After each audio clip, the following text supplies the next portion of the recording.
perplexing to be far better suited to the theme of this video. One of the many reasons this case is exceptional is how the present day's topic of discussion has little to do with the actual occurrences of the crime, but in fact the subsequent developments that followed. People are no longer talking about how or even why Caylee Anthony passed away. They are instead talking about the manner in which a mother responded to her daughter. Okay, this is like an actual demon, like on Earth. Okay, this is the biggest fucking demon on Earth. I have to pee really bad. Is there TOS in this?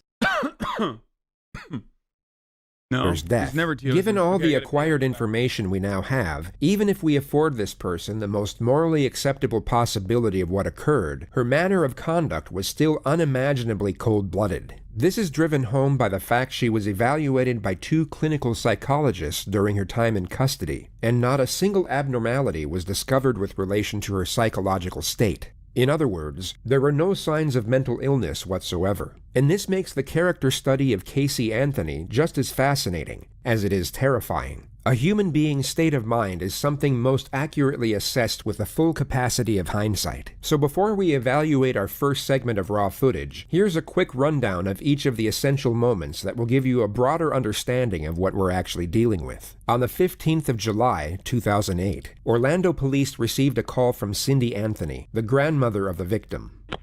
911, what's your emergency? I called a little bit ago, the deputy sheriff. I found out my granddaughter has been taken. She has been missing for a month. We're talking about a 3-year-old little girl. My daughter finally admitted that the baby's in the store. I need to find her. Your daughter admitted that the baby is where? But the babysitter took her a month ago. My daughter's been looking for her. I told you my daughter was missing for a month. I just found her today, but I can't find my granddaughter. And she just admitted to me that she's been trying to find her herself. There's something wrong. I found my daughter's car today, and it smells like there's been a dead body in the damn car. Okay, what is the 3-year-old's name? Caylee, C-A-Y-L-E-E, Anthony. Caylee Anthony? Yes. How long has she been missing for? I have not seen her since the 7th of June. Is your daughter there? Yes. Can I speak with her? Okay, sheriff's department, they want to talk to you. Answer the question. Hello? Hello? Yes. Can you tell me what's going on a little bit? I'm sorry? Can you tell me a little bit what's going on? My daughter's been missing for the last 31 days. And you know who has her? I know who has her. I've tried to contact her. I actually received a phone call today, now from a number that is no longer in service. I did get to speak to my daughter for about a minute. Who has her? Do you have a name? Her name is Zenaida Fernandez Gonzalez. To give some context to this bizarre phone call, Caylee Anthony had left the family home with her daughter a month earlier, stating that she had a work assignment in Tampa and would be traveling the entire time. Caylee's grandparents would ask repeatedly over the following month to see, or at least speak to their granddaughter, but Caylee claimed each and every time that she was too busy with work and that Caylee was with a nanny who went by the name Zenaida Fernandez Gonzalez, or Zanny for short. On July 15th, exactly 6 weeks after Caylee was last seen by her grandparents. Yeah, there's new information of Caylee Anthony from 8 days ago, where a woman poured drinks on Caylee Anthony.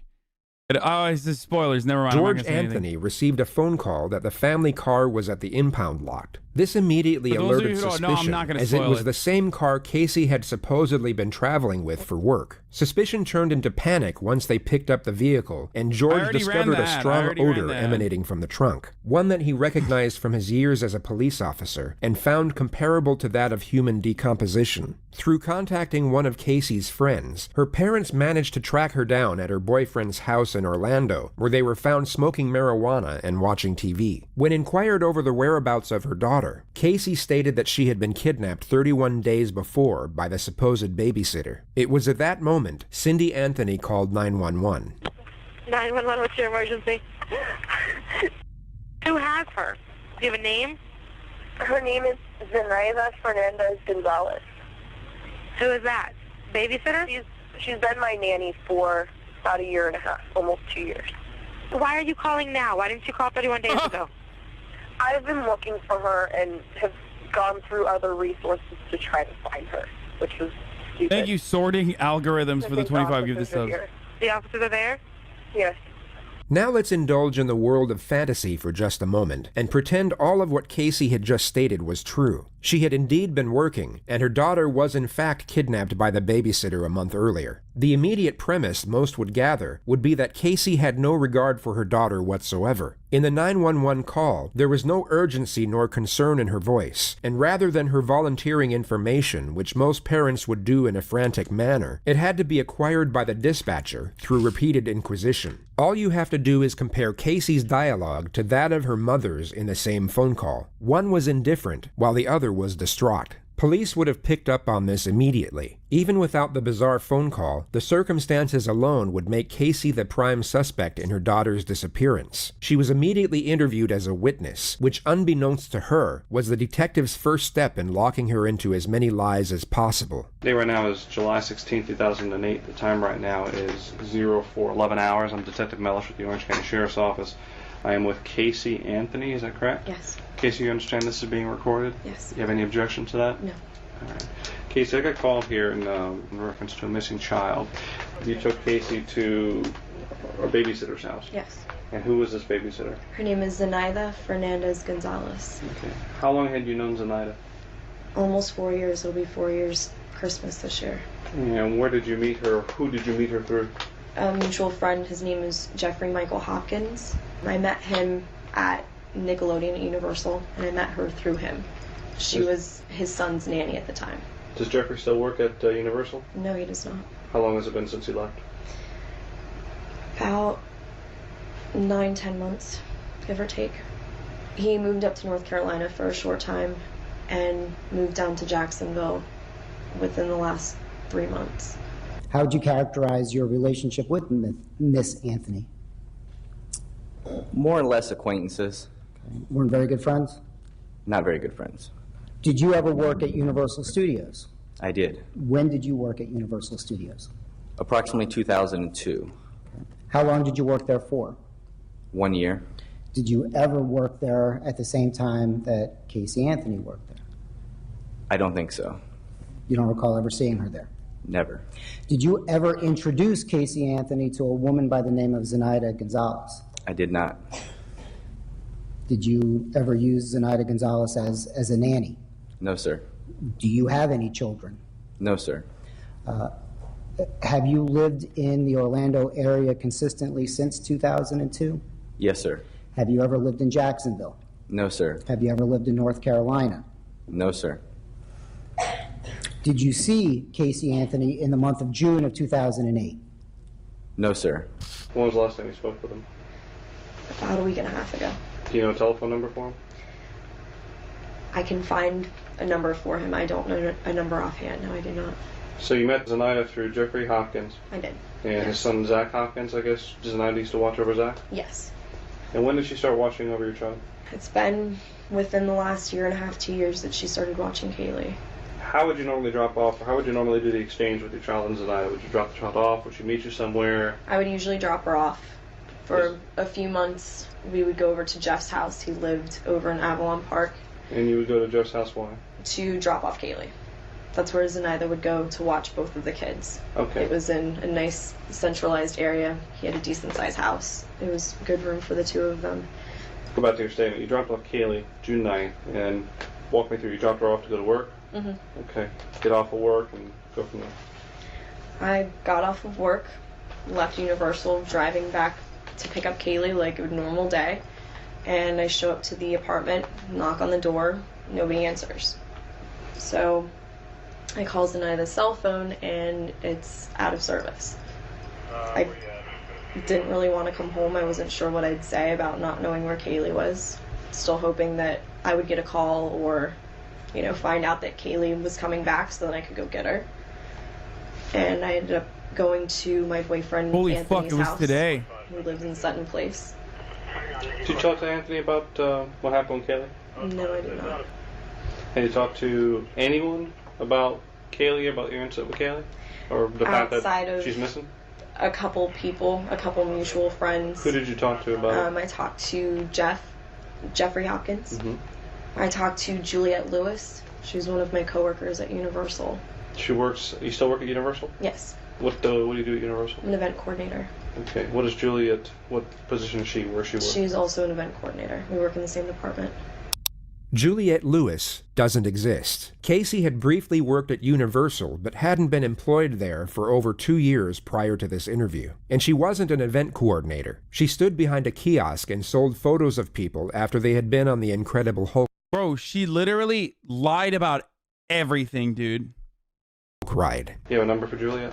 Ooh, offhand, I can't think of one. Is she in your SIM card? No, she's not. Some of the more recent numbers, her number just changed because she just moved back up north. She, within the last 2 months, has finished moving up to New York. She's subleasing her apartment. So Juliet doesn't work at Universal anymore? No, she does not. What's the reason, I asked you this before and I'll ask you just for the record, what's the reason you didn't call? Like pathological lies, like nonstop, endless sequence of lies, just in fucking rapid fire. You know, some people, like I went to college, we had a dude like this in our friend group who would just literally, he could not help himself. Like at first we were like, wow, what a fucking cool guy. He's done so much cool shit. And then we started realizing like, oh my God, this motherfucker, like these are verifiable things, like easily verifiable things that are just like clearly false, right? And well, Misgift does this, yeah, but Misgift does it as a joke and as a meme. Like, no, I'm talking about like the one guy in the group who just like literally can't help himself and like lies, like lies to make himself seem cool because like, you know, for as long as he can, so that, you know, he can get an edge, I guess, in the relationship with their friends. They one up Omar. No, literally. And he always, wait, is that like a known thing? Is that like a known meta? Because we used to play a game.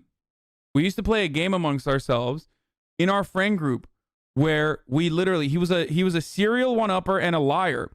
So we would text each other in the group of friends, which is really fucked up now that I think about it, but also like, fuck him, he was just a liar, so he couldn't stop himself. So in order to fucking, you know, entertain ourselves with this, once we figured out like he's lying about everything, we would literally just start making up stories. Like, we would make up a story like, yeah, man, one time, like, I had a fucking dirt biking accident. Like, it was crazy. And then he would be like, oh yeah? Well, I had a dirt biking accident that was even crazier where like I had to be helicoptered out. Like he would literally fucking, like he couldn't help himself. So we would text each other to just like literally rapid fire, just like make stories up just to see if he'll like try to one up one another. And there are people like this. They just can't help themselves. They're usually very insecure, but also like Casey Anthony is kind of like that, where she's just a pathological liar who literally cannot stop herself. Call the police before. I think part of me was naive enough to think that I could handle this myself, which obviously I couldn't. And I was scared that something would happen to her if I did notify the authorities or got the media involved. Just the fear of the unknown, fear of the potential of Kaylee getting hurt, of not seeing my daughter again. I asked you this at the onset and asked you before we went on tape, and I'll ask you again just to make sure we're clear. Is there anything about this story that you're telling me that's untrue? Everything. Or is there anything that you want to change? Literally everything. From what you've already told me? No, sir. Did you cause any injury to your child, Kaylee? No, sir. Did you hurt Kaylee or leave her somewhere and you're worried that if we find that out that people are going to look at you the wrong way? No, sir. And you're telling me that Zenaida took your child without your permission and hasn't returned her? The last person that I've seen with my daughter, yes. Is she Puerto Rican? Is she Dominican? Is she white? She's mixed. She's black and Puerto Rican. Is there any underlying cause to why Zenaida would have taken your child? Nothing that... Did she ever make any statements to you about... Only how much she loves Kaylee and how great of a kid she is. And when you talk to Jeffrey afterwards, I'm assuming that Jeffrey's child is still with him? His child is still with him. You said Zenaida had family up in New England, up in New York or yes, something? Yes, she has family down south. Her mother and her sister. Her brother's in New York. She's originally from New York. Pretty much grew up there, moved down here, went to the University of Florida. Zenaida, the nanny, doesn't exist. Casey never had a babysitter. Being the retrospective viewer, we have the benefit of knowing these are outright fabrications, and these meticulous details are a textbook sign of a pathological liar. She speaks eloquently and naturally, as if her dialogue is a reflex response to the questions she's being asked. When in reality, each of these minor details are calculated and deliberately placed for the purpose of deception, and the nonchalant, easygoing tone she employs is used to camouflage anxiety. Casey has not only become accustomed to manipulation, she has become extremely skilled in how to use it effectively. It takes us to the concept of nurture and how it most likely had a significant impact on her current circumstances. If we go through what we know about Casey's domestic history, there are numerous occasions where she had gotten away with things that most would not, simply due to the fact that she was able to continuously lie without conscience. A prime example could be when she was 18 years old and stopped attending class midway through her senior year. She literally skipped the entire second half of her final year to go hang out with her older boyfriend. Her parents became suspicious on several occasions, yet each and every time, Casey had some whimsical excuse to which she was given the benefit of the doubt. Then just days before graduation, her parents were informed by the school of her truancy, and that she would not be graduating. When confronted, Casey's excuse was that her timetable was mixed up by the school, causing her to miss classes through no fault of her own. This is obviously a completely baffling excuse that no sane person would ever believe. Yet whether it be through denial or an overprotective nature, Casey's parents not only took her at her word, but even shielded her from the consequences of her actions. They lied to all their family friends that she graduated with honors, and even threw her an extravagant graduation party the day after. This is affluenza, motherfucker. That's what this is. Bro, Florida parents, like, you know, just straight up, like, upper middle class rich white parents babying the shit out of their fucking child, dude. Literally. Like, also, I mean, we say like she's, you know, psychotic or whatever, but, and she still very well could be, even though there were, I think there was analysis to see if whether she was, and no. This is just one of the many occurrences where Casey faced no ramifications for misconduct. It seemed to give her the belief that no matter what she did, as long as she could spin one lie after another, or at least drag a lie out for as long as possible, everything would work itself out. The truth is that everything did work itself out when she was dealing with her parents, and she evidently... They should have done a parent swap. Her and fucking, what's her face? Should have swapped families. You know what I mean? Her and the first fucking murderer that we watched should have done a parent swap so that they could both be fucking normal and not weirdo murderers. Thought the same rules applied with Jennifer regard Pan. to national law and a missing child's investigation. After the initial statement you just heard, Casey was asked if she could take police to all places of interest. She happily obliged, and then proceeded to lead them to a multitude of fake addresses which she had nothing to do with. She then took them to her supposed office at Universal Studios and literally led 3 senior investigators to the very end of the building, taking over 25 minutes to walk to, before she finally turned around, put her hands in her back pockets, laughed, and admitted that she didn't work there. Completely dumbfounded, the detectives placed her under arrest and took her to a conference room in the building for what was essentially an interrogation. Since I left you this morning, I've gone to every address that you told me. I came over here, I've already talked to all the employees. I found out all these names that you're giving me are people that either never worked here or have been fired here for a long time ago. Okay, so where we are right now is in a position that doesn't look very good for you. Because obviously, I know, and you know, that everything you've told me is a lie, correct? Not everything that I told you. Pretty much everything that you've told me, including where Kaylee is right now. That I don't know where she is. Sure you do. And here's, listen, let me explain something. Looking at you, I know that everything that you've told me is a lie. I'm very confident, just by having talked to you the short period of time, that you know where she is. I legitimately have not seen my daughter in 5 weeks. I didn't let anything happen to her, except I trusted her with somebody that had been taking care of her, that had been taking good care of her. Someone that she was comfortable with, that I was comfortable with. What about Jeff? You said Jeff worked here until about 2 months ago? No, he hasn't worked here for quite a while. 10 months? How long? It's been at least 10 months. Okay. He got fired in 2002. He hasn't been an employee here since 2002.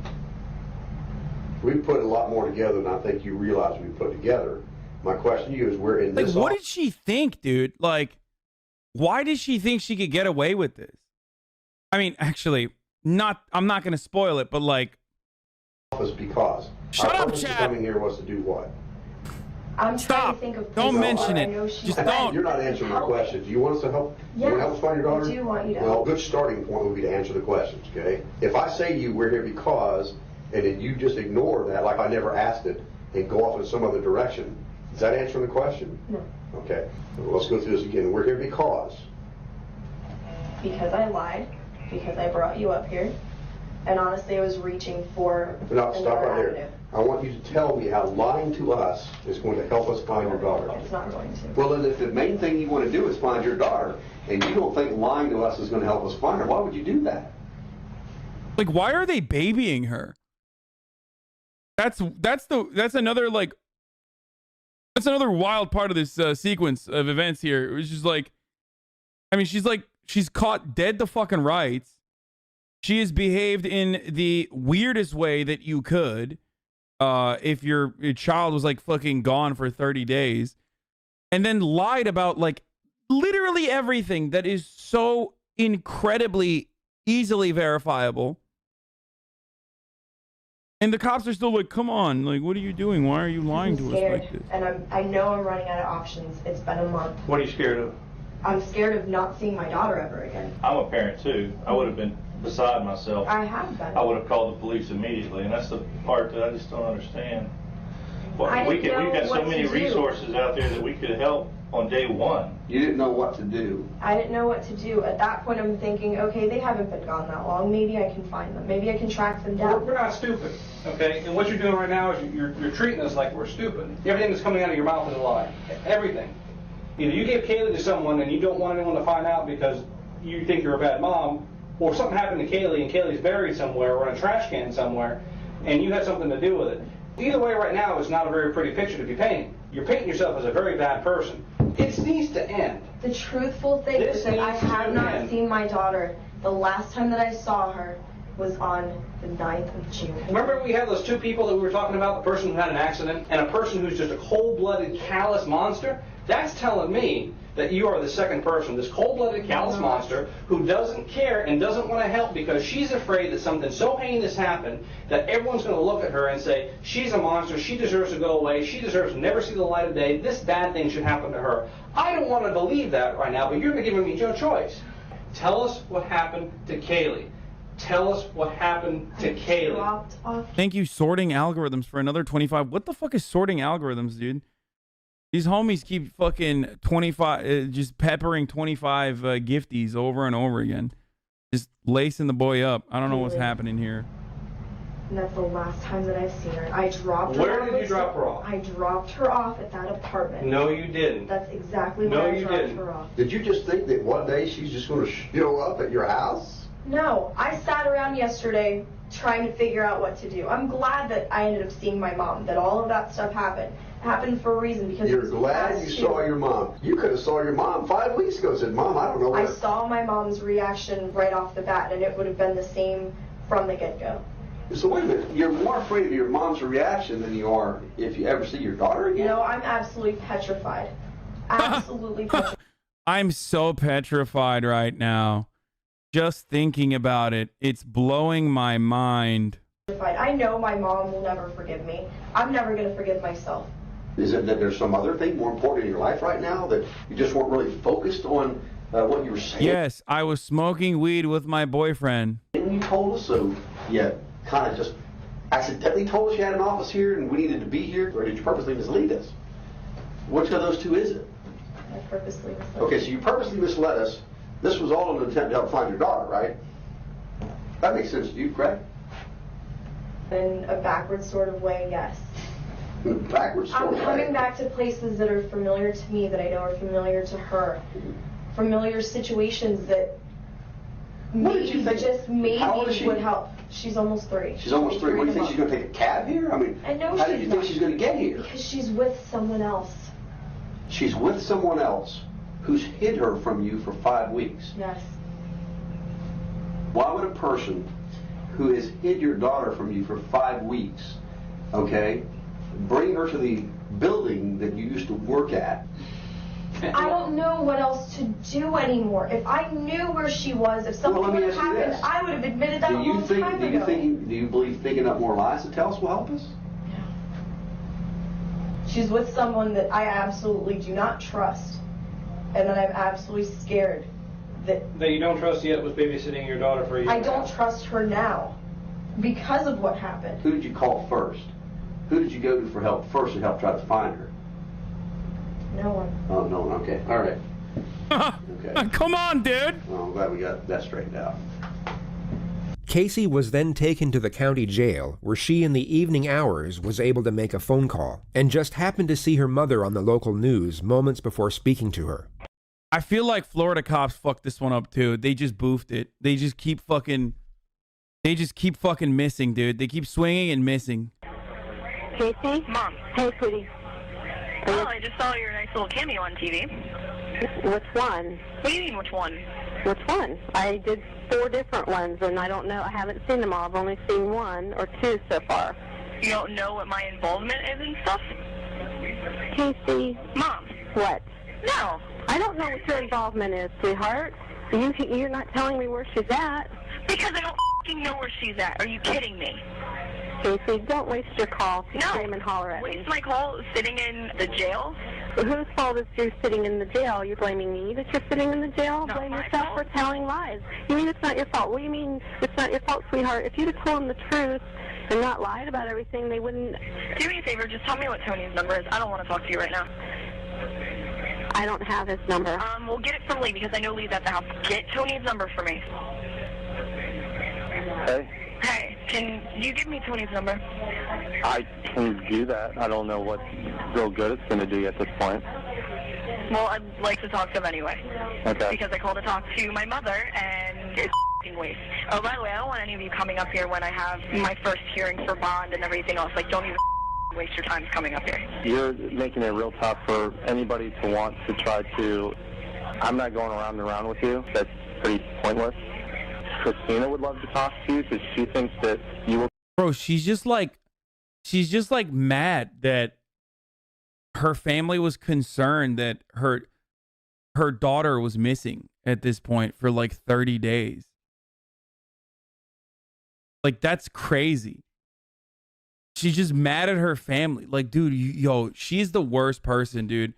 Like, she is the worst person. I don't know how to describe it beyond just one of the worst humans to walk this fucking earth, especially considering what she did. We'll tell her what's going on. Did they even talk about what she did, by the way? I don't even know. King Henry V, thank you for the 15 subs.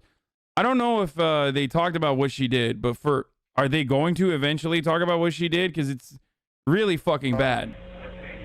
Frankly, we're going to find out. Everything I have she's no telling clue them where is Kaylee lie. is. If I knew where Kaylee was, do you think any of this would be happening? No. Anyway, you only got a couple minutes for this, so I'm not going to let you completely waste it. Here's Christina. She thinks she can get through. No, I want Tony's number. I'm not talking to anybody else. Hello? Hi, I'm glad everybody's at my house. Do me a favor, get my brother back because I need Tony's number.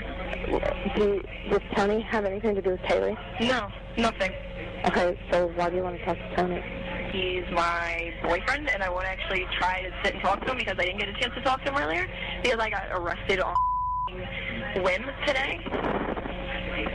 I just want to talk to Tony, get a little bit of... Casey, you have to tell me if you know anything about Kaylee. Sweetheart, if anything happens to Kaylee, Casey, I'll die. You understand? I'll die. If anything happens to that baby. Oh my God, calling you guys, a waste. Huge waste. Casey appeared in the court the next morning and was initially denied bail by the judge. He cited his reason as her undeniable disregard for the welfare of her own child. She was kept in protective custody, and it would be 9 days until she received her first visit from her parents.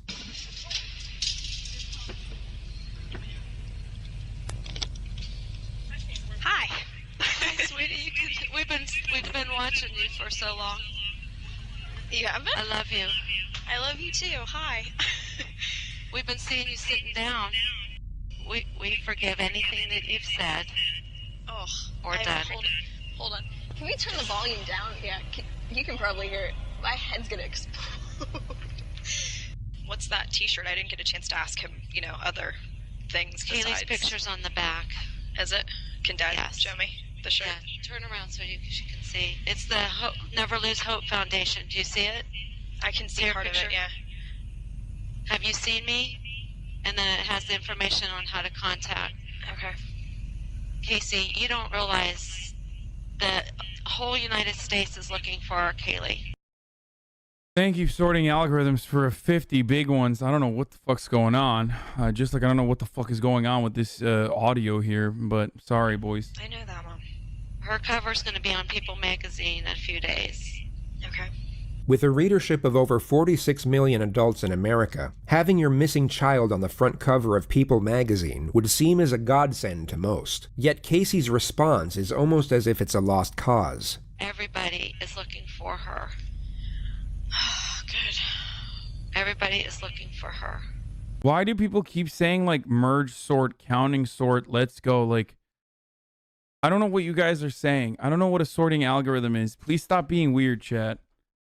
You fucking Are we STEM going to be able lords. to find her, do you think? I hope we can, Mom. Now, I didn't get a chance to ask Lee. Can you look up a little bit more? Raise your eyes up a little bit. There you go. So now, look straight up so I can look into your eyes, darling. Thank you. I need to do that. It's okay to cry, Casey. It's all right, love. We've all been crying.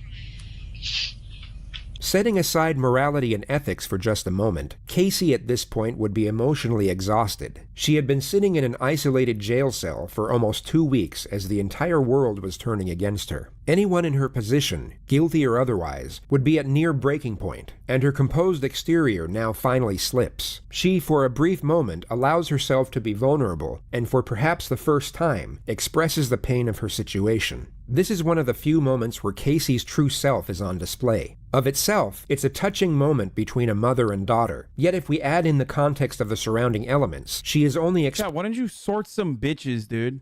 Expressing this pain for herself. Just a moment ago, when she saw her deceased daughter's Just kidding, you're STEM lords. Good luck with that. Face on her father's shirt, none of this emotion came out. Casey, I want to ask you just a couple questions. Good. The rest of the visit is extremely bizarre. Casey's parents try to extract any information they can about Kaylee's possible whereabouts, and each time are essentially dismissed by Casey as if they're asking pointless and irritating questions. Do we have any pictures of Sandy's apartment? Lee and I already talked about this. I don't know. It could be on the disc at home. I don't know. What is your... I can't get into your... I gave Lee everything already. I gave Lee all of the passwords, everything we could possibly think of all over again. I want to get some video clips off Kaylee because the video clip with Grandpa is really helping people. Still pictures don't show. No, they don't show her personality. Right, and we need to show her personality, so I need to make sure we get that password. Yeah, I gave Lee the password. Please look up, sweetheart. I need to see your eyes. I want to be able to look at you guys too. I can't look at you and look at the camera. Well, you don't have to look at the camera. Look at me. I'm looking at you. Okay. You're sitting very low. I know. The exchange switches back and forth from inquisitive and challenging to sympathetic and loving, and every time her parents stop inquiring over the case and show that they still care about Casey herself is when the tears come out. Do you want to speak to your father now? Sure. Okay. Hey, gorgeous, how you doing? I look like hell. Well, you know something? You really need to keep your spirit high for all this. I haven't been crying while I've been in here. Well, you know trying something? to read books and do other things to keep my mind off of stuff. Well, you know, I want to be able to reach out and hug you and give you the big Papa Joe hug. But you know, we got to get that little girl back any way we can, and we're Dad, doing everything we can. My only concern. I gave Lee a statement. I want him to speak to whoever in the media. Didn't he literally say that his dad is right here raped her without any evidence whatsoever?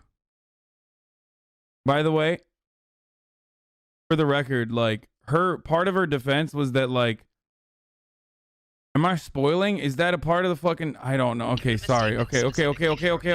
He's gonna give them an exact quote. Every time Casey's parents mention that people are willing to help with a search, Casey dismisses their credibility and even attacks some of their characters while she's at it. Dude, I don't know what kind of storytelling these guys are fucking engaging in, okay? They haven't told any of the gruesome details of the fucking murder. They haven't told any, like, they're just like hyper focusing on some of the weirdest parts about this situation. Tara from Michigan. You mean Mark's psycho ex-wife, Tara? Yes. Listen, people like Tara, people like Jesse who are maybe trying to help, even Christina, God bless her, don't know what the hell they're talking about. I want you to know, I want to take your pain away from you. So, you know, you can tell me anything. I know that, Dad. I miss you, sweetie. I know that. I miss you too. I wish I could have been a better dad and better grandpa, you know? You've been a great dad, and you've been the best grandfather. Don't for a second think otherwise. Well, you know, you and Mom have been the best grandparents. Kaylee's been so lucky. Kaylee is so lucky to have both of you. I can't even put into words how glad I am that she's had both of you. And that she still has both of you. You know, it goes without saying, you know, Past tense, boys. Self-report. Our house is empty without both of you there. It's empty. That's a slip-up. All the little things that we took for granted, we miss them so much.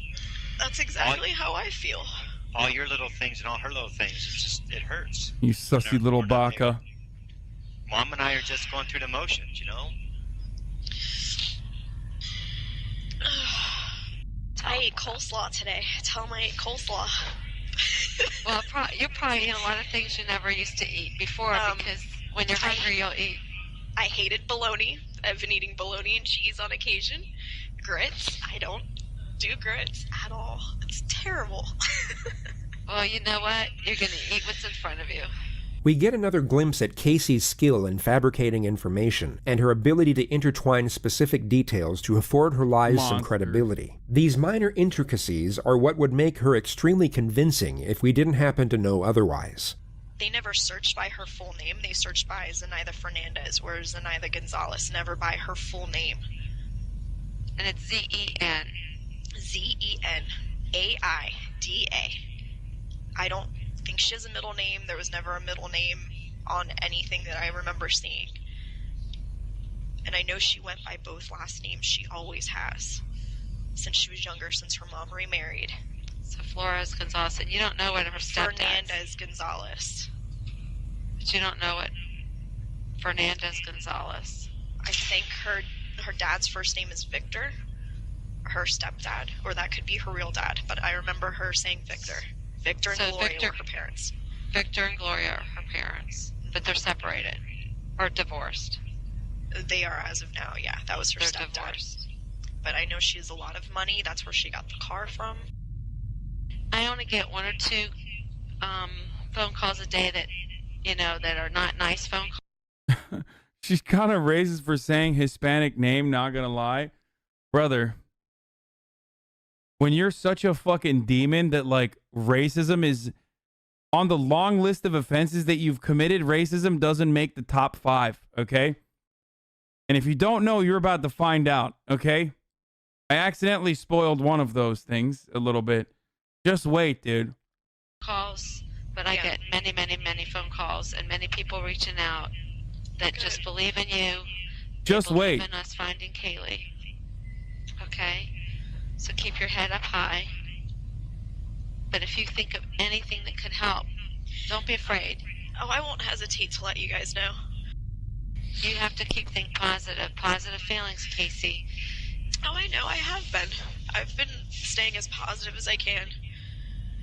But do you think after this long she'd still be local? There's a possibility. What's your gut telling you right now? My gut's telling me that she's okay. Okay. Jesus Christ. Your gut tells you that she's close or she's hiding. She's not far. I know in my heart she's not far. I can feel it.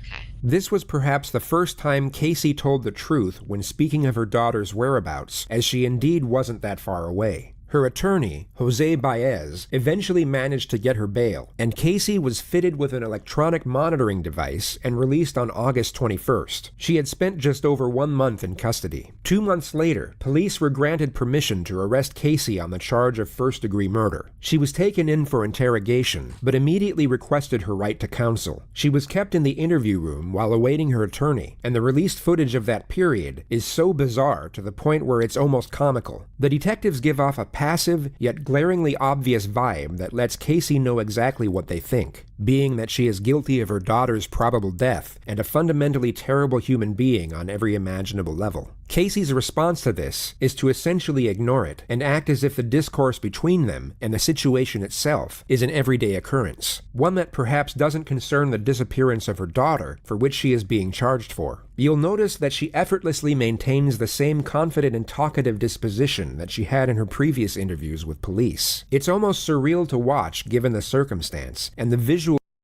Jose Baez, Casey Anthony's lawyer, by the way, was also, drumroll please, because like, you want to know what kind of a fucking demon that this dude is?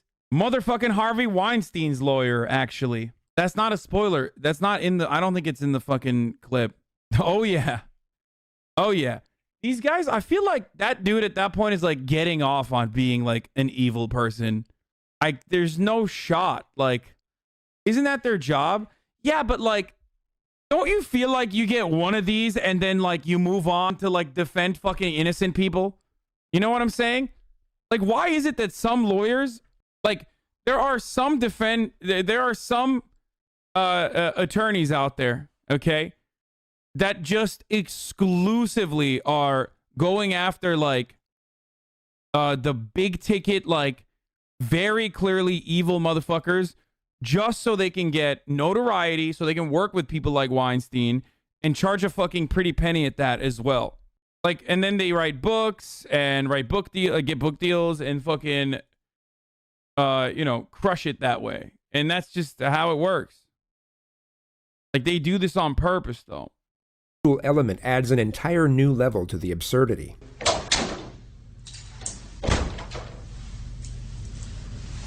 The first segment of footage shows the arresting officer waiting with Casey for the lead investigator to arrive. He initiates the conversation by bringing up the... Because guilty people still deserve due process? No, I agree. You're misunderstanding what I'm saying. You are misunderstanding what I'm saying. I feel like some people might go and like do one of these cases and then they're like, oh my God, that was so terrible that like, I'm going to go and like defend innocent people now.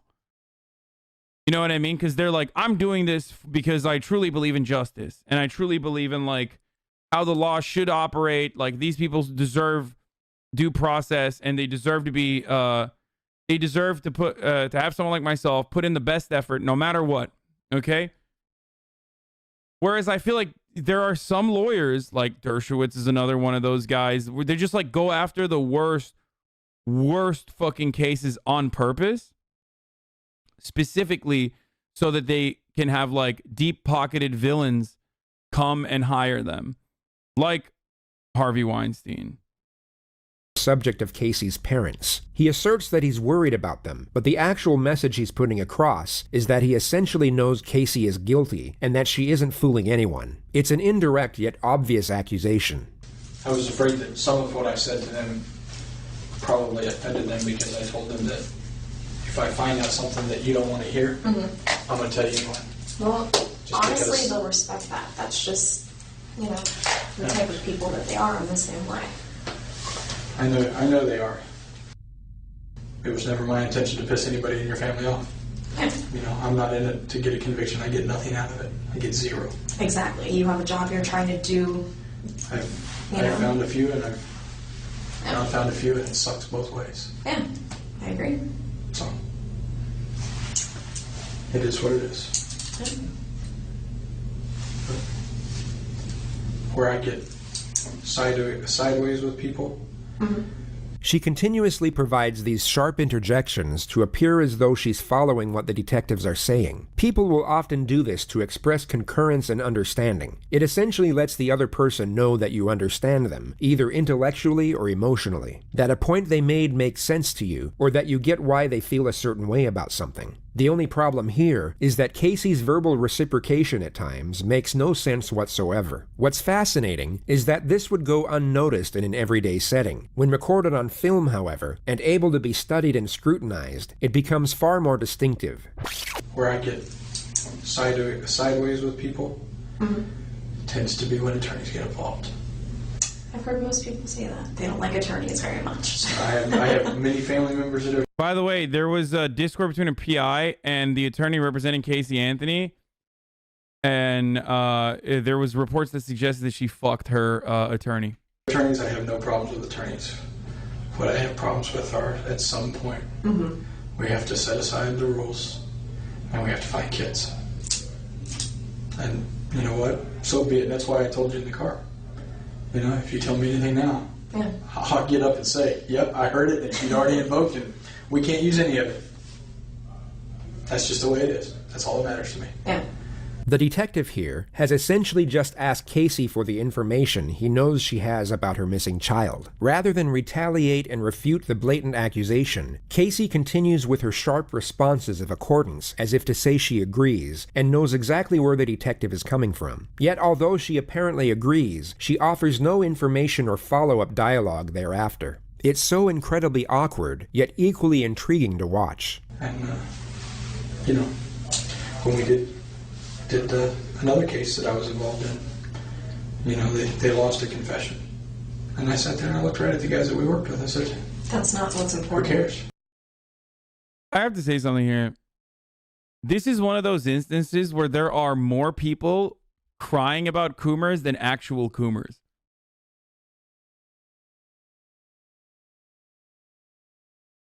Like, chill the fuck out. No one is cooming. Like, calm the fuck down, dude. Okay? Like, I've seen only messages of people being like, oh, fucking Coomers, they deserve the wall, dude. They're such horrible monsters. It's like, chill. Like, no one is fucking cooming, okay?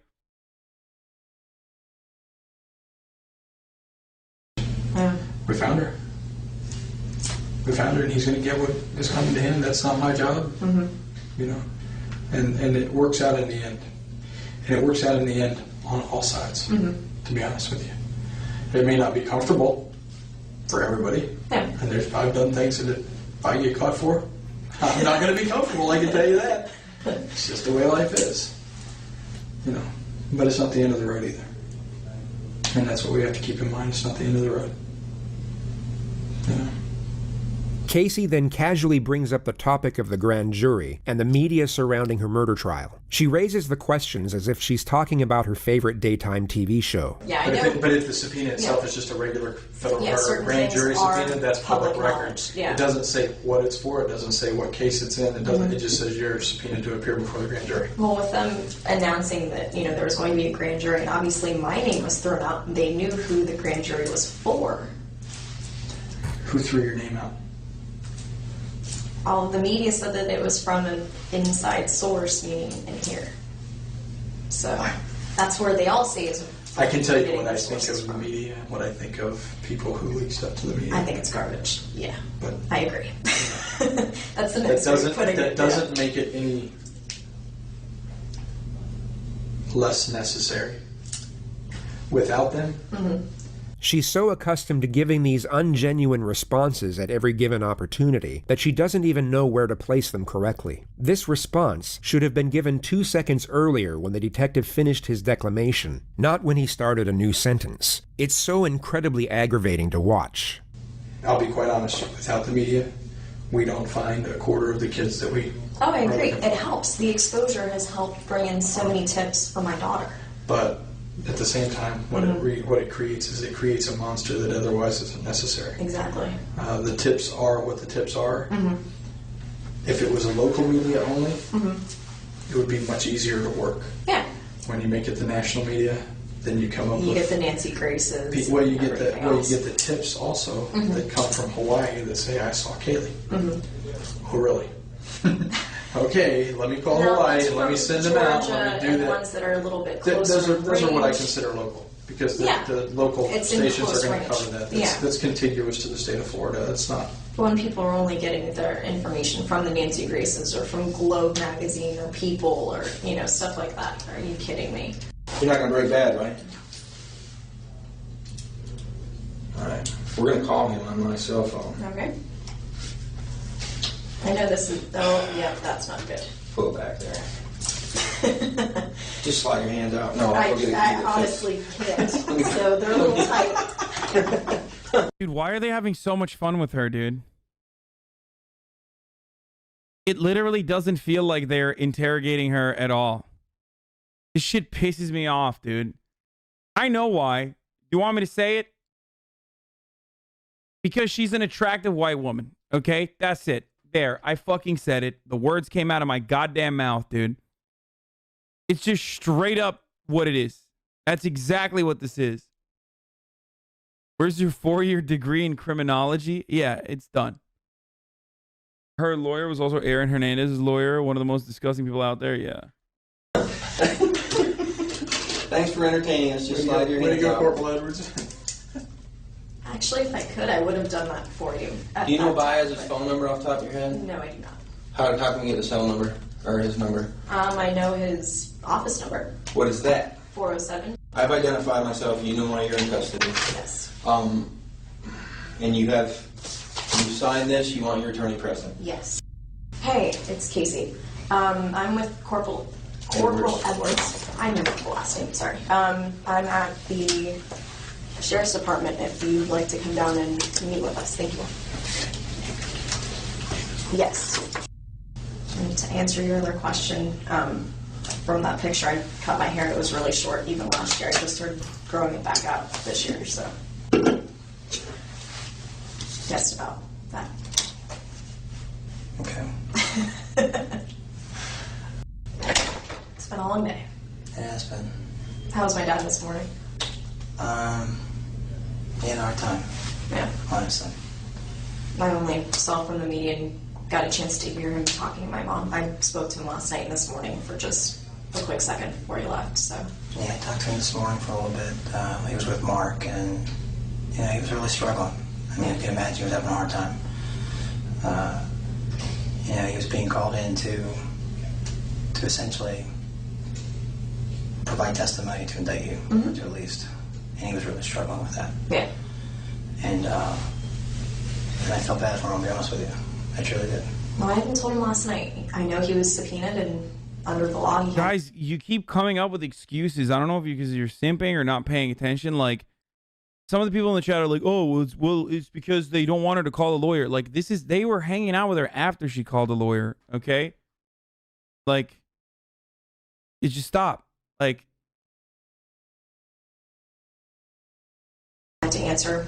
There's no interrogation after that point. Like, they have to wait for the fucking lawyer. Imagine you were Casey, but void of any wrongdoing whatsoever. Your daughter was kidnapped 5 weeks ago, and now a detective who thinks you're the culprit is relaying the agonizing moments of your father providing information for your arrest. No matter how stoic or self-controlled your nature, you would most likely be in tears or completely enraged at the overwhelming unjustness of the situation. You anxious about today at all? I have been. I mean, this is something, honestly, we've been preparing for from the beginning just because of words that were directly spoken from Yuri Melich and also from Sergeant Allen. They were saying that this is what they were planning on doing from the very beginning, from that first day. So they wrote me off within the first couple hours. That was the only time they ever made any effort to try to talk to me one-on-one. And no, it was kind of difficult.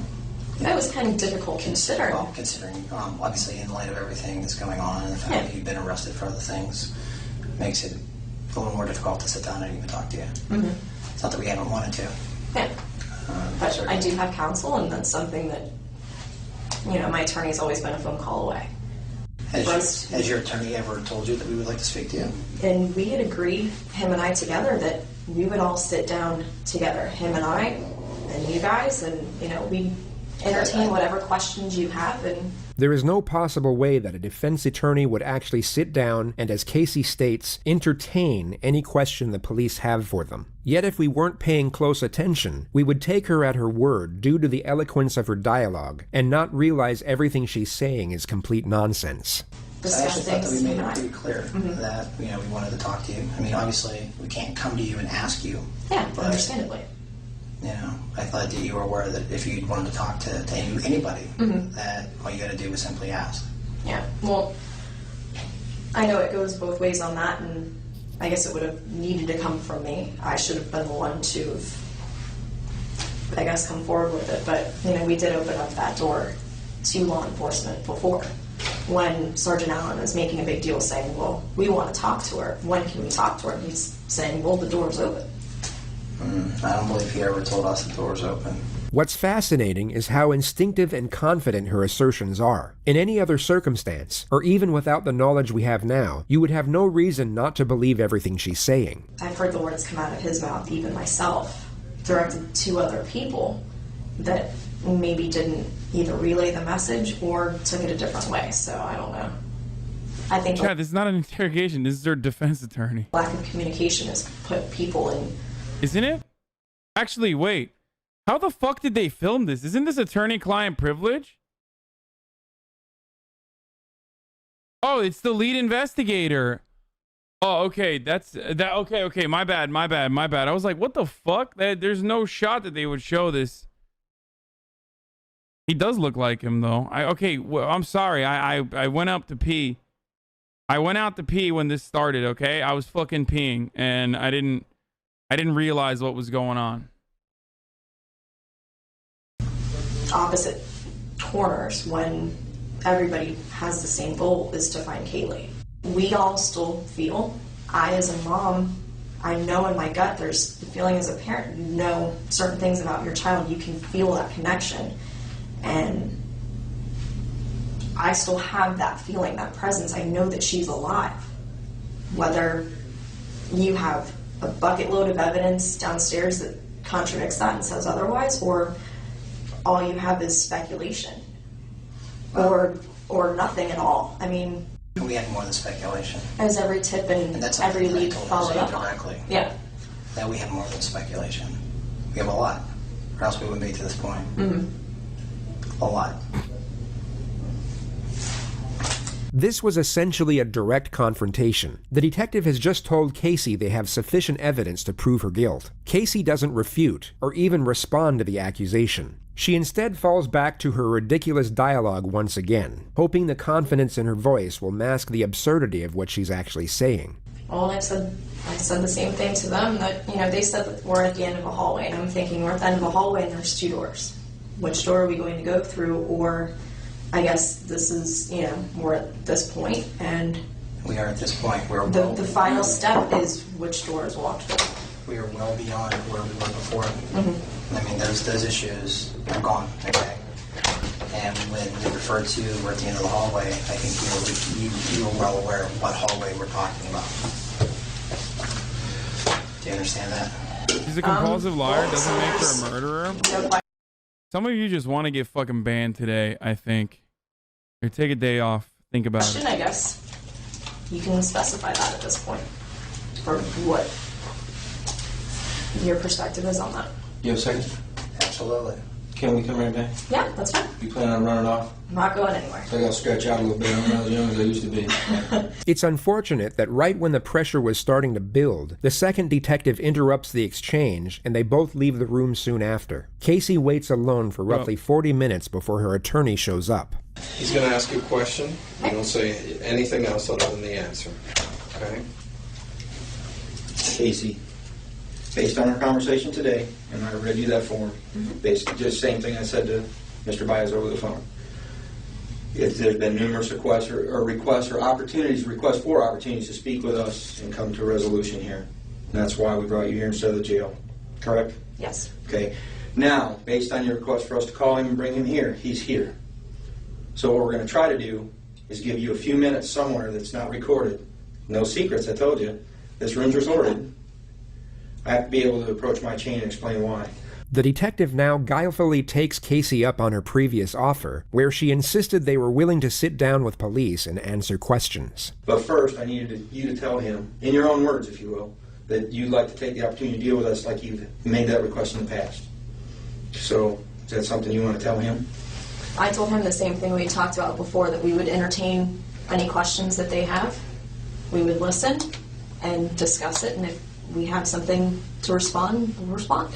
Okay, do you want to speak to me in private? Yes. So we can clarify this? Yes. It would come as no surprise that no conference was to be had. Casey was instead taken to the county jail, where she would remain for 2.5 years awaiting trial. Once this footage was released to the public domain, the consensus was that Casey at best was a cold-hearted mother, and at worst, a hideous, despicable murderer. But what's curious is that although these opinions may be accurate, they came from a completely misguided notion, being that her behavior in the footage was entirely genuine. Casey was in all likelihood being completely fake this entire time. So you might be curious as to why a person would actually fake such a poised temperament, when it would be far more fitting to fake sadness and despair. We all have aspects to ourselves that are ungenuine to a certain degree. How we act at a business dinner won't be the way we are at home with our close friends or family. The more comfortable the setting, the more we can be ourselves. Those educated on Casey's past would assert that she was rarely sad, rarely angry, but always this bubbly and agreeable personality, even when it didn't suit the situation. She was one of those people where something just seemed off, but you couldn't quite put your finger on it. The evidence put forward suggests that Casey was fake in every single setting and with every single person, all of the time. A trait that might go unnoticed in everyday life, yet would clearly stand out when shown under the microscope of a criminal case study. Casey had become so accustomed to this fraudulent way of being that it even came as a natural behavior to her in the extraordinary setting we see here. And the assertion is that because Casey knew just how well she could fabricate this character, she thought she could use it to mask her anxiety, and thus conceal guilty behavior. Casey, in all likelihood, had little to no regard for her daughter. That's not even an argument anymore. But her true temperament here would likely be far more apprehensive due to the concern over her own welfare. Every time the detective insinuated an accusation, Casey kept the same tone, same demeanor, and same confident, lighthearted disposition. If you took her out of this interrogative setting and placed her in the mall with her friends, it would seem completely normal. She would be faking her personality in both environments, yet we are only able to realize it in one. This type of mindset is linked to sociopathy. Whatever the situation or circumstance, they need to have an advantage over you. So how do they do this? They lie, and also calculate how they are going to feel and react to a certain situation before it occurs. The entirety of her focus was on making herself look good rather than being worried about the actual quality of her character. Casey, in a nutshell, was an inauthentic person, long before she ever gave birth to her ill-fated daughter. And her skill at deception alongside her manufactured personality is arguably the most terrifying part of this entire case. On December 11th, 2008, just under 5 months since she was reported missing, Kaylee's skeletal remains were discovered in a swamp less than a mile away from the Anthony household. She was wrapped in a Winnie the Pooh blanket and then placed in a canvas laundry bag. Duct tape was discovered around the nose and mouth area of the skull, and her death was ruled a homicide. Prosecutors in the case then announced they would be seeking the death penalty. There were a multitude of discoveries made in the lead-up to the trial, and many believed it to be an open and shut case due to the damnatory nature of the evidence. On the last day Kaylee was seen alive by anyone other than her mother, and the day many believed she was murdered, Casey Anthony made the following internet searches. At 7:54 p.m. that same evening, Casey and her boyfriend Tony were seen in a Blockbuster video store. Kaylee was nowhere in sight, and many presume she was already dead and decomposing in Casey's trunk at this point. In the following weeks, Casey went out partying most nights. Just 3 days after her daughter's supposed abduction, she was captured in various photos participating in a hot body contest. 12 days after, she got a tattoo on her back saying Bella Vita, an Italian motto that translates beautiful life. She also made an entry in her diary around the same time which read, "I completely trust my own judgment, and I knew that I made the right decision. This is the happiest that I have been in a very long time. I hope that my happiness will continue to grow. The trial commenced on May 24, 2011. The gist of the prosecution's argument was that Casey suffocated her daughter with duct tape and then placed her in the trunk for a few days before disposing of her body in the swamp. The motive for the murder was the primary focus during their opening statement. This isn't just a case about Casey Marie Anthony. It's a story about Kaylee Anthony as well.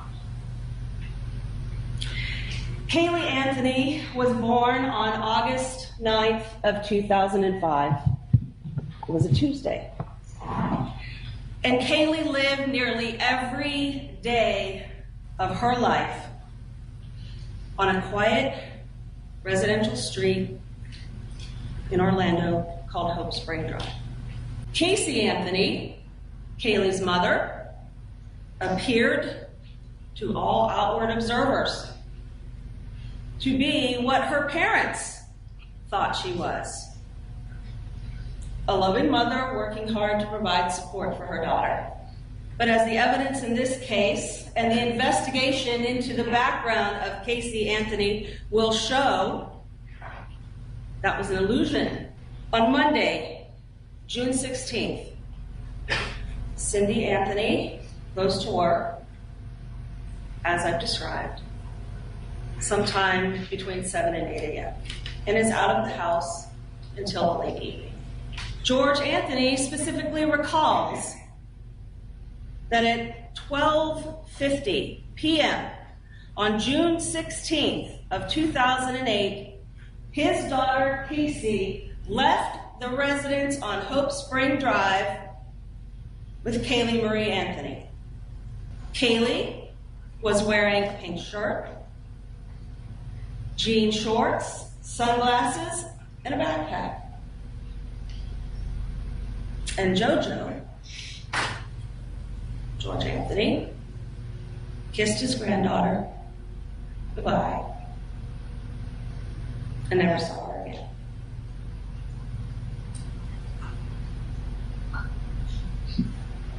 In fact, no one but Casey Anthony ever saw Kaylee Marie Anthony alive again.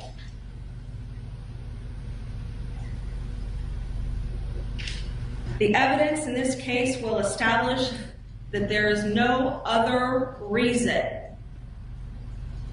for the placement of multiple pieces of duct tape on this child's face, mouth, and nose other than the specific intent to end that child's life. No one but Casey Anthony had access to all the pieces of evidence in this case. The duct tape, the laundry bag, the blanket, the shorts, the shirt, the car. No one else lied to their friends, to their family, to investigators. No one else benefited from the death of Kaylee Marie Anthony.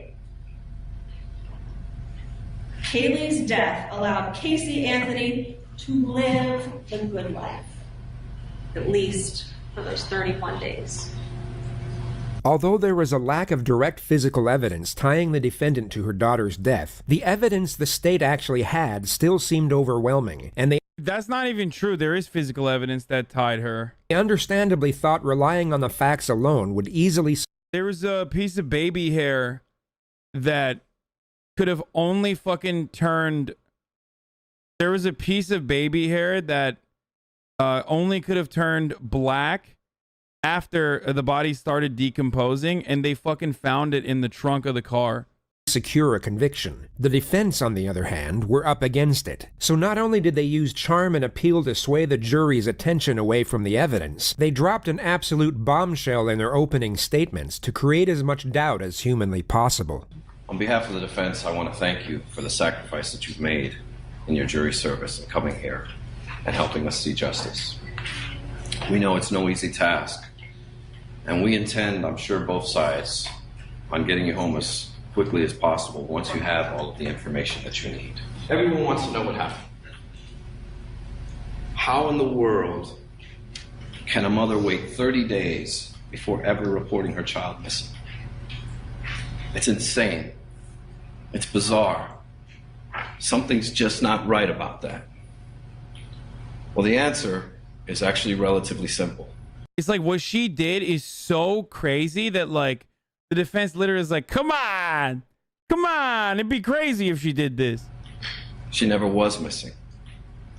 Kaylee Anthony died on June 16, 2008, when she drowned in her family's swimming pool. Well, the reason we're all here is because not of the commonality of this tragedy, but of the uniqueness of the family that it happened to.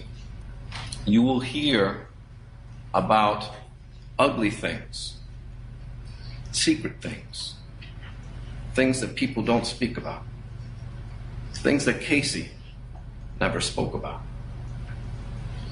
On June 16, 2008, after Kaylee died, Casey did what she's been doing all her life, or for most of it, hiding her pain. Going into that dark corner. God damn it, this lawyer is so fucking good, dude. Think about how charismatic this fucking lawyer is with his like rhetoric versus the prosecutor. That shit makes me so mad. He's like a fucking Hollywood attorney, dude. And pretending that she does not live in the situation that she's living in. This family must keep its secrets quiet. And it all began when Casey was 8 years old and her father came into her room and began to touch her inappropriately. This child, who at 8 years old, learned to lie immediately. She could be 13 years old, have her father's penis in her mouth, and then go to school and play with the other kids as if nothing ever happened. That will help you understand. Oh, sorry. I already spoiled this, but yeah. So without any evidence whatsoever, the defense states that her father sexually assaulted her when she was a child. Which, by the way, no evidence for that whatsoever. Just for the sake of, turning her into a more of a victim here. Her father's a piece of shit, even if that isn't true. Wait, what? Bro, what the fuck was that? I'm so confused. What? Why? Because he's a cop? Like, I don't know. I don't know if there's like additional information about him. I don't. Now, there is speculation that the family helped hide the body. Speculation. Why no one knew? It is fucking wild. It is wild that they like drop this in there. Like unbeknownst to anyone, they just fucking threw that out there. Knew that her child was dead. The trial would go on to last 6 weeks, with the prosecution exposing the truly dark and deceptive nature of Casey's character. While the state relied on fact, the defense clung on to theory, and proposed every conspiracy under the sun in the hope they would create enough skepticism and confusion. One of the more noted details of the trial was the courtroom presence of Jose Baez. He had an exceptional ability of narrative control and storytelling, and his capacity to create a connection with a jury seemed far more adequate than that of the state. This was recognized and mentioned multiple times in the media, yet the overwhelming majority of those following the case were almost certain that it wouldn't be enough to save the defendant. Closing arguments were put forward on Sunday, the 3rd of July. When you have a child, that child becomes your life. This case is about the clash between that responsibility and the expectations that go with it and the life that Casey Anthony wanted to have. Casey meets Tony. Tony has this life. He's free. He's a club promoter. He's out there at night with the loud music and dancing, and it's a great free life. So she has a choice. A life I don't believe in capital punishment. Stop asking me. To a child, or a life free to be 22. And as hard as it is for anyone to imagine She had to choose between sacrificing two things. The first was her dreams and the life she wanted. And the second was her child. And we submit to you the evidence in this case shows that the choice she made was her child. Here we are at the end of our journey. And I have to tell you that I probably think you have more questions than you have answers. And if you recall at opening statements, the final thing that I told you, at the end of the day, when everything is said and done, the one question will never be answered. The key question in this case will never be answered. It can never be proven. And that is, how did Kaylee die? I'm going to start with my biggest fear. I'm going to tell you right up front what I fear may happen in this case. And I want to talk to you about it and explain. He's going to say reasonable doubt. And there's also additional, like, people speculate that maybe the jury didn't understand what reasonable doubt actually was or some shit like that. I mean, I don't know. I feel that way. This case deals with so much emotion. I know that there were times where every single person in here felt something deep down inside. Your rules of deliberation, what the law is that this case must not be decided for or against anyone because you feel sorry for anyone or are angry at anyone. You'll notice that Mr. Baez locks the jury's focus on this while subtly concealing this. He presents the argument that the prosecution has purposely got the jury emotionally invested in the case in the hope it would push them towards a guilty verdict. Yet in this exact same statement, he himself is getting them emotionally invested for the exact opposite reason. While refuting the prosecution's supposed attempt to entice anger, he subtly attempts to evoke empathy. Say what you want about this attorney and the ethics of his conduct, but what you are about to witness is expertly done, and what many believe to be what saved Casey Anthony's life. And that's because, obviously, expertise in this case is just like, he's so fucking evil, dude. Like, you can't appreciate the expertise in this case. We want you. I thought you were against the death penalty, but you were sad you did not get it. No, I am not. I am against the death penalty, and I am not sad that she didn't get it. I never said that. To base your verdict on the evidence, not on emotion. And it's my biggest fear because it's such a difficult thing for you to push aside. Kaylee Anthony was a beautiful, sweet, innocent child who died far too soon. There's no doubt about it, and that is not disputed by anyone. But to parade her up here, to invoke your emotion, would be improper. It's improper under the law, and it's improper as to the rules of your deliberation. He went on for a great length of time talking about this beautiful child. Bro, he's literally saying, like, that's an emotional argument. That's an appeal to an emotion. That's why I say lawyers are Reddit debate nerds, dude. They're like I've said this so many times, but lawyers are Reddit debate lords, okay? They just are. They're like socially accepted Reddit debate lords, unfortunately. Not on his evidence, not on the evidence that was presented before you. It was to set up the emotion for what was to come. And that is exactly how this case was presented. They didn't come right out the gate and show you the evidence. They gave you 2 weeks of testimony that was completely irrelevant and served only one purpose. And that was to paint Casey Anthony as a slut, as a party girl, as a girl who lies, and has absolutely nothing to do with how Kaylee died. And this— Bro, what the fuck do you mean? Like, it's absolutely relevant. Like, I can't believe he made in his closing testimony, like, something that is incredibly relevant to whether she's the fucking murderer or not, which is the lack of remorse or the lack of care for her wonderful daughter being gone for 30 fucking days. God damn it, dude. I fucking hate Florida. You can't get anything right, dude. You literally just nothing. It's just wild. This prosecution was geared in such a manner that it was deliberate, it was methodical, it was thorough, and it was detailed. Mr. Baez then focuses on the fact that the state has the burden of proof, and thereafter continues to intertwine the two essential features of his argument, empathy and doubt. Don't speculate. Don't guess. It has to be proven to you beyond and to the exclusion of every reasonable doubt. If you don't know what happened, it wasn't proven.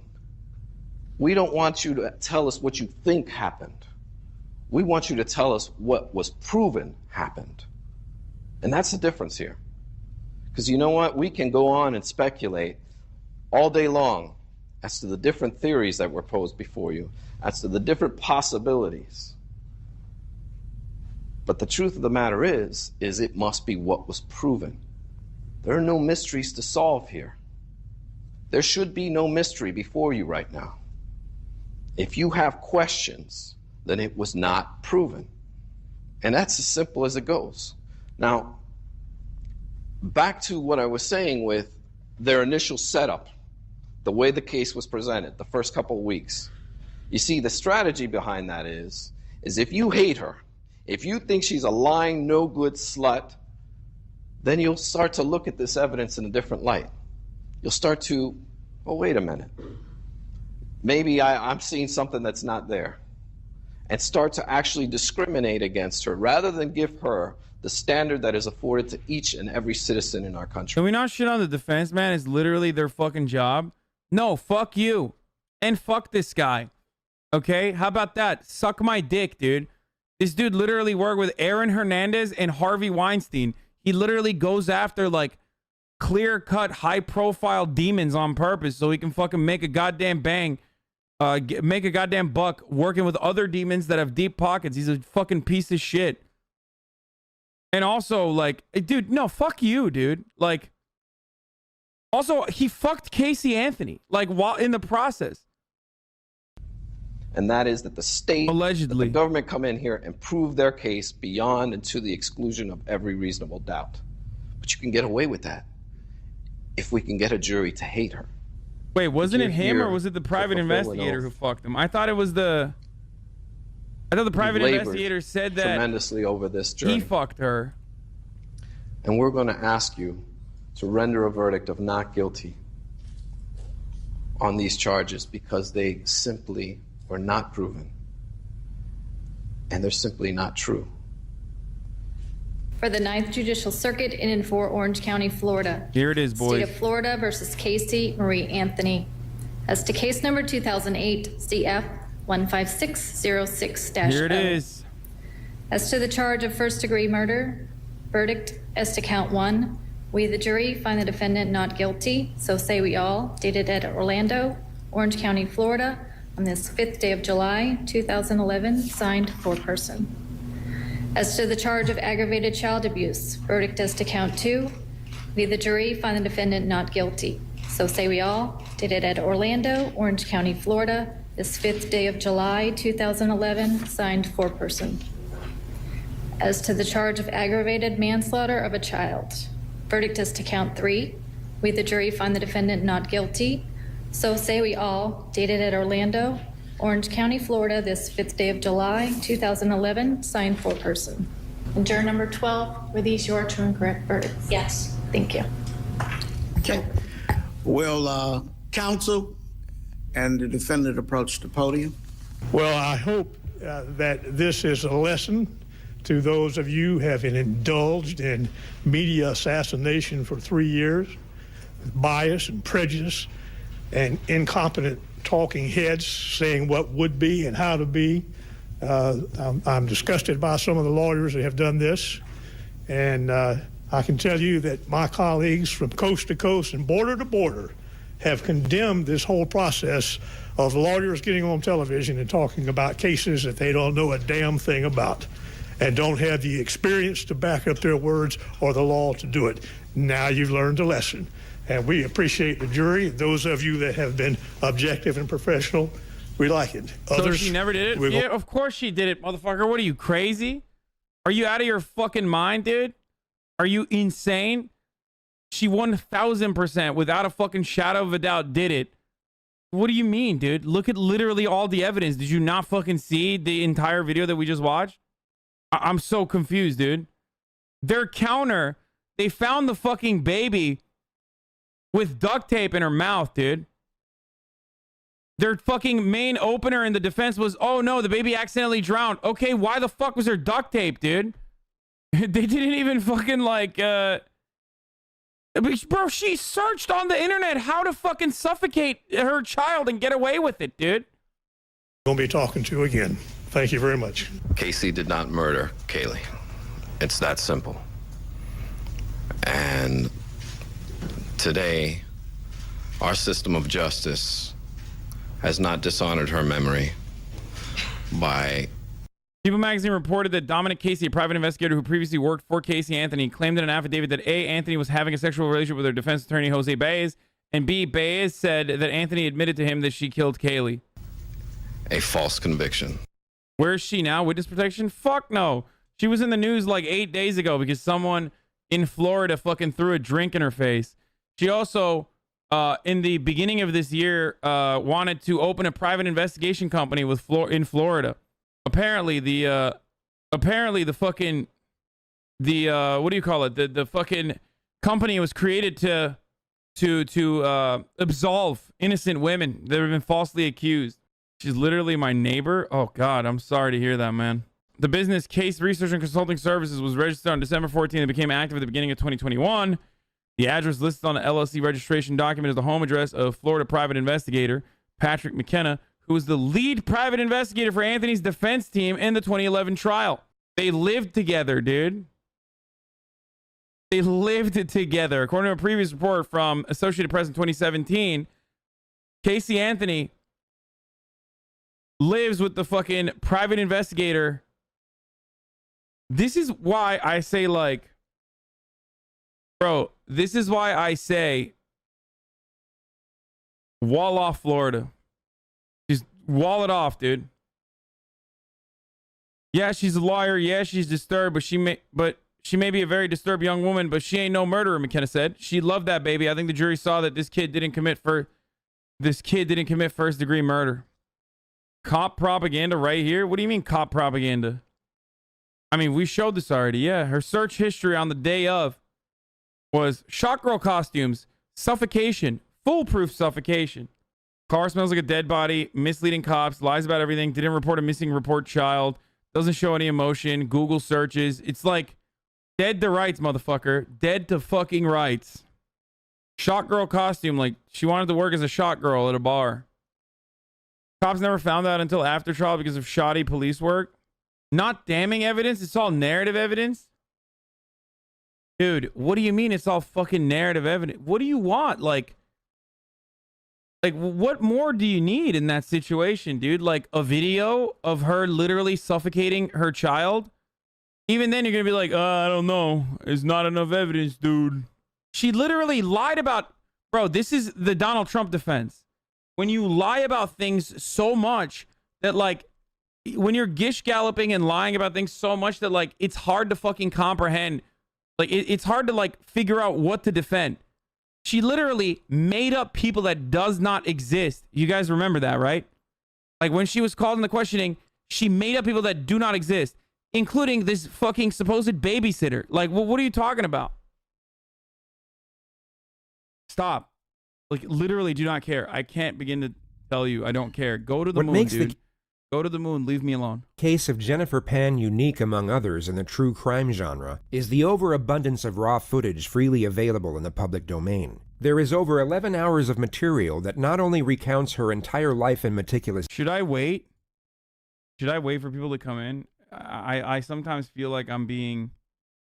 Like, I'm you know, I start too quickly immediately after I tweeted it out. Okay, here. Just blast it. No, you have VODs, man.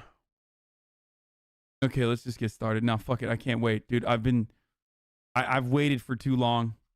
I waited for 3 hours and 30 minutes, dude. Nobody reads your tweets. Just go.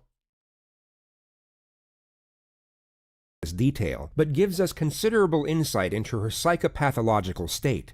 Jennifer herself will narrate her own story in this video, which is the reason the following lead-up segment will be condensed, as a brief outline is all that is needed before delving into the extraordinary mind of this individual. Jennifer was born in Markham, Ontario, where she was raised with her older brother in a middle-class household. Her parents, Beek and Han, were originally from Vietnam, and their method of parenting was strict. Very strict, what some might even class as authoritarian. Success and achievement from their children were seen as outright obligations, whether it be in academics or extracurricular activity, and some might argue these expectations took precedence over the well-being of the children themselves. Jennifer initially took the imposed pressure in her stride and put everything she had into figure skating. She had exceptional talent, and at one point was expected to compete in the Winter Olympics, but she suffered a serious knee injury at the age of 14 and was told she could no longer compete. Her dreams were cut short, but of more concern was that her parents' expectations now had to be met through the more traditional route of education. And the issue was that Jennifer wasn't anywhere near as academically gifted as she was athletic. She was averaging a C-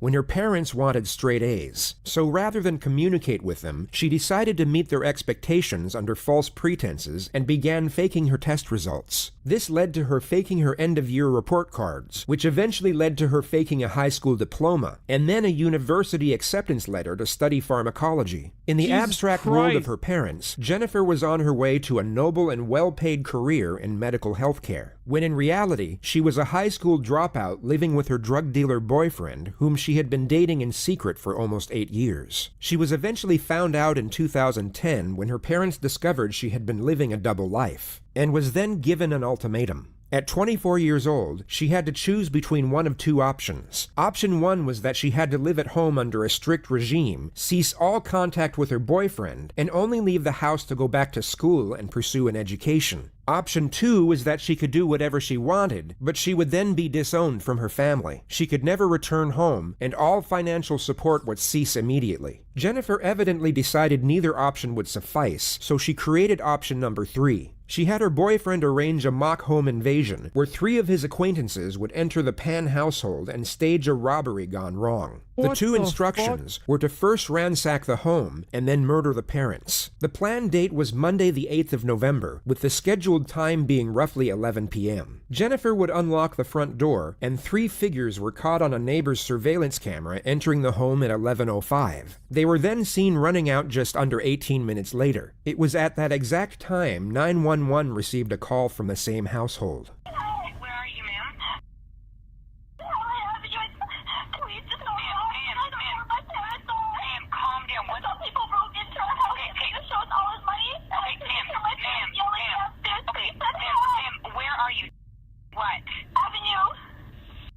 Avenue Road.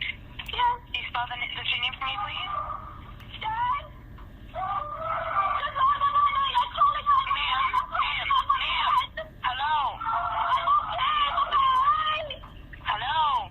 Yes. Ma'am, I need to know your address. Avenue Road. Can you please spell? In Helen Avenue. My dad just went outside screaming. Ma'am, can you spell the street address for me, please? Bro, what the fuck? Bro, is this person like literally the worst dispatcher in all of North America? Like, what's happening? Like, what is happening right now? Can you please spell avenue, ma'am? She says. Oh, hey, what's going on? My parents are being murdered downstairs. Can you please tell me how to spell avenue? Wait, that's the calmer down? Wait, really?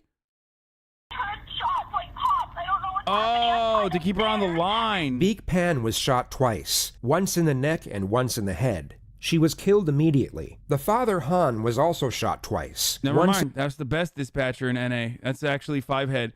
I was dumb.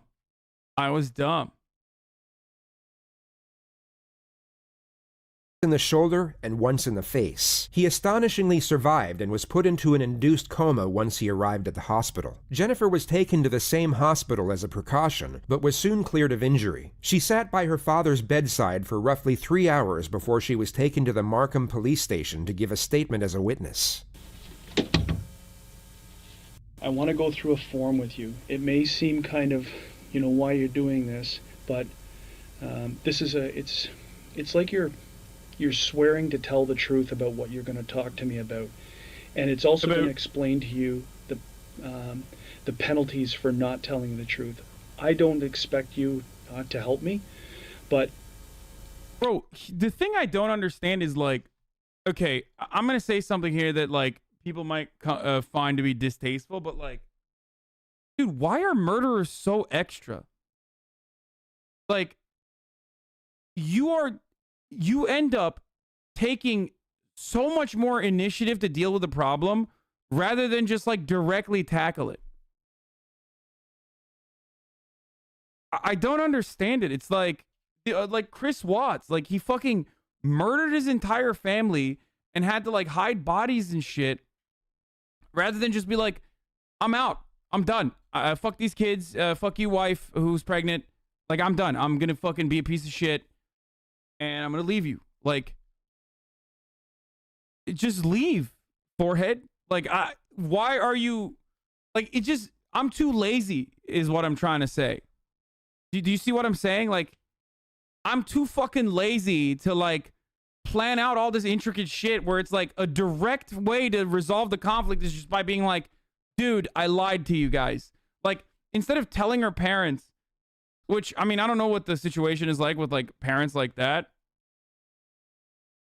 But instead of like at some point, telling your family that it's top of the hour and a 60-second ad break is coming right now, and the only way to avoid that 60-second ad break is by using a VPN ad block or potentially a Twitch Prime.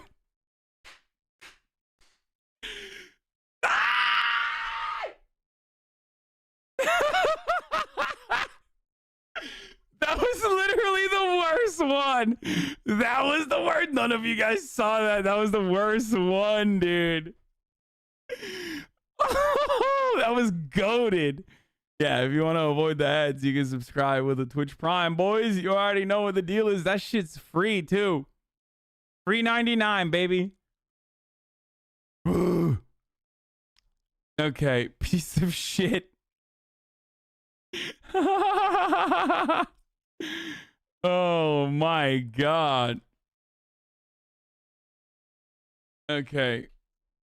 Here's the ad now. Sorry.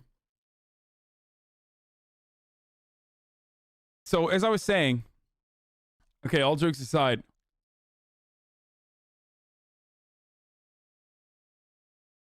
as I was trying to describe here, like, I feel like it's significantly less effort, less emotional and physical labor to directly confront a problem head on than to come up with like all of these intricate, detailed solutions that literally cause so much more mental anguish and so much more physical labor as well.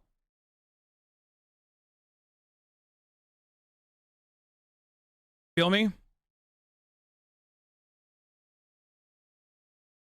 Like, just fucking resolve the conflict head on, forehead.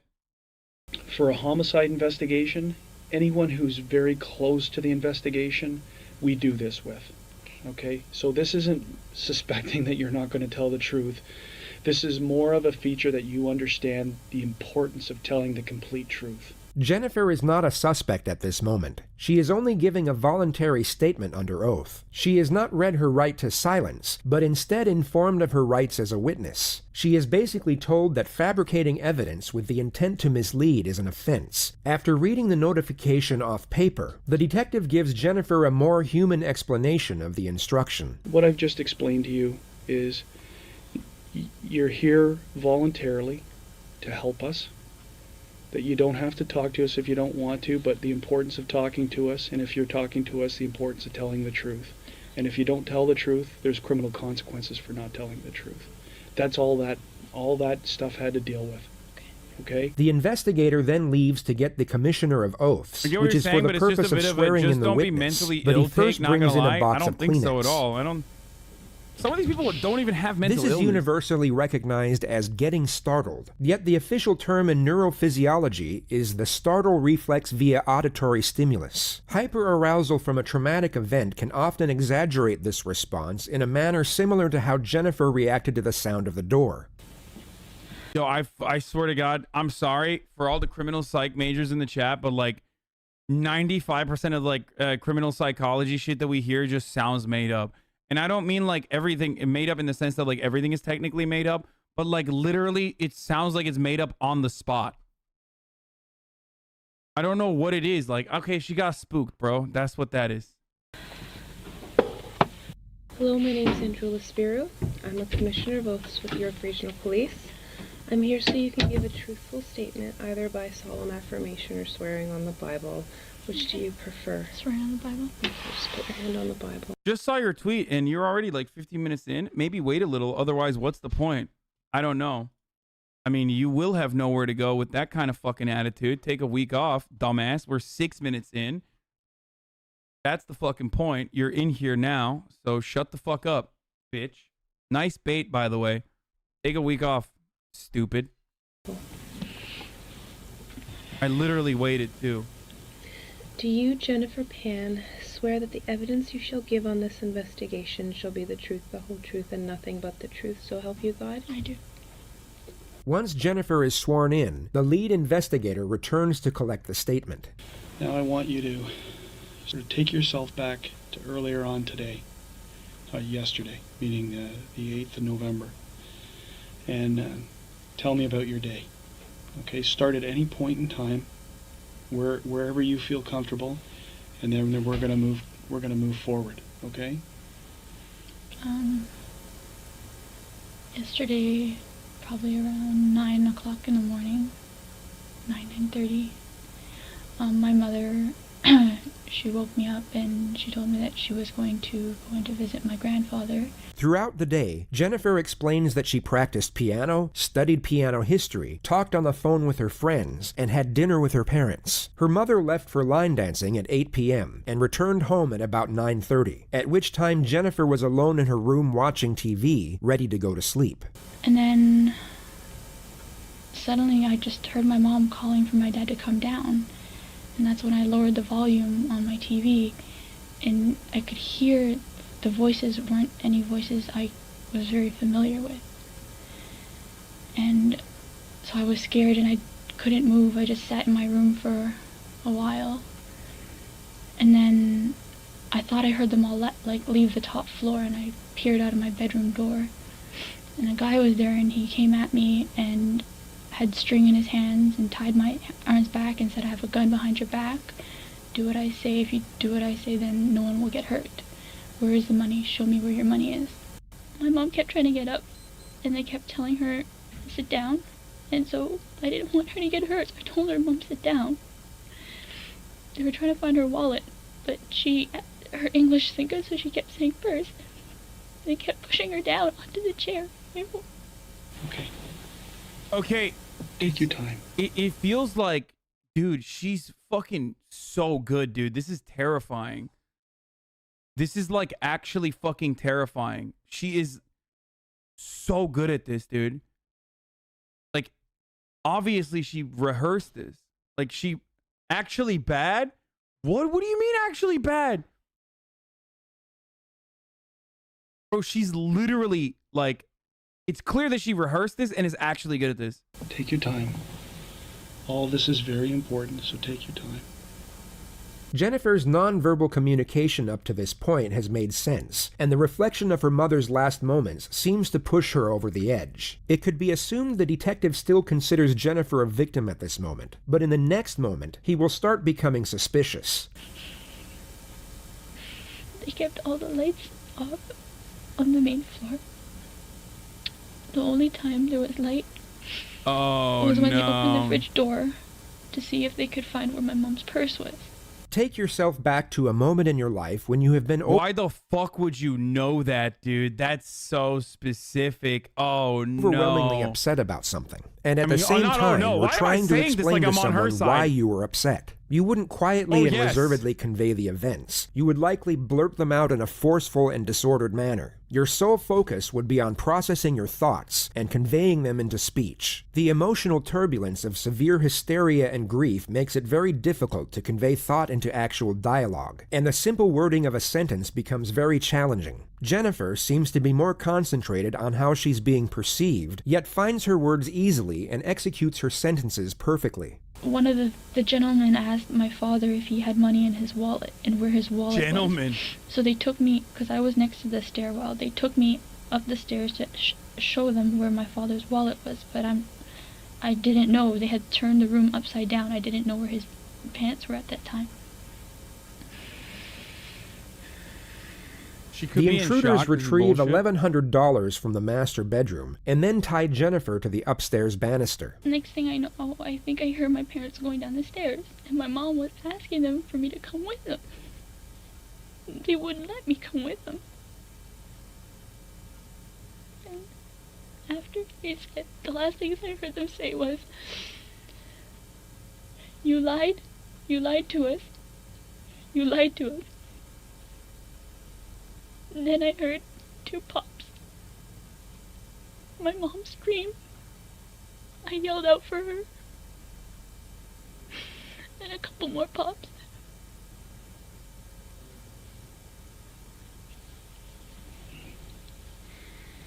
Take your time. Take your time.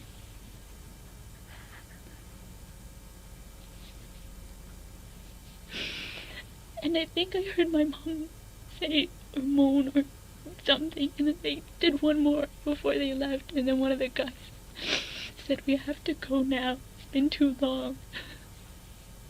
And then they Why ran is up your the chat door. sagging this bitch? Because And chat will say anything, dude. Once they were out the door, I heard my dad go up the stairs, and at that point, Jennifer has clearly gotten her story straight beforehand, yet in the next moment appears to realize how unusual it is that she was able to make a phone call when her hands were tied behind her back to a banister. She hesitates, stutters, and even looks to the detective for approval twice before she quickly moves on. I had my phone on me, behind me, that I had hidden there that they didn't know about. So I had my phone on me, behind me, that I had hidden there that they didn't. Bro, see, no matter how fucking smart you are, and this is one of the smartest murderers we've seen so far, you still have holes, dude. These guys can't ever fucking put together like a full-blown... What do you mean? No, she's smart as fuck, dude. She's clearly very, very smart. Would you murder better than her? Fuck no, I'm an idiot, dude. I didn't know about. So when I thought that they had heard them all leave. Dumbass is in the chat. She was a C- student. She faked her grades. Yeah, dude, I know. Grades are the best indication that someone is smart or fucking stupid. Like, whose chat are we in right now? Like, what the fuck?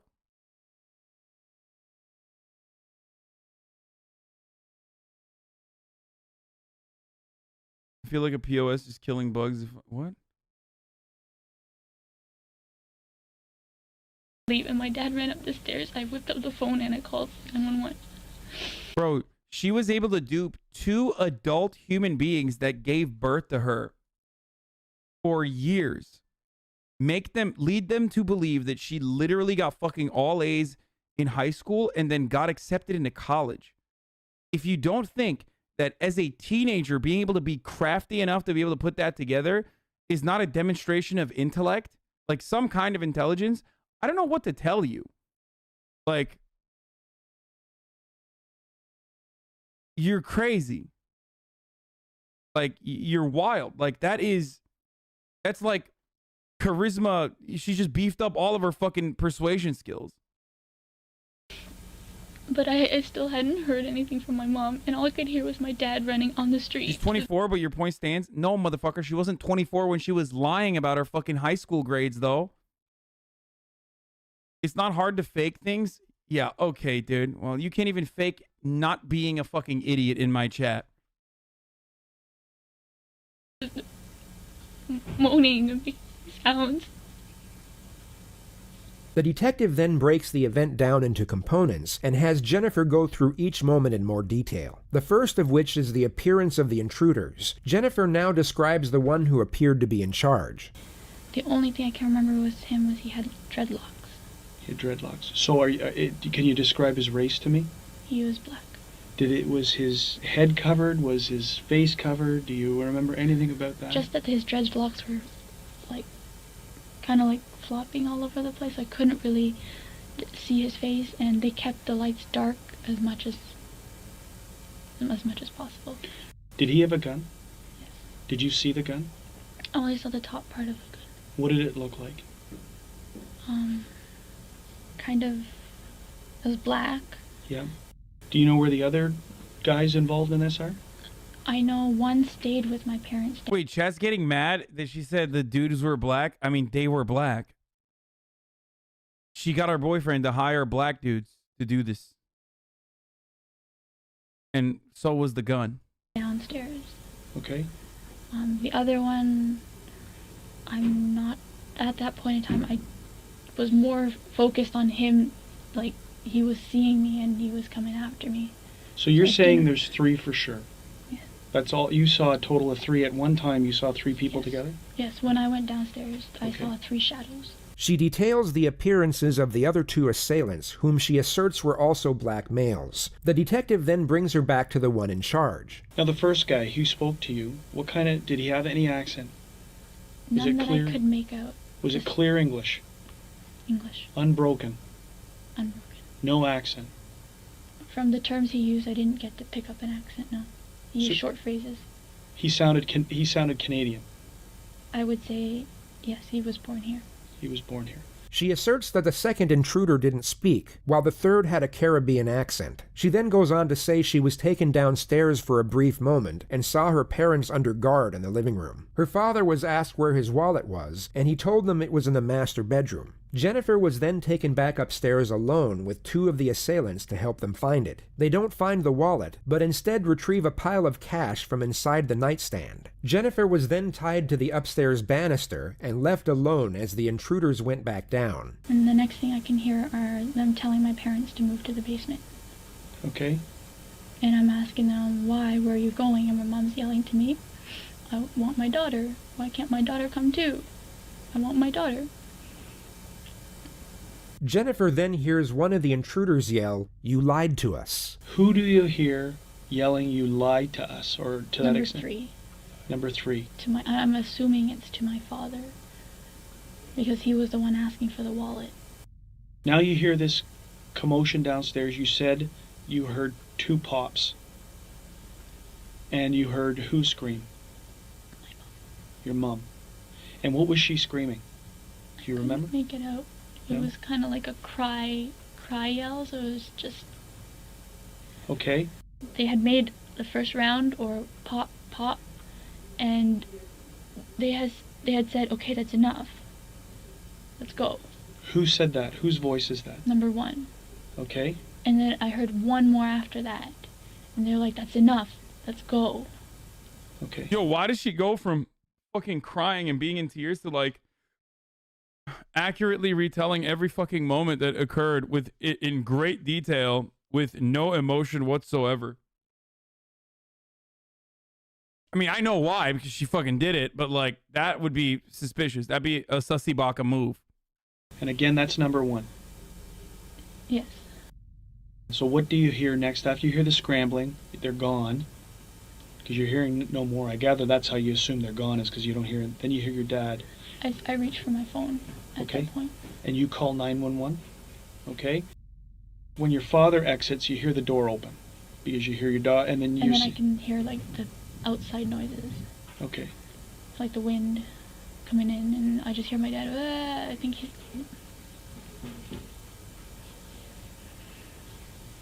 You think that he's sustained some kind of injury because you can't understand what he's saying. Okay. What about, can you hear your mom? Okay. Where does your dad go? Do you know where? You never see your dad again until when we're at the hospital. I think that's what you said, right? I saw him when he was on the gurney.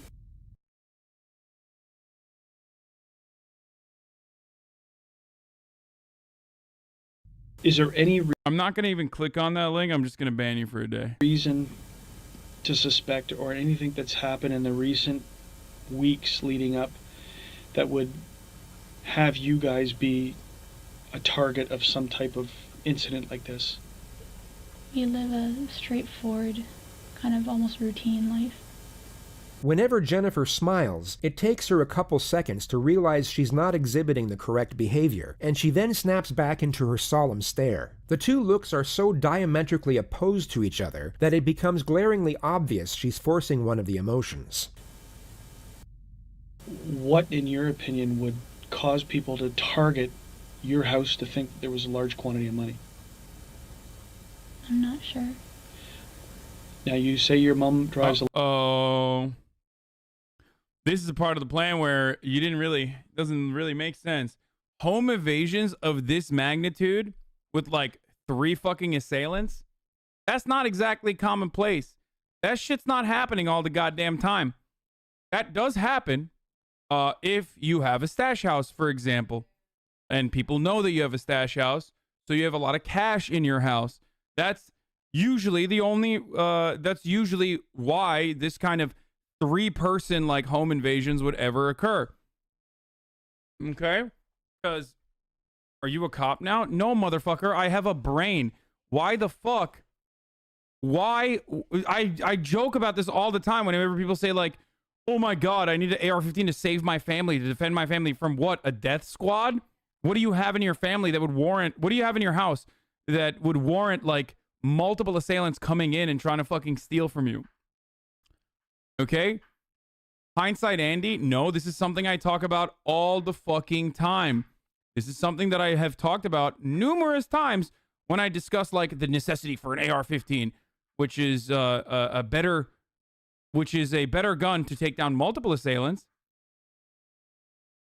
But again, C-grade Rutgers student has criminal studies degree now. Wait, what? First of all, criminal studies, I fucking graduated with honors with a poli-sci degree, so I don't know what you're talking about. Criminal studies is like literally regarded as like a lesser degree than poli-sci. And also I graduated with a 3.75, so suck my cock. And even then it doesn't even matter. Not necessarily per se, but more guaranteed to drop someone than a handgun. No, okay, stop focusing on the AR-15 line there. The point is, I've talked about this before, like, home invasions do occur, okay? But oftentimes it's not going to be fucking, oftentimes it's not going to be unless, like, because that's a gigantic risk. Walking into someone's house with guns is a huge risk. They might have a fucking gun. No matter where you live, they might have a gun. They might be able to fucking defend themselves. So, in most circumstances, it's got to be fucking worth it. And it's not worth it to just, like, hit up a fucking random dude's house. You know what I'm saying? Alexis. It could be because of the aesthetics, yes. What about your dad? He drives a Mercedes and he loves that baby. Is that right? The questions end here, and the detective leaves the room for half an hour to double-check if he needs any more information. After 15 minutes of Jennifer waiting alone, we're gifted with another performance of the startle reflex, only this time it's slightly less convincing. I've been here longer than my last relationship. 3 months? If investigators were certain of Jennifer's innocence, this would have been the first and last time she would have been questioned in such a manner. Police are extremely careful in how they involve victims in investigations as to not cause further unnecessary trauma. But on this particular occasion, it would come as no surprise that Jennifer's psychological well-being was of less concern. She was officially still a victim and witness, but unofficially a leading suspect. She was called back in to give another statement just 2 days later at 9 a.m. She was told the reason was to collect more details, but you'll notice that the line of questioning and the answers they attain have little to no use for anything outside of Jennifer's culpability. The actual reason for this second statement is to collect further information to use against her at a later stage. In this interview alone, they already start the process of cross-examination and start to catch her out in previous lies. Jennifer is still a witness at this moment, and the exchange is void of any direct confrontation, yet she is still put under a modest amount of pressure, and the holes in her story start to become ever more apparent. take that first interview that we had, which was, hours after what had transpired, put it aside. It's almost like we've never spoken before. Okay? Uh-oh. So we're starting afresh. We're starting from new. Oh, shit. That way you're not going to say, I think I already told him that. Time Don't worry to about throw what you've already told him. PogChamp, dude. Do you, Jennifer Penn, swear or declare that the evidence that you give in this investigation shall be the truth, the whole truth, and nothing but the truth, so help you God? Yes. We're going to see if we've learned or if you've remembered anything else. And there's some questions with respect to that statement that I'm going to ask you about. Okay, but I'm going to let you start again, and let's move forward from any time in that day where you want to start. If it's the time you woke up or if it's the time that your first interaction, it's your choice. Okay, I'm very nervous, and Why are you nervous? Tell me about why you're nervous. Because I don't want to say the wrong things. Because that day was a lot. You're right. And I've been scattered, and so bits and pieces are here and some pieces aren't here, and I'm just... So, I want you to sit back in your chair, okay? Just sit back in your chair, take a deep breath, okay? Close your eyes, just follow my line, just sit back in the chair for a second, sit back, relax, the best you can, close your eyes, and just breathe for a minute, okay?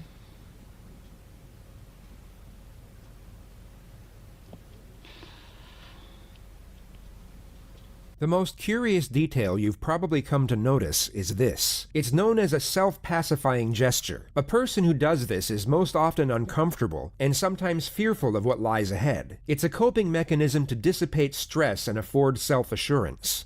What I can remember is when I woke up, I had some breakfast. She practices on the piano, studies piano history, plays games on her phone, and speaks with her friends on Facebook during the morning hours. Her mom leaves to visit her grandfather at around noon and returns at 3 p.m. to prepare dinner. Her father comes home at around 4:30 from work, and dinner is served 1 hour later. Her mother leaves for line dancing at 7, then returns at 9:30. Jennifer at this point is in bed talking with her friend on the phone, and her father is in the computer room. She then hears her mother loudly call out to her father. What is she saying? She's calling him by his name and to come down. Okay, so give us verbatim. What do you hear her saying?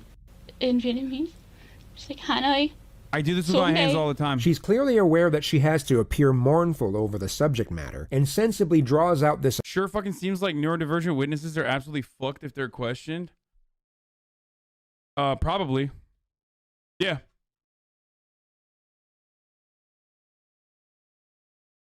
I mean, welcome to the world where everyone is fucking ableist as shit.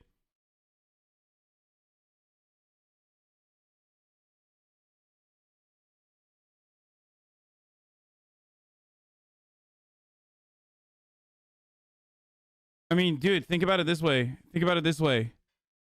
I mean, neurodivergent people get fucking framed for murder. Like, when they haven't done the thing. Like, that literally happens.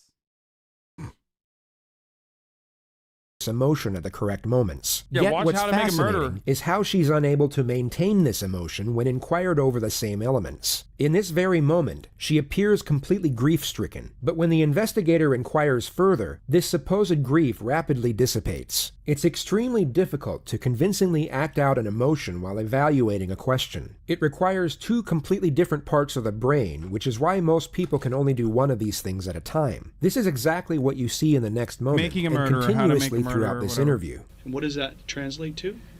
That's my father's name, Han. Come down here. Does she say anything else associated with that? I can't hear clearly because, like, I was on the phone and the TV was on, Sure. but that's what I heard. Is she yelling? Or is it... Neurodivergent means you have, like, a neurological disorder. Like, you have a disability. Okay? You're neuroatypical. Disabled, motherfucker. Disabled. I don't know how else to use it. Like, it's like the most... it's the most, like, appropriate way of saying, like, you're different than what would be otherwise, like, considered normal, like ADHD, OCD, Asperger's, that sort of thing.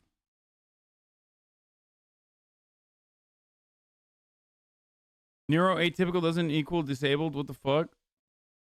Doesn't neurodivergence mean like you're neuroatypical and also you have some kind of disability, a neurological disability? Being neurodivergent isn't a disability. How fucking neurotypical of you?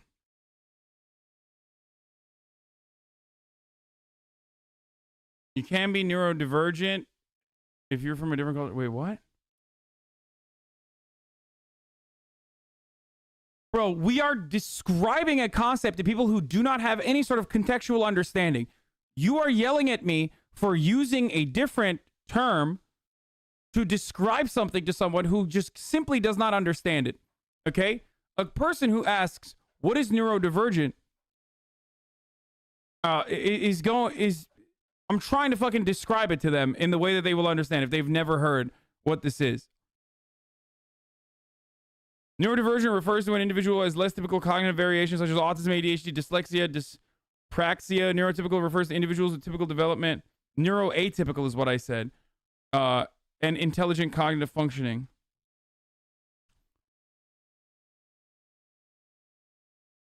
ASD chatter here using disabled is actually preferred to words like special. You are neurodivergent having ADHD, and I'm also neurodivergent having autism. It's a spectrum of abilities and development. They're full of shit. Neurodivergent literally means disabled / mentally ill. Mentally disabled equals neurodivergent, but not neurodivergent equals mentally disabled. What? Dude, you're making it more confusing.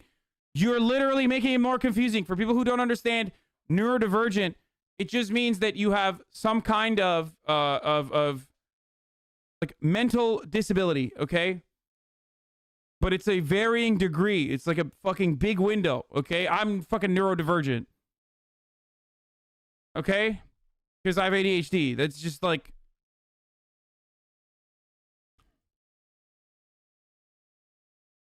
All right? That's how it is.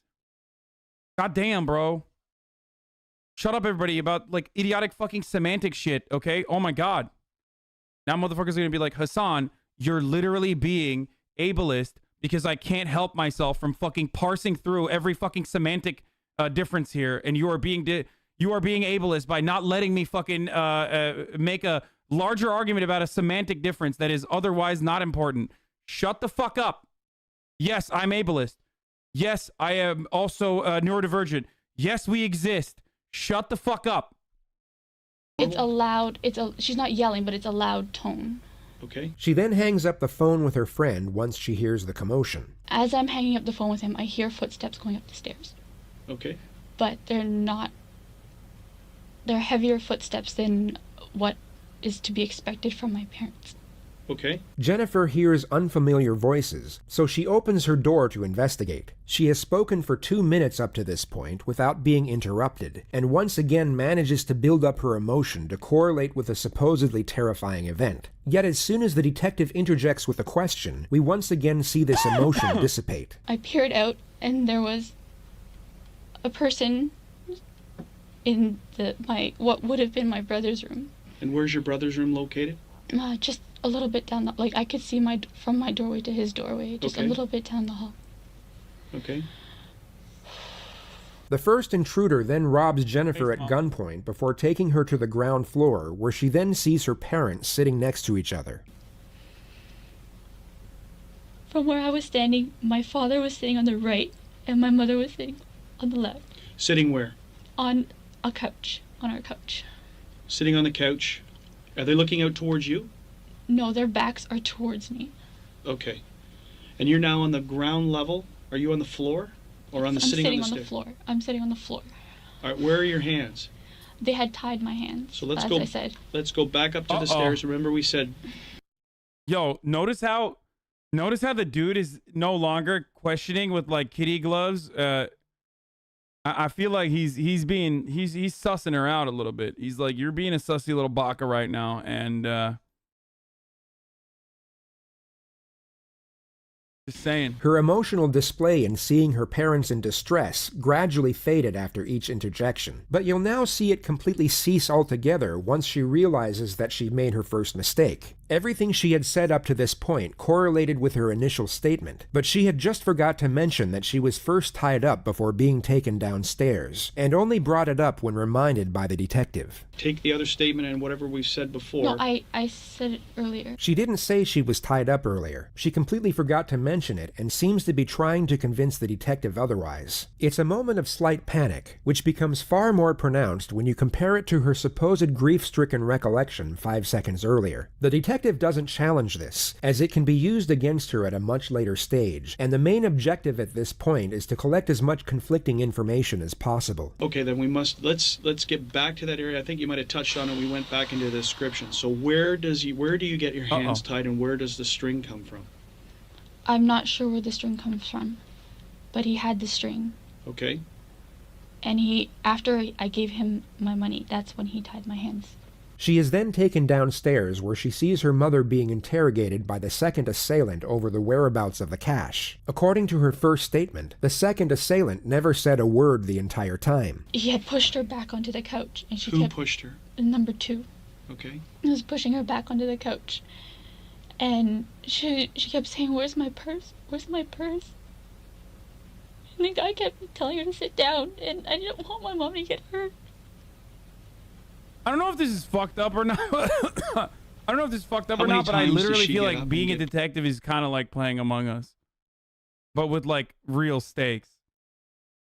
Like the more I watch it, the more I'm like, this is like you have to have a comprehensive understanding of like all of the events that took place. You have to analyze the scenery.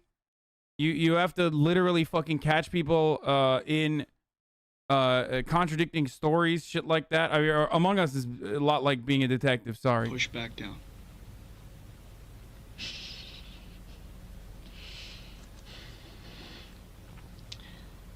I'd say she got up twice. Has number 2 uttered a word at this point in time?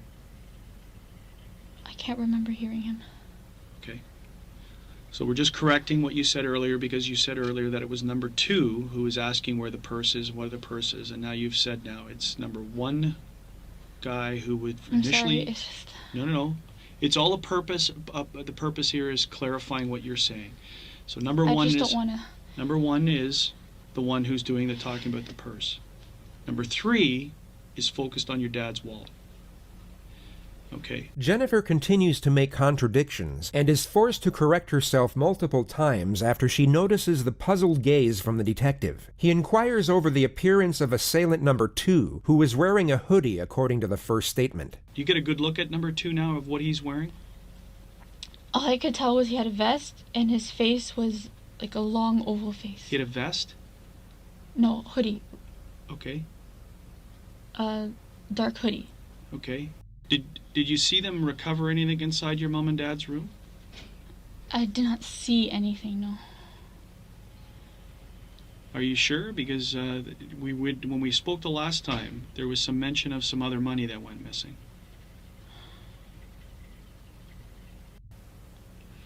I believe when they were looking for my father's wallet, they had opened the drawer. And it was in an envelope. What drawer would that have been in? If you're at the doorway where I was standing on the left side, the bedside table. Whose side of the bed is it? That's my mother's side of the bed. Okay. More than likely a total coincidence, yet she almost appears to be praying that she gave the correct response. Fortunately for her, she was correct on this occasion. And approximately how much money? I'm not sure how much she took out for our trip. But I can only estimate about a few $100s. Few hundred, because at the time, the last time you told me, you were pretty adamant about $1,100. $1,100. So I'm curious to know how you came up with that number. You are being such a sussy little baka. I believe because when we were at the border, we stopped at the duty free. My mother was deciding whether to use her U.S. currency or her U.S. currency or her Canadian currency. So it was at that time you remember hearing $1,100? And that's what, is that the inference you're saying? Is that, because you're pretty solid saying that it was $1,100 that went missing, that was taken. And that you saw it when we spoke. And who took it? Who took possession of the money? I'm sorry. It's all right. The detective lets the contradiction slide once more. Jennifer is then brought to the moment where the intruders had just left, and she is Dude, no matter how fucking skilled you are, no matter how much you think this shit through, clearly it still falls apart, dude. Okay? You're just never, you're never well prepared enough to obviously get away with, you know, hiring a hitman to murder your parents. That's what we're learning today. That's what I'm learning, at least, from this story. That's the moral of this story. Tied to the upstairs banister. Let's come back to now you're being taken to the banister in the upper.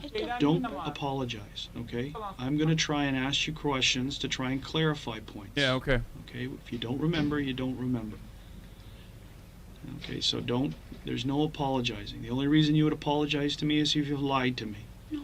Okay, No, so then in this case, then don't apologize to me. It's okay. Okay, I'm going to ask you questions to clarify points. Okay. You're now bound to this, to the railing.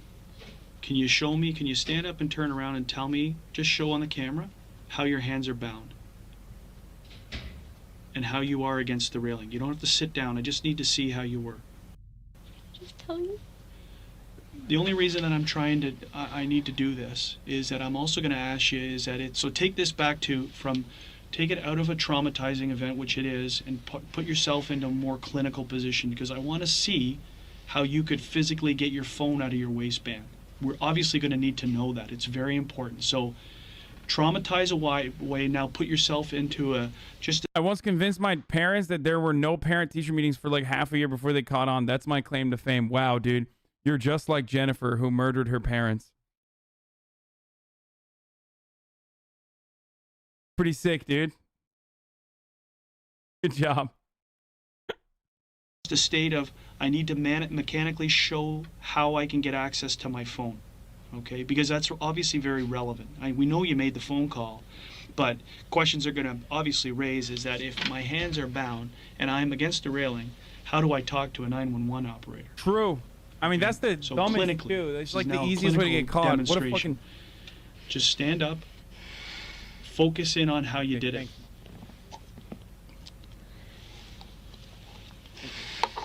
And I want you to stick that in your waistband as an example.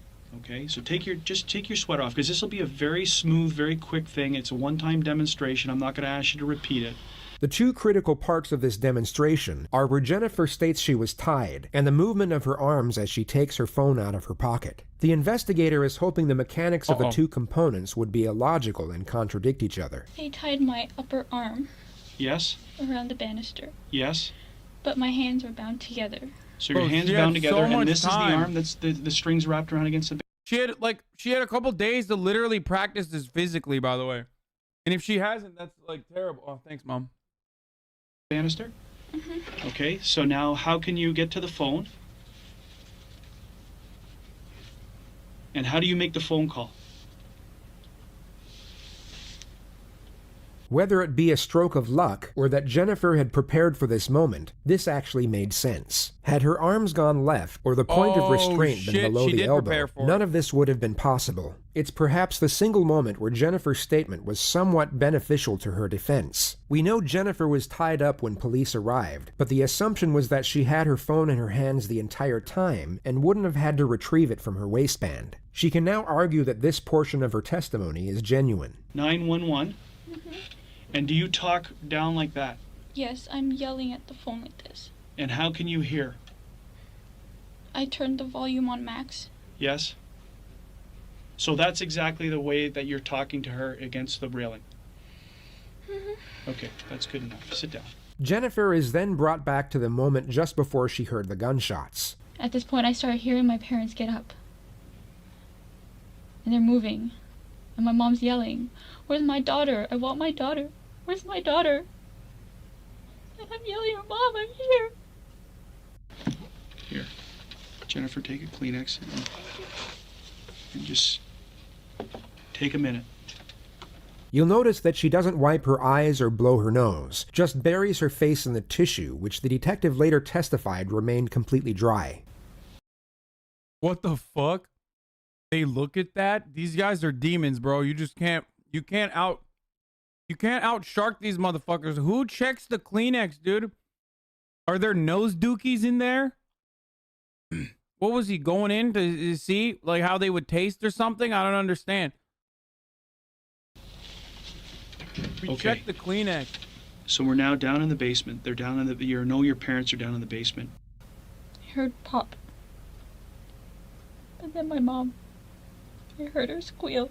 Multiple pops occur thereafter before she hears the intruders leave through the front door. Once the door closed, I heard my father. He ran up the stairs and all I could hear was moaning. Dad. Once I heard him starting to move, that's when I pulled out the phone and I was trying to call 911. This is untrue. She only realized her father was alive midway through the 911 call. And in that exact moment, you can actually hear genuine fear in her voice compared to her fabricated panic the moment before.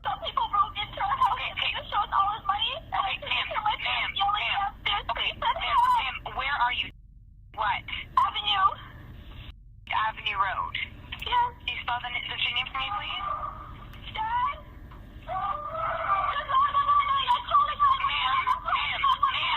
The final part of this statement is collecting information to set up the main strategy for Jennifer's interrogation that will take place 10 days later. They go through Jennifer's past and gather intel to lay the foundation for what's known as the how and why solution, which will be explained in further detail at a later stage. What I want to do now is I want to go into your past, okay? And start talking about... Dude, I'm sorry. They're doing that thing again where it's like, well, this is called the how and why solution. Oh, you mean like fucking building motive, dude? That's crazy. I didn't realize there was a specific name for motive.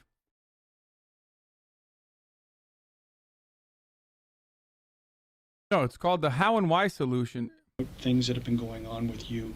The detective now morphs into a therapist, and what's fascinating is how Jennifer doesn't once question the new line of inquisition. Many argue that it was the first time Jennifer was even asked about such matters, giving reason for her willingness to open up. This may have been the first time in her life she was able to process her frustrations and vent to someone who appeared to care. The first topic is her parents, and the expectations and pressures she was under to succeed, which led to her faking her grades and then her college degree as to not be a disappointment. How did you feel about that? How did you feel about having to lie to your parents? Oh my God, that's the biggest self-report, dude. Bring it up. There was just so much expectation. Did you have any resentment towards them for this? I chose what I chose, but in the end, I chose my family. Guys, this is a little-known technique called the asking questions solution, where the detective will ask questions to get answers out of her. She just referred to the ultimatum she was given by her father, the choice to live at home and go back to school, or be completely cut off by her parents and live with her boyfriend. Information gathering on Jennifer's past goes on for roughly 2 hours and 20 minutes. The detective then ends the exchange by putting her under some pressure. It's not a direct confrontation, but it's by far the most uncomfortable position she's been in up to this point. The detective subtly switches back to the home invasion and how the intruders were able to gain access without breaking in. Like you didn't hear a doorbell, you didn't hear a door knock, you didn't hear a door kicked in, you didn't. I said I was watching TV on the phone. I don't know how. Yeah, I know. We went over that back and forth. We don't know how. Uh-oh. So somehow they got into your house by getting through your mom down on the lower level, right? Because she's the only one who's down there. She was the only one down there. So, bro, have you never watched a fucking crime movie? Like, That's literally the first thing that detectives look at is like, no sign of forced entry. It seems the suspects knew the victim. Like, you know what I mean? That's like straight up some CSI 101 shit, dude. It's very confusing. Generally, random events are not, in most cases, random. There's a rhyme or reason why they've come to your house. Yep. But from what you've told me inside the house, the only thing that you hear them saying to you is they're looking for money. Yep. And They're you not don't do a looking for fucking specific armed robbery quantity of like that for no reason. So you're telling me that you had no involvement in what happened, meaning not saying how the outcome came, but you had no involvement in any type of illegal activity that would have drawn you or the attention of you to have bad people come to your house looking for large sums of money. You're not involved in this any which way. Because the question obviously stands, Jennifer, is you're upstairs and they're downstairs. Right? So it's a natural concern when, why would they leave you alone? Why would they not do the same to you? Yeah, why wouldn't they murder her? Why would they know there's fucking money in the house? Like, who has cash in their fucking house, dude? The real question is, why don't you have a lawyer, dog? Lawyer up. I don't know why. I am not siding with the murderer here, okay? I'm just simply stating that, like, I'm not defending her. Look at my lawyer, dog. He's invisible. I'm going to jail. You can't answer that question? The only thing I can say is he said I cooperated. But I asked him to take me. The number one guy? The number one guy said you cooperated. Okay.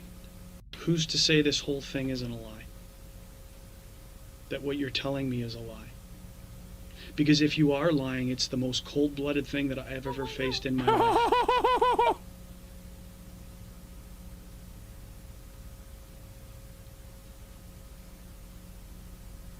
God damn, he said it.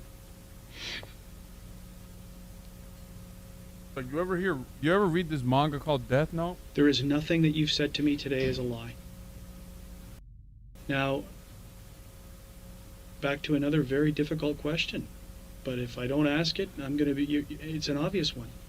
The resentment that you may have had towards your parents for the interference in your relationship and your life and essentially locking you down in your house.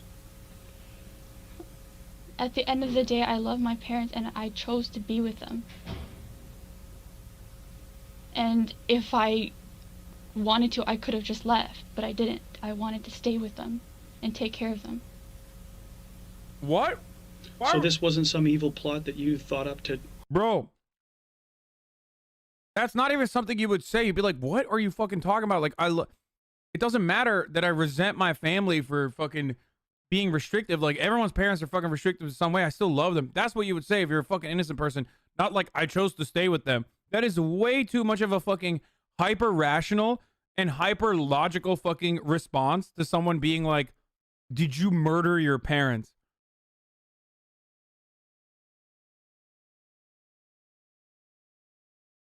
That's a ginormous red flag, in my opinion. Maybe I'm wrong, but like, I chose to stay with them is a fucking, is like a very weird thing to do. Are the parents also at fault in this case? No, dude, no. Bad parenting, unless like bad parenting literally means like child abuse and like physically trying to murder your child, and then in self-defense your child murders you. Outside of that, like, no, the parents aren't fucking at fault for being murdered by their daughter. A murder. You're crazy, Chatter, you fucking sick freak. Oh my god, no. Okay, no interaction. Everybody no needs belief, to calm the fuck down. Everyone who keeps saying she's hot, like, dude, just keep it to yourself, okay? You didn't have anything to do with this thing at all, whatsoever. You don't engage in illegal activity. The murder. Because you know that it'll be very easy. It will be a very easy thing to discredit you on, right? We're in the process of trying to add credibility to what you tell us, and that's through the process of asking people and doing whatever. Through that same process, it will be very easy to find the flaws in what you've said, which again then turns the focus back to you.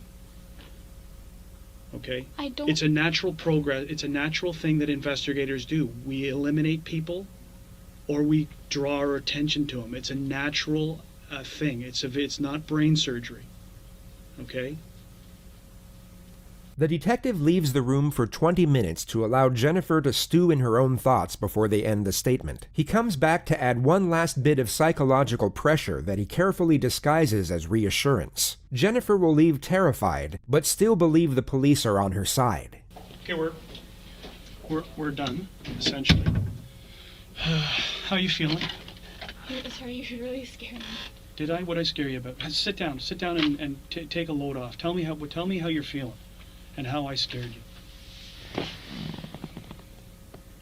I don't want you walking away from here thinking I'm evil. I want you to walking around from here thinking that this guy is helping investigate my mom's murder, and he's going to turn over every stone possible to make sure that we catch the people who do that. That's what I want you feeling. So I don't want you walking away from here thinking that I scared you, or I'm a bad man. Sometimes we have to ask very, very difficult questions, but it's my job. Okay? You're our only link. You're it. Until your dad is back and being able to be spoken to. Right now, you're our only link to this case. Bro, Dad survived it? Oh my God. Oh, she done fucked up, dude. That's crazy. Plot twist. I survived, bitch. Her father had bullet fragments lodged in his face that doctors couldn't remove, and a shattered neck bone. At the time of this interview, the consensus was that if he did regain consciousness, he would be useless as a witness due to irreversible brain damage. So we may rely on you heavily until we can speak to your father. God damn it, dude. So don't be afraid.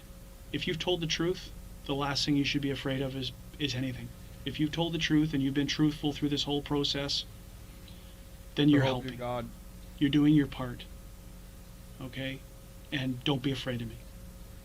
I'm just afraid because, I know everything is just all pointing negatively right now, and I don't understand why. I feel that, the way you're speaking to me, it's kind of like, I know you said that you had to say those things, but it's here, and I've already said it to the special victims yesterday, but there's ideas in my head. Yeah. And I'm afraid to say it out loud. But ideas about speculation of what happened, how it happened. Unfortunately, at times some of us have to point the finger, seem like we're pointing the finger, and it really is just to provoke you to see what you're going to do, how you're going to respond. Okay? So it's only a question, and it's been answered. And if you've been truthful, okay, you have nothing to fear. Absolutely nothing. Okay? Police kept Jennifer under close observation from this point forward. A surveillance detail was assigned to track her every movement, and she was even monitored at her mother's funeral 3 days later. According to reports, she was emotionless the majority of the time, only showing what appeared to be feigned grief at certain moments. She never shed a single tear, and kept her eyes to the floor or completely shut for the entirety of the service. Jennifer's father had in fact awoken from his induced coma the day prior, and miraculously seemed to remember everything from the night of the incident. What? He would give an official statement in secret on November 16th, and multiple parts of his story contradicted what Jennifer had told police. The most significant detail was that she was never tied up, but instead walking around freely and talking with the intruders as if they were friends. He actually spoke with Jennifer over the phone, but was informed by investigators to act amnesic and not to confront her, only to ask her if she thought her ex-boyfriend was behind it. She stated that she was almost certain he wasn't. The only issue with Hahn's statement was that he had suffered minor brain damage from the gunshot, which could be used by a defense team to refute his testimony in court, or even get it thrown out altogether. Furthermore, it was essentially his word against Hero. Also, you could throw that out on a technicality, but like, what dad would literally make that up about their daughter after they've been fucking shot in the goddamn head? It's like, I lived, and also now I want to frame my daughter before I fucking die. Like, motherfucker literally said, I saw her vent, dude. I saw her faking tasks. I saw her vent.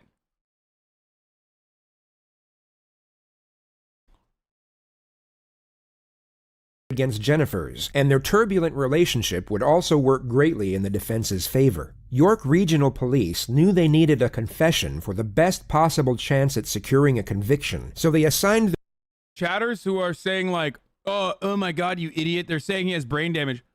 What kind of brain damage causes you to literally fucking create a fake narrative?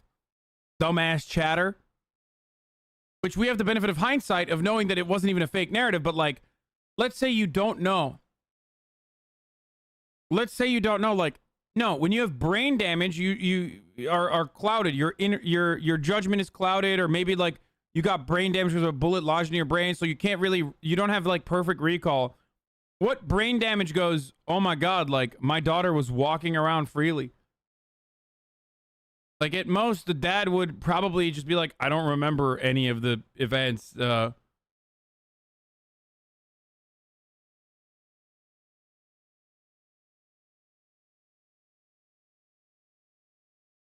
Frontal lobe damage can change personality. Okay, but changing a personality doesn't mean that you're gonna fucking concoct an entirely different their most experienced investigator to conduct Jennifer's interrogation. She was called back into the Markham police station on the 22nd of November at 2:30 p.m., a week and a half after the incident took place. So just for the record, it is the 22nd of November 2010.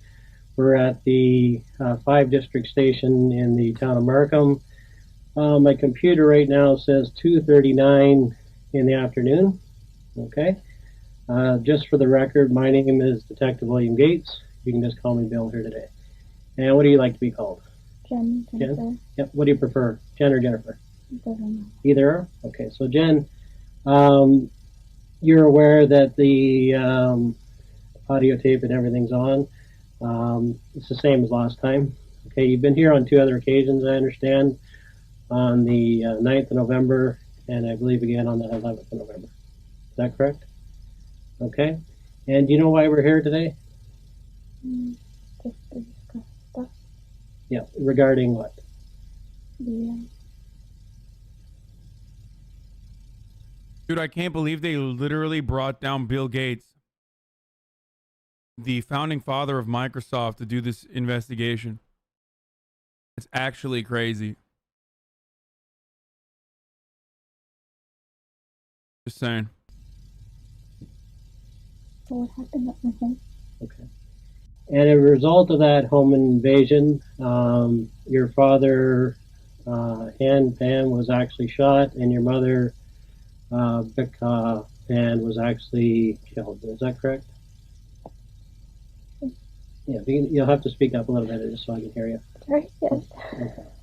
What's unique about this interrogator is how he immediately adopts a no-nonsense approach, yet manages to build rapport and remain sympathetic at the same time. You'll see that he has far less patience compared to the previous investigator, yet seems to create a stronger connection with the suspect. It's a hard thing to explain, but easily observed, as you'll soon find out.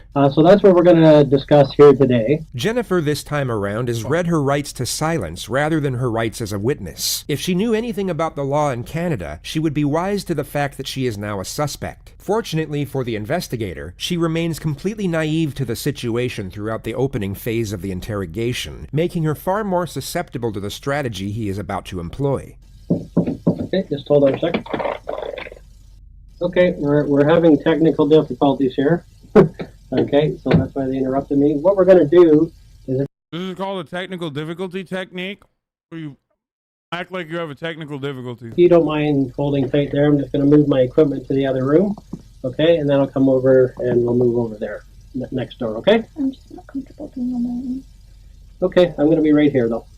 Okay? With respect to interrogations, it's common knowledge that the psychological manipulation begins before a single word is spoken. The physical layout of the room is designed to accelerate the sense of discomfort and isolation, and it's fascinating to observe how each interrogator has their own unique methods of setting the tone. Knowing how this interrogation plays out allows us to realize this detective's procedure. The considerable distance between him and the suspect will keep her relaxed enough to be influenced by phase 1. But this same distance will intensify the pressure once he eventually closes it during phase 2. You'll notice this detective is slow with his first strategy, but swift with the second. He takes his time in building trust and establishing rapport, yet once this initial connection is secured, the transition to aggression will be abrupt and ever increasing from that point forward. Jennifer takes a seat in the room 15 minutes since she was first informed of her rights. It's important to note that she is still free to leave at any time at this point. She is unknowingly a suspect, but not under arrest. So just for the record, this room is being videotaped and audio taped, just like the other one, okay? And I'm just going to grab my chair from across the way, okay? Okay. The detective goes through Jennifer's history of teaching piano and her earlier years of high-level figure skating, which was cut short due to injury. If you didn't get injured, would you still be doing it? Yeah. Okay. So that's nice. And did you, as far as that, did you do like competition skating or? Okay. And how did you do with that? I wasn't at the top of the pack, but just the middle average. Yeah, so that's good though. But you did actually enjoy it. It was more than just going for competition. You enjoyed actually doing it. I was petrified of the competition. Okay. All right. Do you have any students right now? Or? No. Okay. And why not? The students I were teaching, they went to high school and lost interest. Okay. Yeah, too big for piano.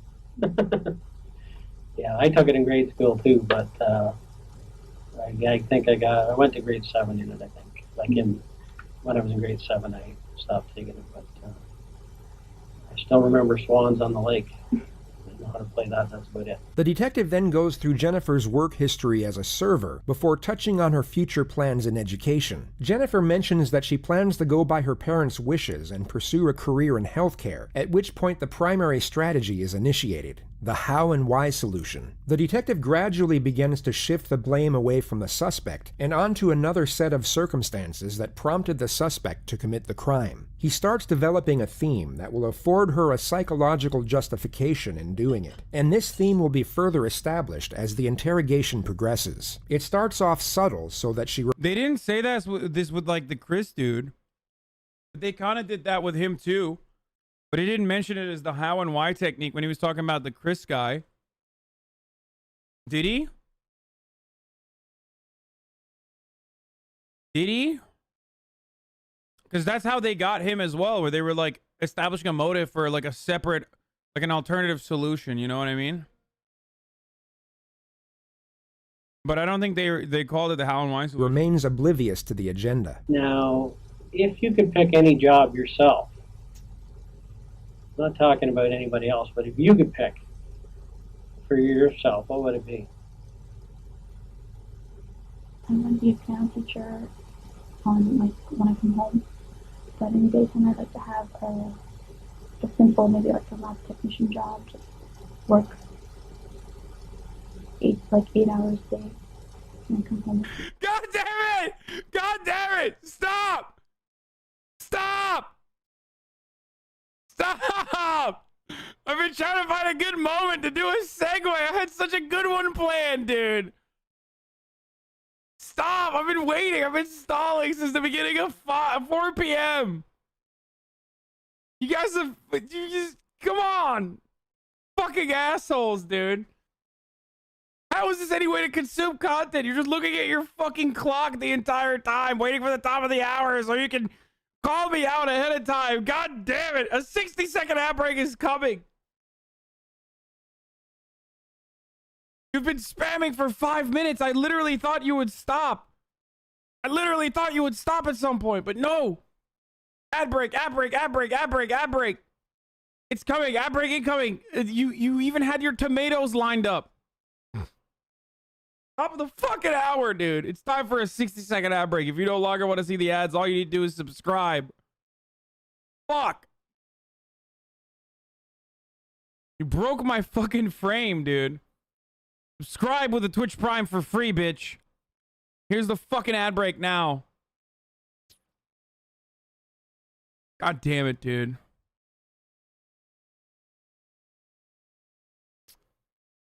Literally did not stop. Like, you guys were just straight up just fucking spamming it, dude. I'm just gonna start fucking hitting you with ads randomly. I hope you're happy. This is an answer the detective was hoping for. Jennifer's preferred career choice is at odds with what her parents... Because I had such a good one planned for this, dude. I'm not even gonna tell you. I had such a good one. Like, I was like, literally, I was like, this is gonna be so good. It's gonna be so fucking good. I'm not gonna tell you.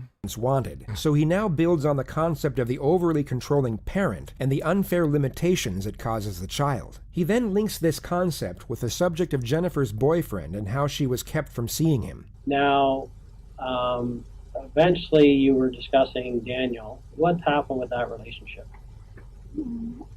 He's doing the exact same thing that the other guys did with Chris when they said your wife is the one who murdered the children, right? Like, and you had to do what you had to do. So that's now the motive there is just like, no, it wasn't the ad technique. That one's like kind of good too. I thought about that, but that's cheeky. I have a better one. I'm not going to tell you. Anyway. My parents at first, they didn't agree with me having a boyfriend. Okay. And once they found out, they didn't like the fact that he was of mixed race. Okay. And they told me to stop seeing him. Okay. And how did that make you feel? That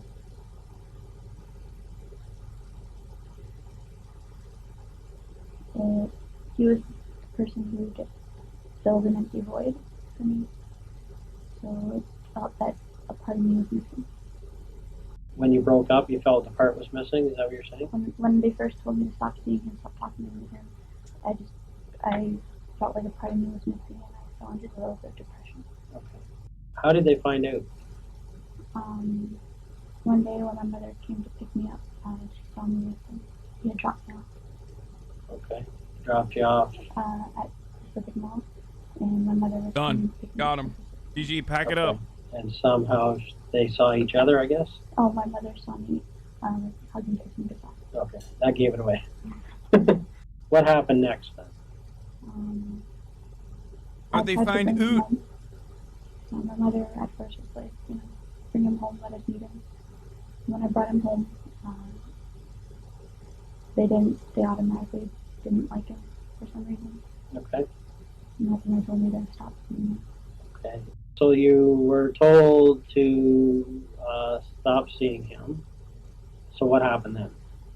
At first I stopped for a while. But like I said, I just felt really empty and I felt depression, and I started talking to him again. Jennifer then goes on to explain in further detail how she carried on the relationship in secret and how it became more and more of a struggle hiding it from her parents. Now, how has Daniel taken it when your parents said that you couldn't see him anymore? How did he take it? He was hurt. Yeah. Yo, there's some real fucking freaks in the chat who keep saying, well, the parents were really bad. The parents were really bad. Like, you guys really are freaking me out a little bit, okay? I'm going to need you to dial it back like 11 degrees for saying, like, the parents were really bad.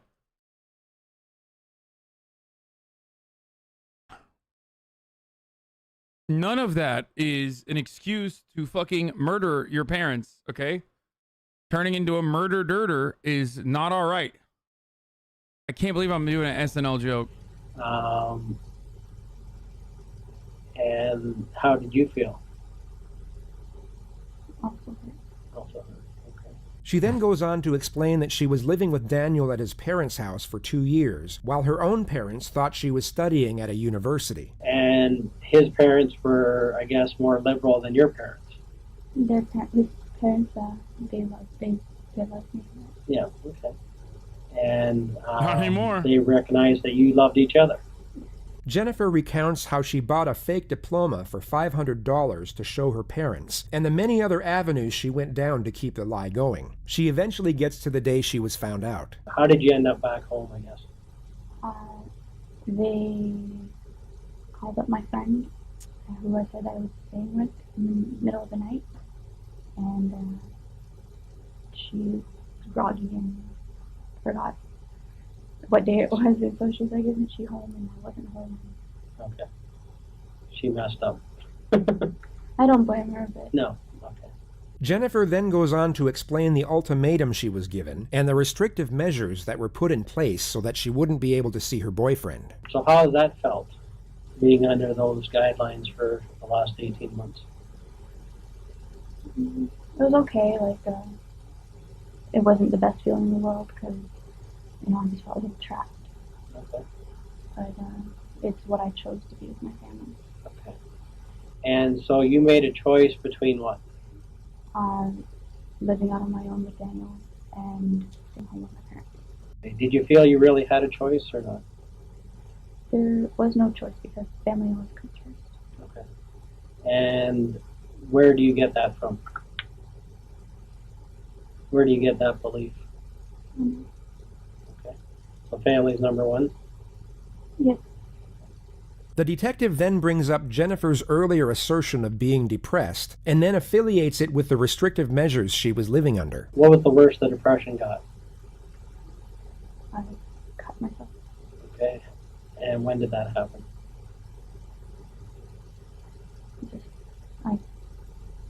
Where did you cut? On my wrist. And Chad, stop telling people that she's fidgeting her foot.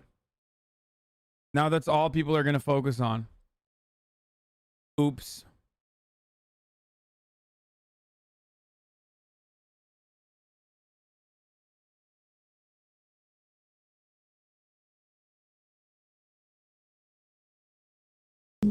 once people started noticing, I'd hide it other places, but never twice in the same spot. So how many cuts do you have on you? Now, none. None? They've healed? Okay. And did you want to kill yourself? Yes. Jennifer asserts that she tried to kill herself when she was 19 by overdosing on sleeping tablets. She also states that her self-harm was a distractor from the pain and frustrations she was going through. Did you ever feel that they expected too much of you? Didn't he just severely abuse her? Doesn't justify murder, but it's more than just bad parenting. Okay. So who would they compare you to? I mean, they had like very fucking high expectations of her. Classmates, clubmates. They were overbearing and annoying. Okay. And so some of them have been successful recently? Okay. And what did they say to you? Wish you could have been that person. Okay. So that's pretty hard, right? Hard to take for you? What I've heard all my life. Nothing. Okay. Did you ever feel like, I know you're smart and they believe you're very smart, but did you ever feel you weren't? I don't know, man. Look, I'm from a different part of the planet, from a different time. Okay, I'm aging myself with this. Like, yeah, their parents were fucking bad, but I don't know enough to. None of it is justifiable, obviously. Like, nothing justifies murder, but like chatter saying they're being abusive and whatever. One, feels kind of sus because you're like literally believing someone's word verbatim when that person is like literally a fucking murderer and has been lying about all this shit, and this is a liar's testimony. And two, like even the way she describes shit, like, oh, my parents forced me to do this, they forced me to do that, like it doesn't feel like what? Oh, okay, that was a good one. It doesn't feel like it was, from my point of view, maybe I'm wrong, maybe I'm from a different era, maybe I'm from fucking a different part of the planet, but like they're just doing like typical fucking immigrant parent shit. They're being annoying, overbearing, they're being helicopter parents. But like I feel like abuse is different.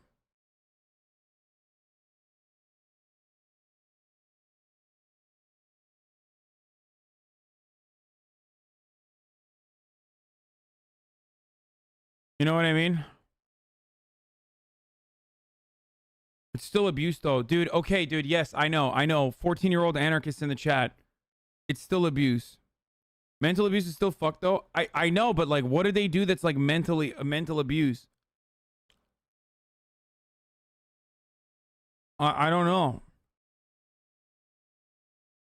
Maybe I misunderstood certain parts. Like, what are you considering abusive in their actions?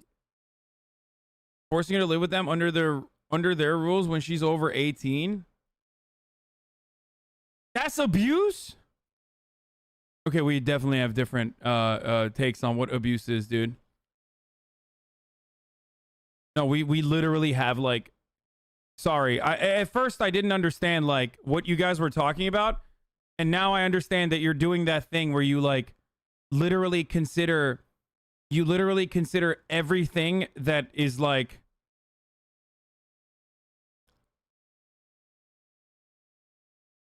what the fuck, dude? What are you guys talking about that? She wasn't allowed to see her boyfriend. Could you imagine dealing with something like that? Yeah, I can. Can you not? I mean, I'm thankful my parents weren't like that, but yeah. You think parents being like, you can't hang out with your boyfriend, we don't like your boyfriend, is abuse? Are you fucking out of your mind, dude? Yo, what is happening right now in my chat? Please explain what is happening in my chat right now. What the fuck is happening, dude? Is this like literally 14-year-olds who like unironically try to apply like dialectical materialist values to like the dynamic? Not even dialectical materialist, actually.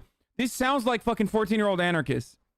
Like white 14-year-old anarchists being like, this is an unjustifiable hierarchy, actually, as a matter of fact. Parenting is authoritarian by nature. And this is a hierarchy that must be abolished, Mom. You need to make me my chicken tendies right now, Mom. What you're doing currently by not allowing me to eat the chicken tendies is literally abuse.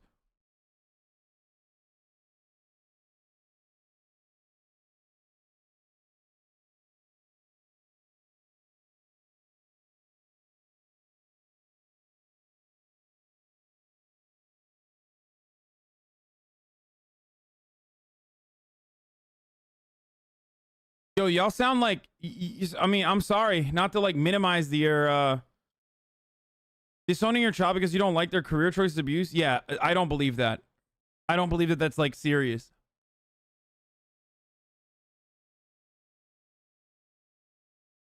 And also, I don't believe that's serious because she's a fucking murderer who's lying in this process, trying to get out of lying about executing a fucking hit out on her parents. So what is mental abuse? Locking her in a fucking room, not allowing her to leave like for extended periods of time, neglecting, yelling, saying fucking that she's a loser, breaking her down, breaking her fucking confidence, slowly but surely. I don't know, just like regular abuse, not just fucking I don't know. Not like grounding someone, which is like a normal parent thing to do. Or, I don't fucking know, saying your boyfriend's a drug dealer and we kind of don't like that and we will fucking ground you if you keep fucking dating this dude. Normal parent stuff, guys. Y'all are fucking being crazy right now. What the fuck?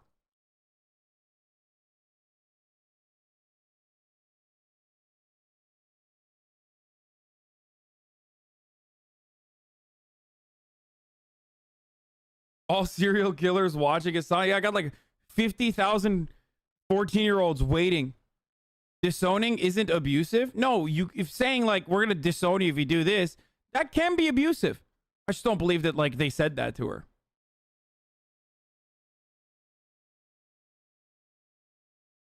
She's a grown-ass woman though. They're so controlling, dude. Oh, interesting. So just say that. Say they're controlling. You're saying they're abusive.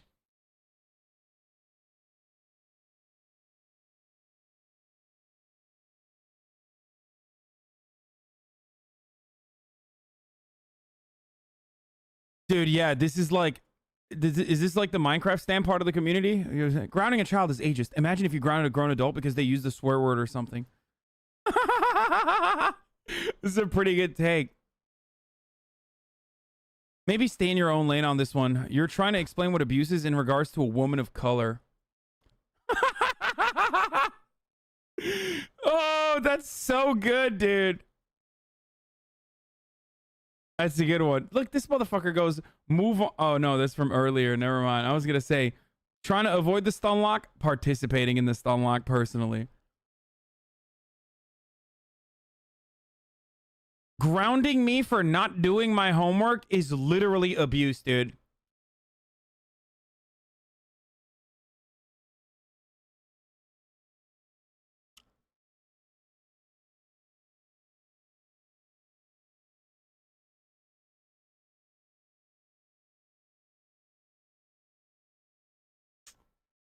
Also, it doesn't have to be just physical abuse. You can be mentally abused by your family.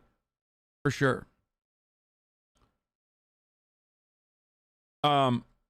Like there is a very real psychological trauma and abuse that children are inflicted upon. I mean, or children experience, for sure.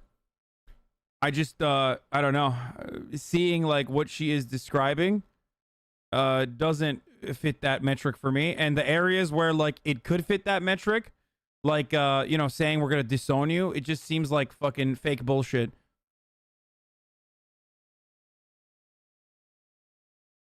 But once again, leftist chat, very typical of leftist chat, to literally behave this way, where leftist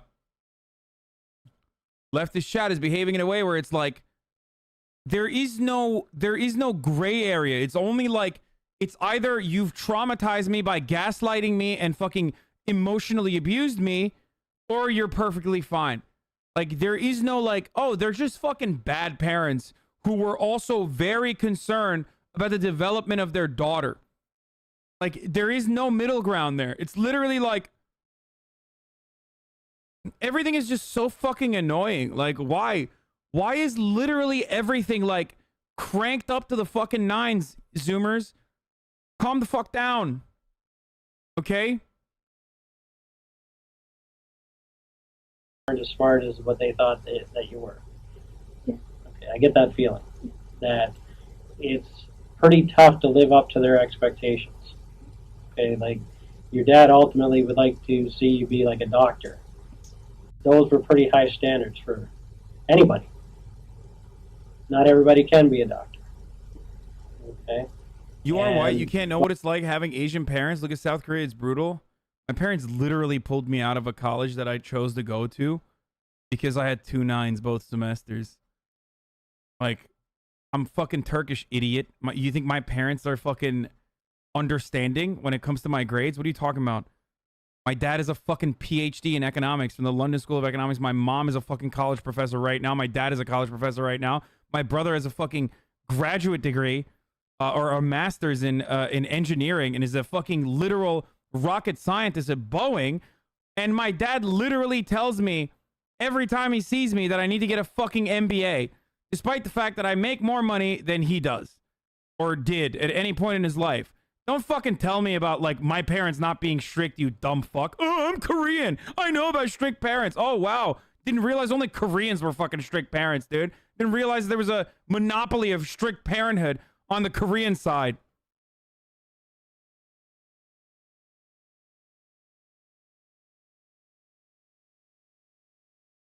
Was I abused because of all that? Fuck no. That's ridiculous. But they may have acted like you could have done it no problem. Their expectations were so high that few people would be able to reach that expectation. I'm not just talking about you, I'm talking about anybody. And it started at a young age. The detective further explores the stresses of living with overly strict parents, and Jennifer explains in further details the way she would cope, which for the most part was lying about her grades and living a double life with her boyfriend. How did it feel having to lie to them all those years? It's really hard. Really hard. Like I wanted to tell them, but it just, they always looked down and disappointment. Okay. I'm sure there were days when you actually planned that this is the day I'm going to tell them, and then you just couldn't spit it out. The opening strategy of the how and why solution has now been executed. A connection has been attained, and the desired narrative established. The next phase of the interrogation is about to commence, which is first set up by a two-step strategy. Step 1 is to induce fatigue. Step 2 is to induce fear. Now, when's the last time you spoke to your dad? This morning, just to see if my brother had made it into school. And what have you and your father discussed about this case? He just asked me if Daniel was behind it. Okay. And I told him I don't know 100%, but I don't think he did. Okay. Why would he ask that? Because he believes that we still talk and that he would go to any length to be with me. Okay. And what do you think about that? I know that he's moved on, so I don't think he would go to these lengths to be with me when he's already moved on. The detective has Jennifer go through the entire incident once more, but unlike the first investigator, offers no reassurance nor consolation. Jennifer starts fake crying again, yet this time is given no tissues to wipe away her non-existent tears. Now, do you think there's any reason why they tied you up and didn't tie your parents up? I'm sorry. One last thing I gotta say is this. Some of you suburban white kids literally deserve to be on a leash, okay? Like some of you fucking suburban white Andes who like fucking call your parents by their first name, having asses, and fucking yelling at your fucking dad having asses, like are ridiculous, okay? And yes, you do deserve to be put on a fucking leash when you go to the goddamn mall by your white ass parents. Oh my fucking Lord, like literally people are just like not allowing me to play video games after a certain hour is actually a manifestation of physical abuse. You are neglecting me. It's like, no, they were overbearing parents who were fucking concerned with the well-being of their daughter and were literally overboard and overbearing, like I said.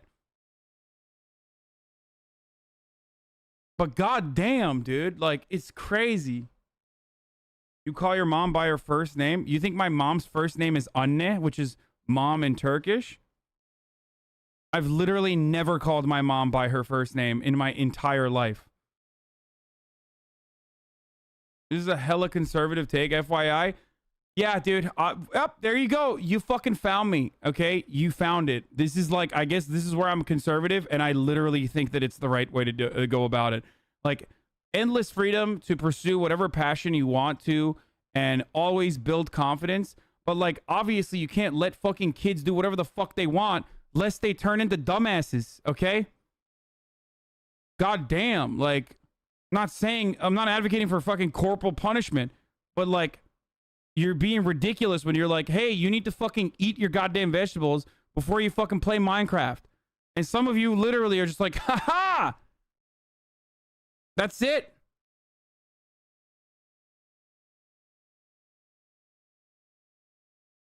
Yeah.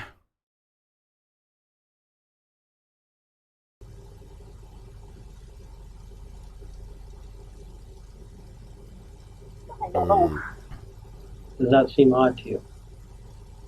Why does it seem odd? Because I was away up here separated from them the whole time. And does it make sense that they would leave a witness behind? If they were going to kill somebody? Does that make sense? I guess Just thinking about it. Would it make sense for somebody that was going to kill somebody to leave a witness behind that could describe them? Does that make common sense for killers? It's not. What do you think? Mm-hmm. Do you think that was a mistake they made then? I don't know. They kept saying that they're running out of time, and it just It doesn't take a long time to kill someone, though, does it? I know. I don't know. Jennifer's dramatics intensify as the discussion of the home invasion continues. She's trying to give off the nonverbal cue that she wants to move past the incident. The detective doesn't respond, but continues to go over the different stages of the night in more detail. He jumps from the beginning to the end to the middle, back to the end, and then back to the beginning again. None of this is for the purpose of information gathering. He is inducing mental fatigue as to diminish Jennifer's critical thinking. This is often done before a direct confrontation, as it can diminish the suspect's ability to consider the long-term consequences of a decision. Jennifer will get stressed and tired, not because she is traumatized by the event being recited, but because it's exhausting keeping up such an act when it's not genuine, and this performance eventually starts to dwindle and becomes gradually less convincing. How did the conversation end with Ed? I heard my mother calling for my father. Okay. And then what? Have to go through this again. Okay. When you went to bed, was your mom home yet? She'd just gotten home and I went down. I told Ed I'd be right back, and I went down, I said hi to her, and I went back up to my room. Okay. Were you injured at all during the whole process? Not really. Okay. Not really anything? Step 2 of the confrontation setup will now commence. The detective employs what is known as the futility technique. He will tell Jennifer that he has an abundance of resources at his disposal, and even fabricate much of what he asserts. He's indirectly telling the suspect it is useless to resist due to the overwhelming evidence against her. Now, the reason why I'm here today, okay, is that I'm an expert, okay, in what we call truth verification. I talk to thousands of people, okay, and I basically know when somebody's not being straightforward with me, okay. I can tell by the language they use, how they answer the questions, their body language, how they treat the question, that something's wrong here, okay. This doesn't make sense. The detective then gives Jennifer an 8-minute narrative on police tactics and forensic technology, some of which is embellished, but for the most part true. He then asserts that police are able to use infrared satellite imagery to see the occupants inside a household. By the way, that's literally true. Well, not satellite, but like, that what he's saying is actually fucking true. They have, what do you call it? It's not a satellite. It's literally a van. They use that, yeah. It's not even a joke. They have heat sensors to like you can heat map or like use heat sensors to figure out like what it looks like. I think you can do it from a helicopter too, but I've never heard the fucking satellite. Yeah, they use thermal drones to find weed grows. Yeah.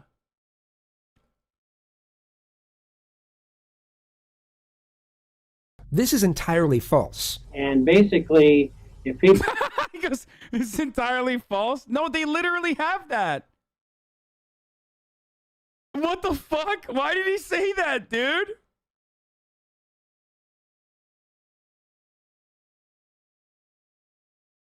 What the fuck is it called? Hold on.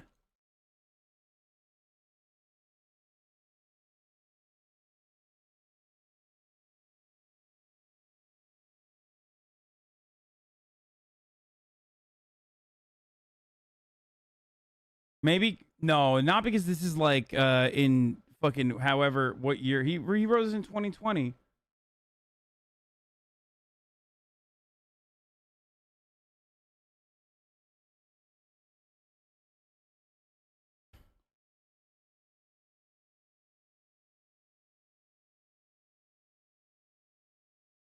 So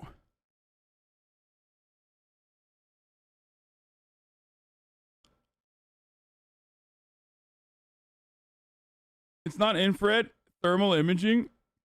Pretty sure the U.S. Supreme Court ruled it unconstitutional in the United States.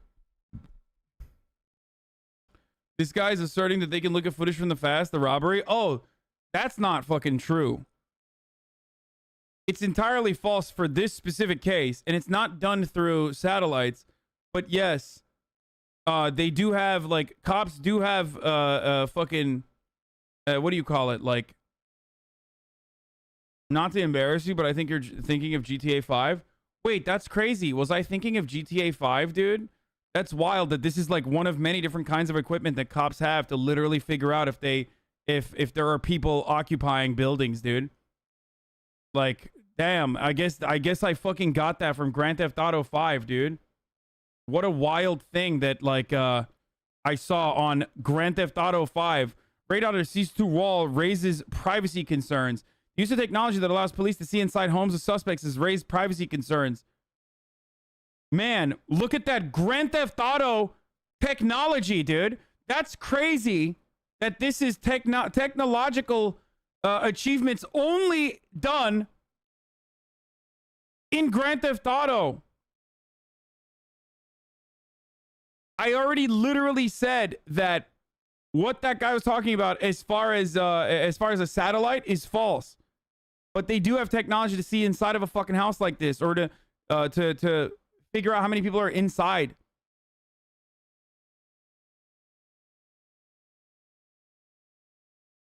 Anyway, let's keep going. People are moving around in a house. It's like an X-ray, okay? And basically, we're able to tell, you know, are those movements, are those actions, that number of people consistent with the story that we've been told? Are the people in the positions that the witnesses are telling us they were in? Or are they different? Okay, and if they're different, why are they different is what our question becomes, right?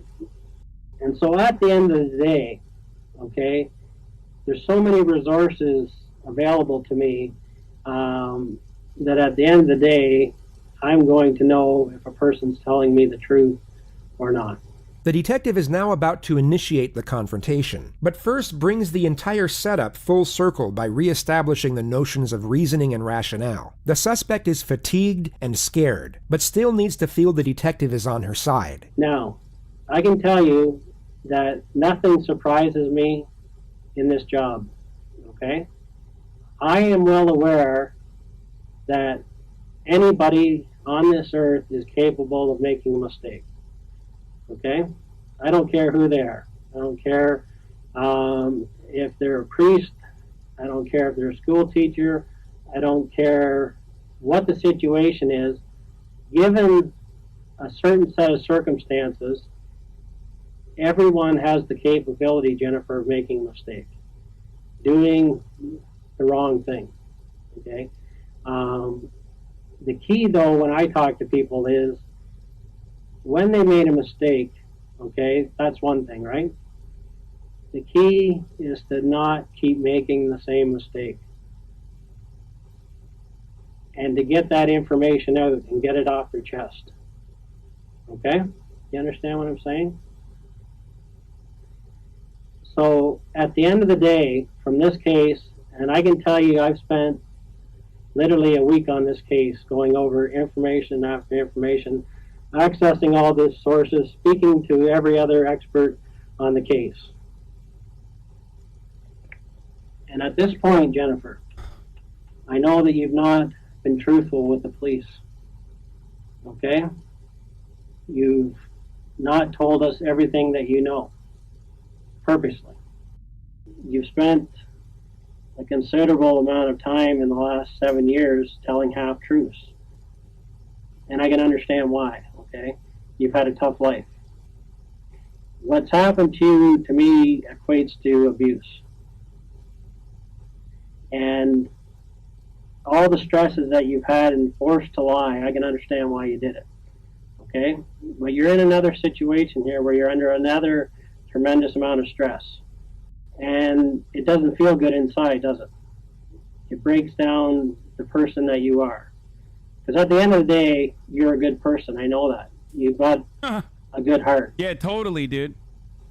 In this case, though, you've made mistakes. Yeah, like fucking Okay? hiring, And you're involved. like hiring with your boyfriend a bunch of dudes to come in and murder your family. You know, just like some mistakes. You've accidentally stepped into that now. Involved in this. I know that. Okay, there's no question about it. The only question right now is, are you going to keep making mistakes? Are you going to go on the route that you've gone on over the years and try to pretend that things happen that never happened? Okay, are you gonna not face reality? What do we learn from this, chat? The moment that you sit inside of one of these rooms, even as a witness, as soon as the cop is being nice to you, recognize that if the cop is being nice to you, recognize that you're being played. If the cop is being mean to you, recognize that you're a suspect and also therefore being played. So in all instances, lawyer up. I mean, obviously, number one is don't murder your fucking family, you know. But plead the fifth and lawyer up. Don't talk to cops and lawyer up. We know that you're involved. We've done our homework, okay? We have to resolve that now here today. I need to know from you what really happened. And I know why this has happened. You have spent your whole life trying to live up to expectations that you can't meet, okay? And that stressed the hell out of you. You're a 24-year-old woman being treated like a 15-year-old, okay? You've never done anything that terrible in your life, but you're being treated like you have. You're not being treated like the adult. With peace and love, I'm going to assume Hasanabi is just manufacturing content by talking real ignorant and privileged instead of unironically making fun of her situation. What? Bro, what the fuck are you? Yo, chatters, sometimes people are fucking wild, okay? They're spoiled.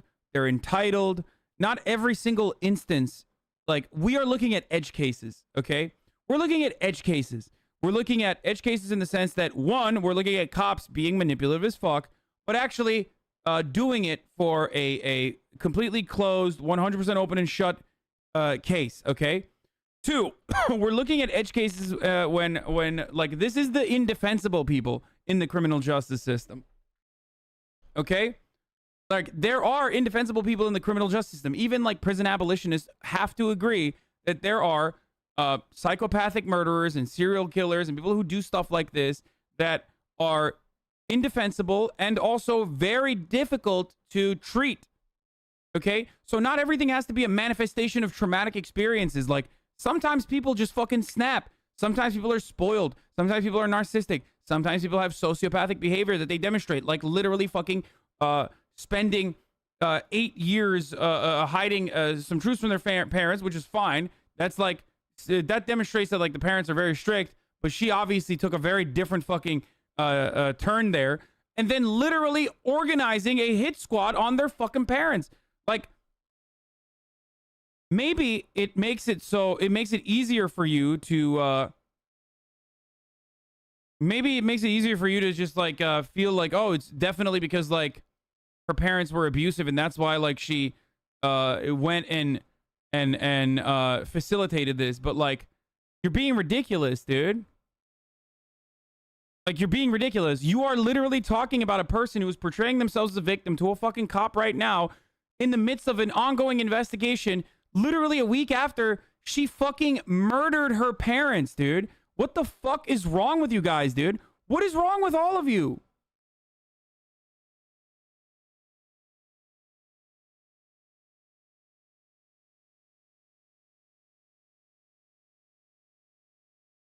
That you are. Yes, you made some mistakes. Big deal. You're not the first person that has gone out and not told their parents that they're dating a guy, because in your culture they don't accept it. I understand that. I've talked to people in here that have kept that secret for their whole life from their parents. Okay, so that's not abnormal, but that puts a lot of stress on you, right? That's not easy for you, is it? No. Now, what we need to get down to here today, Jen, is what really happened. You need to tell me what went on, because you know who was in that house that night. You do, Jen. There's no question about that, okay? While remaining empathetic and understanding, the detective still needs to keep Jennifer's confidence low. He watches for denials and stops them immediately. Letting the suspect deny her guilt will only increase confidence and morale. This needs to be stripped away as much as possible, as early as possible. There's no question about it, okay? The focus is kept from the magnitude of the crime and concentrated on the justifications of why someone would commit it. Yes, their intentions might have been good, but they're not realistic. They're not, Dan, were they? Jen? Their expectations weren't realistic, were they? You couldn't live up to them, could you? You tried to. Right? Am I right? And finally you had to bite back, right? You had no other choice. You felt like you had no other options. You thought of everything else, including killing yourself. This is Canada. We're in the 21st century here. You cannot take everything out of a person. You can have expectations for your kids, but you can't expect them to do everything the way you want. It doesn't feel good to have secrets, does it? No. You have to let me know what happened here, okay? Okay, but you were involved, right? That's the part we need, okay? We need to hear that from you because we know you were. The detective appears to be getting nowhere, so he now lowers the gauge of admission. A confession to a lesser offense is far easier to attain, but once it is attained, can be used to build on the more damnatory elements of the case. You'll also notice that he uses broad terms that infer guilt, yet don't... Yeah, the detective should have pulled the other fucking lady's strat and been like, listen, I understand if you were like potentially a victim in this situation, you're a victim to your parents' abuse, you know, like the way that the chat was talking about it. God, your parents were so abusive. And then, you know, turn around and be like, maybe your boyfriend was the one who did this. And then have her admit to that. Directly accuse Jennifer of murder. You knew before that night that this was going to happen. I'm going to make that easy on you. That's a true statement, right? You knew before that night that they were coming, right?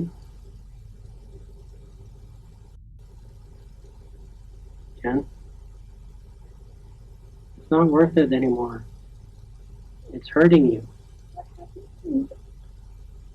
She seems to be on the cusp of giving some form of admission, yet wants reassurance as to what it means for her own sake. She asks this question 9 times throughout this interrogation. It's one of the few things investigators can't actually lie about, as it's been used countless times in the past to get a case thrown out under misdirection. They can avoid the question, yet they can't afford any false promises with respect to sentencing. I need to know the details. I can't even say. But I can tell you one thing is that we already know, so you can't change that. I know you did. But it got too far ahead of you, right? You didn't think this far ahead, did you? Jail time, baby. But once they came in, you couldn't stop it, could you? Good. Could you? Jen?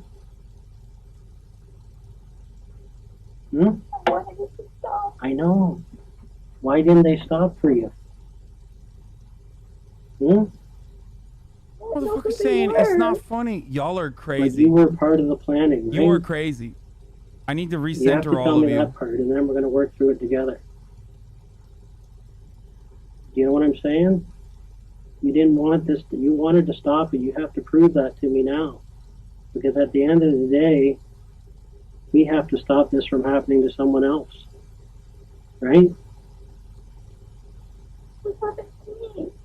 Jen, we're going to have to deal with it one step at a time, okay? I'm going to be honest with you. I need to know what you did.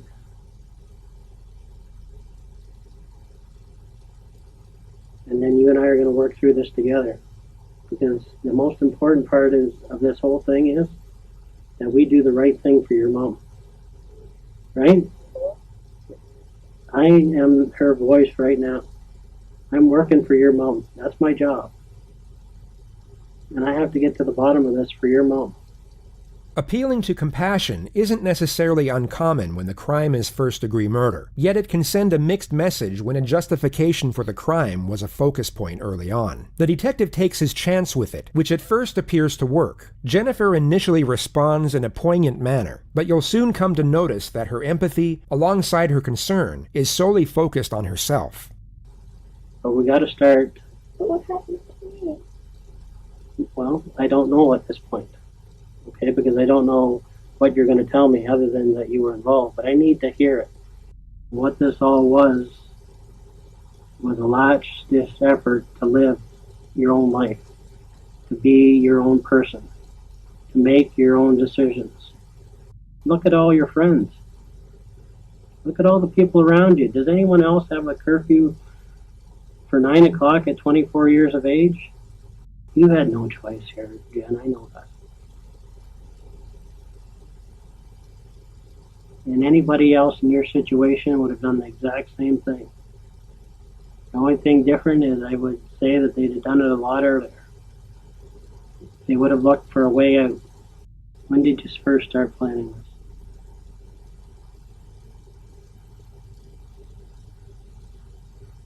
When was the final straw? What was the final straw?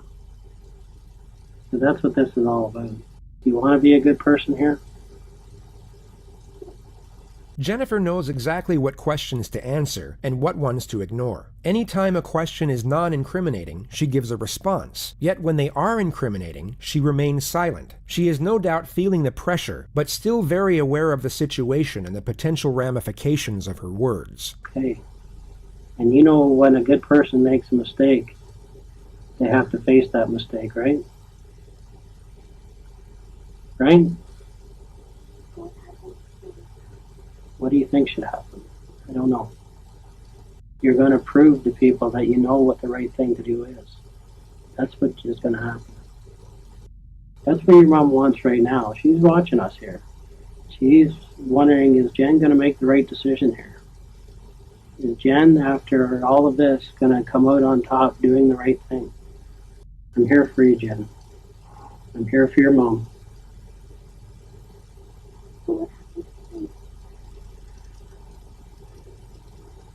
Well, you have to tell, it's one of those situations, you know what, we know that what you did, okay? But you have to be able to explain to me what happened, okay? I can't tell you what's exactly going to happen to you. You just have to be brave here. You have to be brave.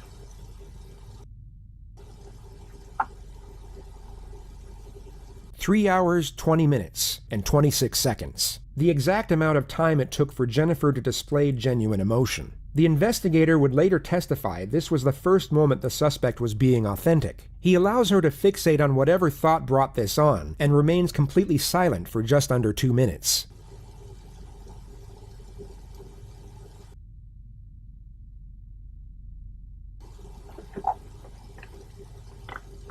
Sorry, aren't you?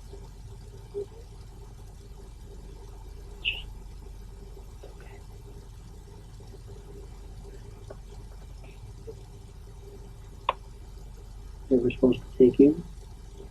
Like, she's lying. She's literally lying, dude. Like, this is a lie, bro. This is literally a fucking lie. And Chad is 100% like saying like, oh, she's abusive, da da da, all this shit. Like, that's fucking insane. I'm actually mind blown by the way that the chat's been behaving. Like, and they haven't even realized that I'm stalling because it's top of the hour, coming early to you this time around.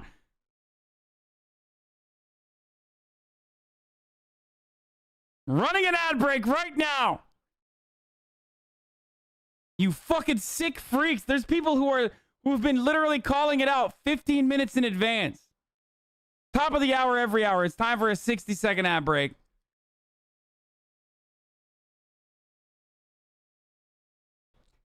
I still got a lot of you this time, okay? I gotta fucking switch it up on you. That's abusive, by the way. I'm being abusive to you by switching it up on where the ad breaks are.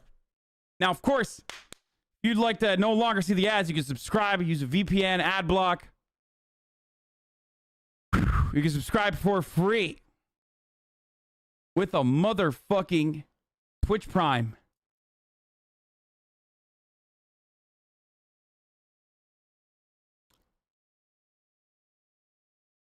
You freaks, dude. You guys are freaks. Some of you are literal freaks. 15 minutes out, people are calling it out. Jesus Christ. Anyway, here's the fucking ad break now. Hassan's such a good streamer. He makes the ads content. Yeah, we gamify everything here. Yeah, I'm gaslighting you guys. I'm gaslighting you. You realize that now they're going to start spamming early? I know, dude. I know. Well, you know, maybe I'll just never run the ad until later.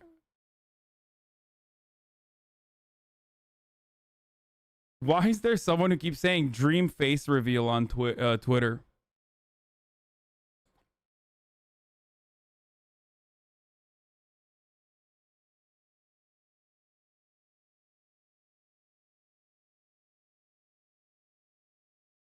For the record, I have looked into additional details of this while the interrogation was going on, and there are things that they've done. His face has been leaked.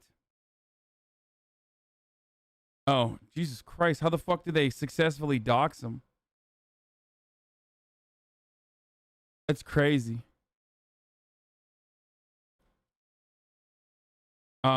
I already ran the ad. Just run the ad and piss you, loser. No, I ran the ad. I'm waiting for it to be done so I can fucking start when the ad break is over, okay? That's why I was fucking stalling. So, because I don't want people who read the ads to, or who watched the ads to fucking miss the content. It's done. It just ended. Let's go. What? Okay. So you're supposed to take the whole family out? No, just me. What went wrong? The detective now has one foot in the door. It's not an outright confession, but Jennifer has now admitted to planning the home invasion all along. And although she asserts that she was the intended target while her parents were meant to be spared, the information she has now given is enough to place her under arrest. Jennifer is no longer going home after this interview. The detective now presses for more information on the amended storyline. It's essentially step one of day one all over again, but from a more powerful position. He knows she is still lying, and now locks her into as many lies as possible within the new narrative. What happened? Why did it change? I don't know. Okay, what do you know? How come it was supposed to be you? Because I didn't want to be here anymore. Why not? Because I was such a disappointment. Okay, you made mistakes, but nothing that couldn't be corrected. Why was it supposed to be you? I don't think this police officer knows what this person has done to people who have abused her, or who she is pursued as, who she's perceived as being abusive. I don't know. He's making some mistakes right now. To be free from me. Why did it happen this way then? I don't know. Everyone could be free from me. I was a disappointment in everything. Okay, but why did it have to happen this way? Because when I tried suicide, I failed. What did you want done? How? Didn't matter. This is a lie, by the way. This is literally So a who fucking did you lie. get to do this then? I don't know who he is. I just got his number. Okay, and what's his number? I don't memorize it. For the record, for those of you who don't know, she murdered them instead of fucking living with her boyfriend, who the parents originally didn't want her to live with because he was selling weed, which is like a fucking weak ass excuse, but like still, I mean, like it's like who gives a shit, right? But the reason why she wanted to murder them is because she calculated that she would win $500,000 in insurance. So that's the reason. That's the reason why she murdered them instead of just like living with her boyfriend. So yeah, motherfucker, keep crying about like abused. She was abused. That's why she's this way. Literally fucking paid for this, and tried numerous times. By the way, not once. The motive is because she wanted to make $500,000 off of murdering her parents. And also on top of that, I was surprised, motherfucker. This wasn't the first time she tried to execute them with an assassin. This is the second time, and this time it was successful, but only half successful, because she was kind of a failure, okay? Yeah, girl boss, gaslight, slay queen, right? Chat?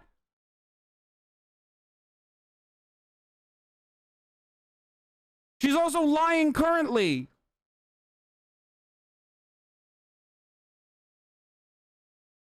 She skirts around the questions surrounding her accomplices and gives multiple fake names. She stated that she got the number of the supposed hitman from an acquaintance named Rick, and that she took everything from there over the phone. It becomes apparent she doesn't want to give up, or even mention her boyfriend, so for the time being the detective allows her to recount her amended narrative in the manner she pleases. She gets to the moment she instructed the hitman over the phone about her planned suicide. I told him that I wanted to be killed. And did he think that was something crazy? He said, "Are you sure that's what you want?" And I said, "Yes." Because I don't think many people get that request. Do you? No, but that's what I wanted. And he asked me over and over just to make sure I was sure. And I said I was sure. Okay, so what did you ask him to do then? Come take me out and then leave. Okay. Why did they do it when you were, when your parents were there then? Never alone. In the nighttime. Okay. So that meeting you had with Rick, you told him what you wanted? No, I just said that I wanted, if he knew anybody who could take care of something that I needed, just that I wanted to be killed. And he said what? Here's the number. Did he have the number with him that day? Yes. Okay. What did he say he would do? He just like, let me take care of it. Let me do me. So your specific request to him was what? To come in and make sure you kill me. So he does come into the house, and you're the obvious only young girl there, right? Yes. Okay. When he came to your room, Yes. what discussions did you have with the guy that came to your room? The real discussions you had, not what you told us. Where was the money? And I showed him where the money was. Okay. But he obviously said, I'm here to do what you asked. He never said anything like that. What did he say? Just like hands behind your back. Did he discuss ways with you how he would do it? No. Did you request any way for him to do it? To make sure no one else was around. Okay. Why didn't they do it the way you wanted? I don't know. I asked them to take me and my mom when they took them away. Hey, notice how she's still fucking lying, by the way? While she's crying and trying to fucking cry her way out of this situation, she's still lying about what actually took place. The father already gave a testimony, if you recall, but you probably don't believe him because he was abusive, obviously, some of you. Recall that he literally said that she was walking around. This motherfucker literally survived a bullet wound to the head to wake out of a coma just to be like, my daughter was walking around and tried to get us executed. No, the dad didn't die. I don't know why people keep saying the dad died.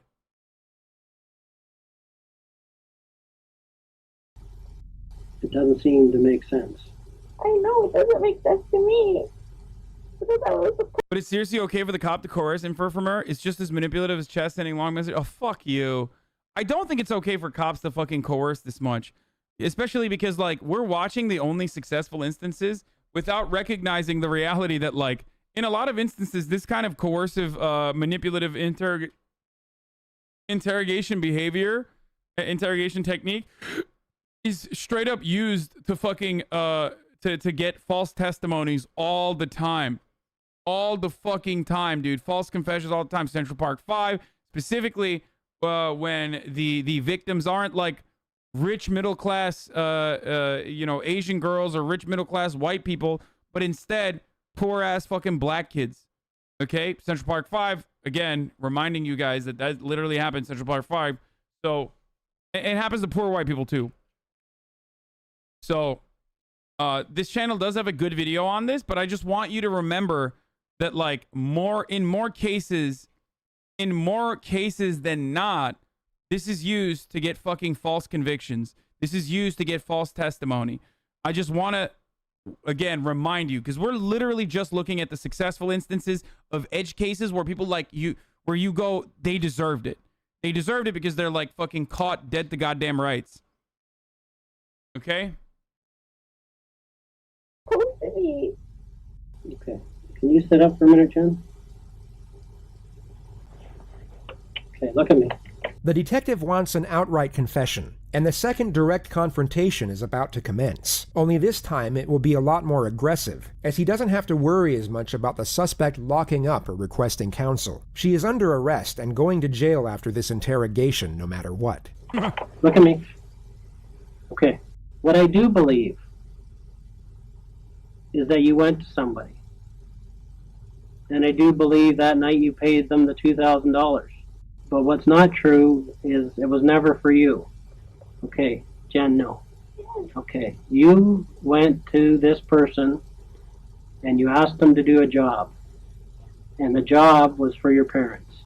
You asked them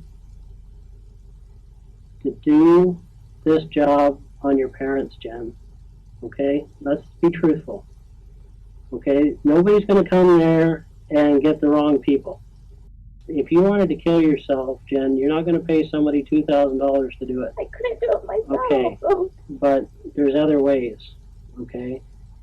And if that was going to happen, they could have taken you outside and done it anywhere. It wouldn't matter, would it? If you really wanted to die, all they would have had to do is pull up beside you in a car and shoot you. You made a specific request, and the job was for your mom and dad. Okay, nobody's going to come in there and do the wrong job. Okay? Nobody's going to do that. Bro, you can't get a fucking bargain on murder. Okay? You just can't get a bargain on a double homicide. Like, everybody knows this now, especially. Also, the hitman is always a cop. Oh, straight up.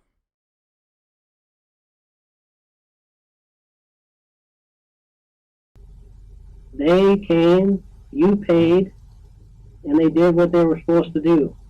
And the plan was for your parents. Me. Okay? Jen, you have to be honest with it. This is the only thing that's in contention here. Okay? You made the mistake, okay? Everybody understands. Everybody in this police department feels sorry for you. I can tell you that right now.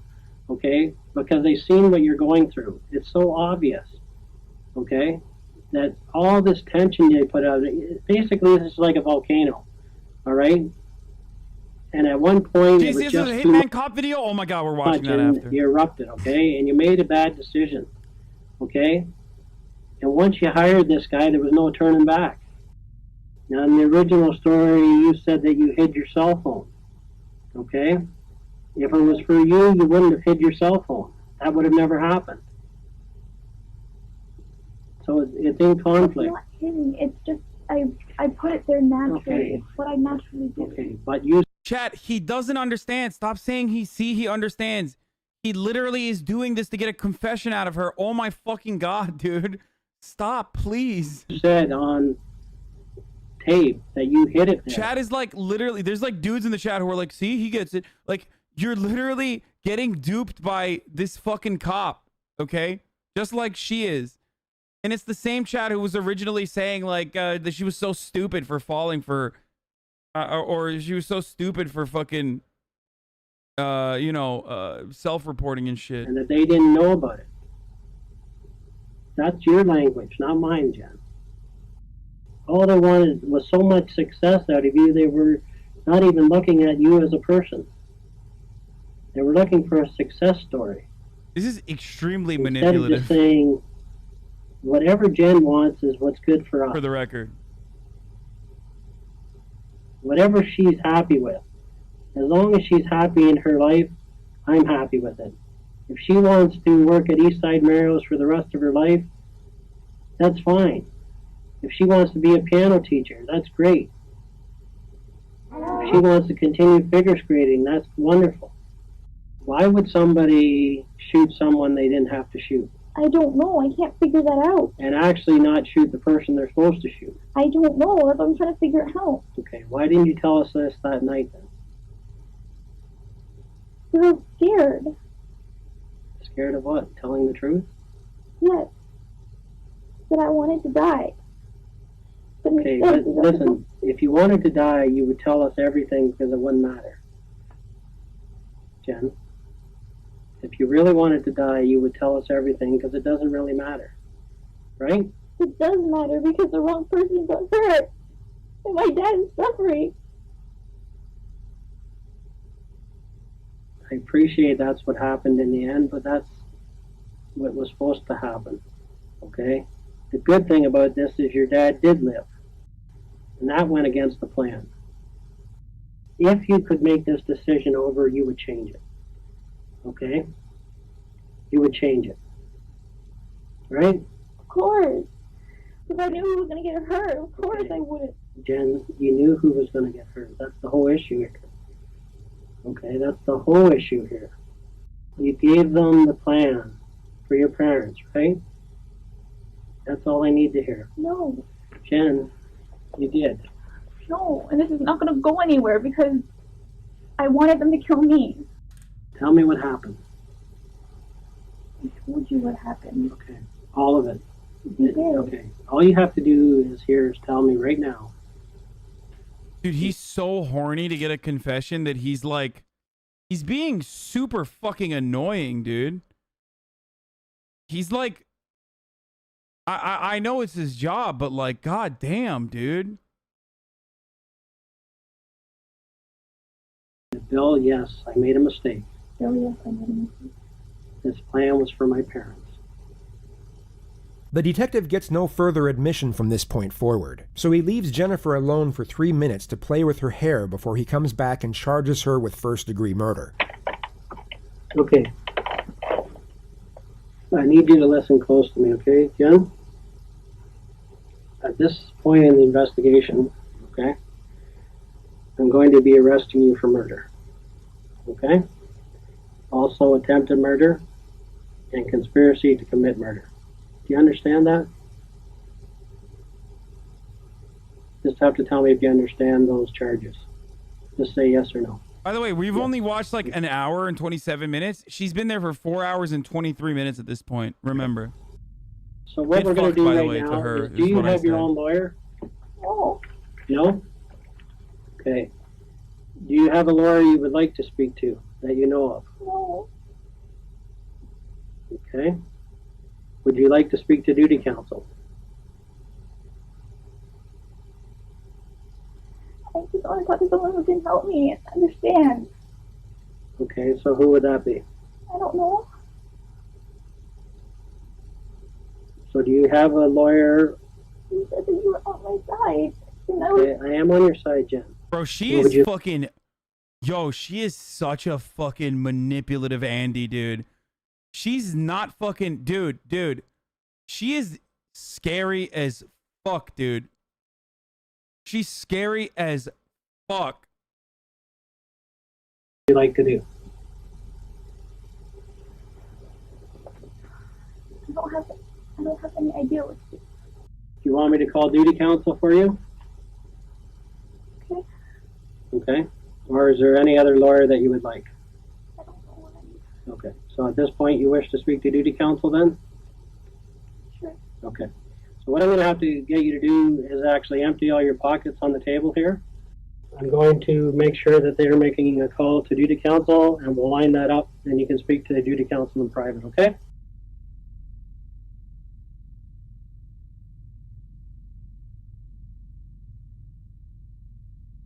We've made a call to duty counsel, and we're just waiting for them to call back, okay? Need a drink of water or anything? What's that? I do have to go ahead and speak to these officers, but I'll come back and speak to you, okay? He's like, if only I had another $2,000, I get you murdered right now, you fucking son of a bitch. He's like, just stay in here, dude. Come on, I have some friends that want to see you. Well, we got to take care of the lawyers, okay? That's the priority right now, okay? The next time Jennifer would see this detective would be when he testified at her trial. It began on the 14th of March 2014, and Jennifer pled not guilty to all charges. Her interrogation tape was one of the more damning pieces of evidence put forward by the prosecution. Yet the most damning were the 116 text messages between her and her boyfriend in the 6 hours leading up to the murder. They thought using burner phones to communicate would cover their tracks, yet forensics were able to uncover the entire discussion just 1 month after the incident. They spoke in detail about how the crime would be carried out, and it was enough to convict them both, as well as each of the intruders who were linked to the crime via DNA evidence and witness testimony. They were all found guilty of first-degree murder and given a life sentence without the possibility of parole for 25 years. Jennifer Pan is now 34 years of age. She is currently serving her sentence at the Grand Valley Institution for Women in Kitchener, Ontario. She will be first eligible for parole in November of 2035. So, the thing I was gonna say here, you spoke over the phone about the murder. Yeah, no, she's dumb as fuck. So here are some things that I want to mention to you guys. Okay, so first and foremost, I can't find that story now, but I found like a Reddit link to the story where the most heartbreaking part is when the mother pleads with the assailants not to hurt her daughter, not knowing her daughter is the mastermind. I can't find the actual story, though. The story's not showing up. It's like going to a page not found. But also, the other shit that I wanted to tell you is that there are some things that the parents do that like are way over the top. I would even go so far as to say abusive, obviously. What was it? Like they wouldn't like, they had extremely high expectations of her, all that sort of stuff, made her take piano lessons. That stuff is normal like aggressive parent shit. Normal aggressive parent shit, but like, wow, we were right. Chat was right. None of it justifies what the fuck she did, but also, I think she's still a piece of shit. Like, I would say that like, you guys are making it seem as though her murder is directly linked to the parents' behavior. Okay? Her murder is not linked to her top right. Oh, this is the one. Top right. Oh, this is the one. Steven justifies what the fuck she did, but also I think she's still a piece of shit. Like I would say that like, you guys are making it seem as though her murder is directly linked to the parents' behavior. Okay?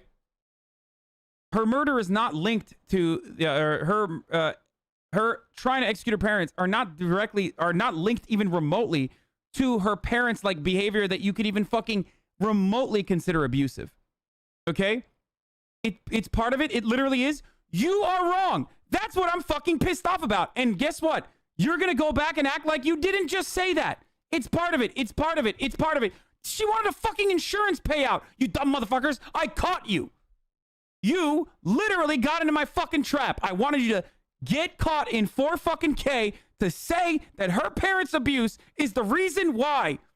The parents got fucking murdered. Bitch. Guess what? Yeah, you just got sprung, dude. On a motherfucking trap. This is the part that's like annoying. Karen Cahoe, Han was seen as a classic tiger dad, and Bick was his reluctant accomplice. The Pans picked Jennifer up when classes ended each day and monitored her extracurricular activities very closely. They never permitted her to date boys while attending high school or to attend high school dance out of fear that these activities would distract her from her academic commitments. Jennifer was not permitted to attend. If you consider this to be even remotely like that, that is like at the border of abusive behavior, okay? Because that is over the top. But not even fucking remotely is something that you could fucking turn around and say is part of the reason why she became a fucking murderer. Okay? Jennifer was not permitted to attend any parties during her time, and her parents believed that she was attending university. That's bad parenting. That's bad parenting. That is bad fucking parenting. Okay? Not every instance of bad parenting is literally fucking emotional or physical abuse. Now, At the age of 22, she'd never gone to a club, never been drunk, visited a friend's cottage, or gone on vacation without her family. Jennifer and her friends reportedly regarded this upbringing as restrictive and greatly oppressive. Despite her parents' high expectations, Jennifer received good grades in lower school, da-da-da-da-da-da-da. Okay?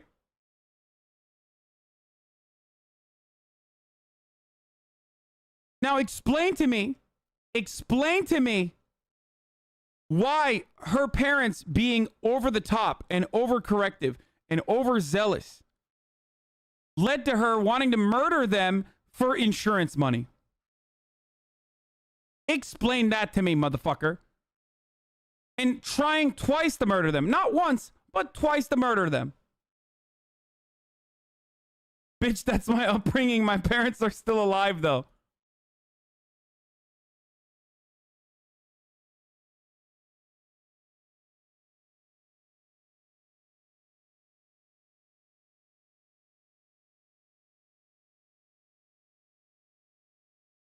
You initially compare the abuse that she suffered, and some of us in chat suffered too, and I mean overwhelming control over her social life, shaming her over not exceptional achievement, to not achieving a PS5 or not having your nuggies warm enough. Do you think that's fair? Yes, motherfucker, I do think that's fair. When we're talking about literal murdering and execution for an insurance fraud, I do think that. Because you, again, are talking about this as though this is like the fucking utmost abuse. That in a situation where you're describing a pattern of behavior that led to someone murdering their parents. That's why I think it's a ridiculous fucking take.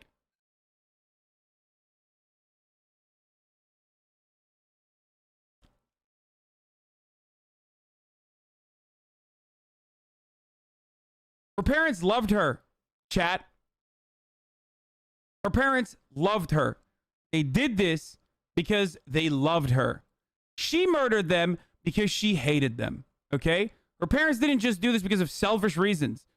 If that was the case, then her mother wouldn't be fucking going, oh my God, please, no matter what you do, don't murder my daughter. Abusive parents don't have an actual care or love for their children. There are victims of parental abuse in my chat right now that would probably agree with what I'm saying. They literally loved her till the very end when she fucking murdered them. That's the difference. That's bad parenting. They wanted what was best for her, and they acted out in a way that was fucked up and overbearing and overzealous. But that's bad parenting. That's not fucking abuse, dude.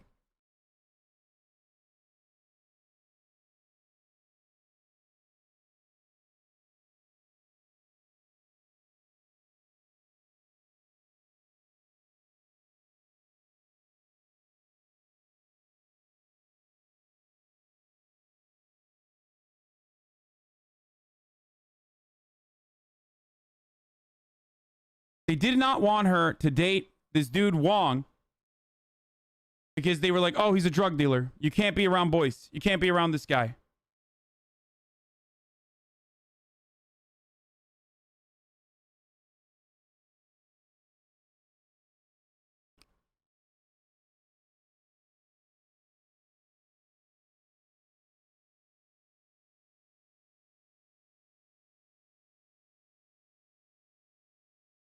Anyway, in spring 2010, Pan was in contact with Andrew Montemare, a high school friend who she claims had boasted in their high school years about robbing people at knife point, an assertion denied.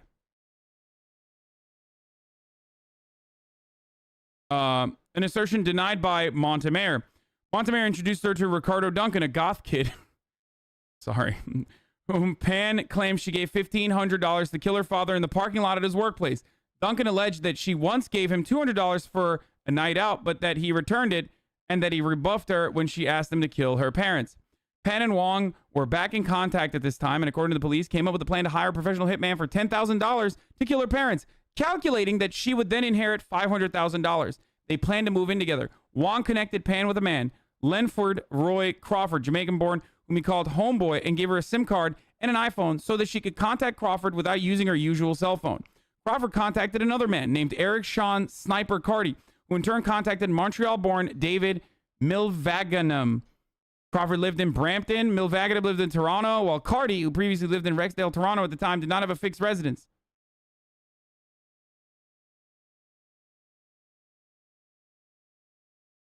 Pan unlocked the front door of the family home when she went to bed, then spoke by phone to Milvaginum. Shortly afterwards, the two other people entered the home through the unlocked front door, all carrying guns. Okay?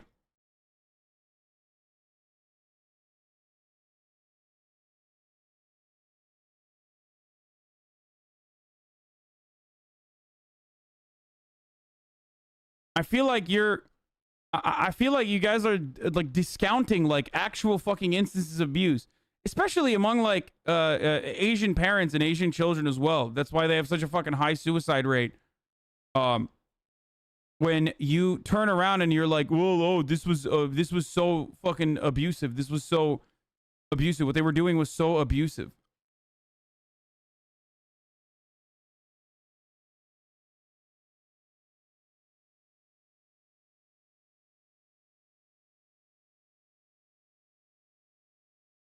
How else are we supposed to move out? We can't all be millionaire streamers, Hassan. Yes, you're right.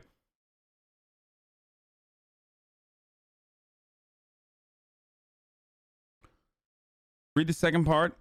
By that time, Jennifer was 24. Wong had grown weary of trying to pursue a relationship with her, as Jennifer was so daunted and restricted by her parents that she lived at home and only met him in secret. Wong broke off the relationship with Jennifer and began to date another young woman. After learning of their new relationship, Pan claimed to Wong that a man had entered her house, showing what appeared to be a police badge, after which several men had rushed in and gang raped her. She claimed that after this, a bullet was mailed to her and that both of these events were orchestrated by Wong's new girlfriend.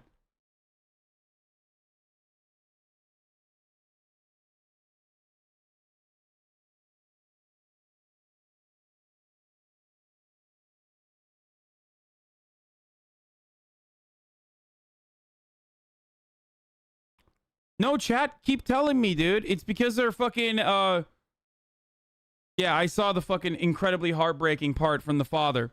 When I lost my wife, I lost my daughter at the same time, Han wrote. I don't feel like I have a family anymore. Some say I should feel lucky to be alive, but I feel like I am dead too.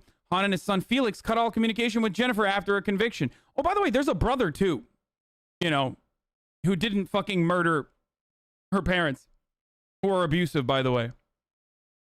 Han survived the attack, but it left an indelible mark on his life. He's unable to work and suffers anxiety attack and nightmares. Han is in constant pain, and nothing he does brings him any joy. He can't live in his house, so he lives with relatives. Han has tried to sell the house, but no one will buy it.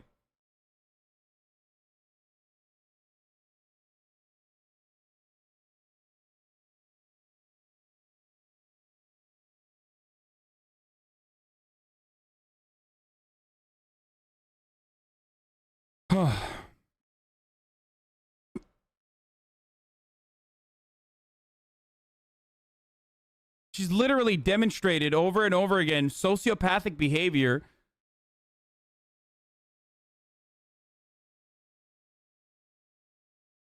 And that's what I got. That's all I got. Finish the video. This is it, dude. The video's done. What about your dad? He drives a Mercedes and he loves that baby. Is that right?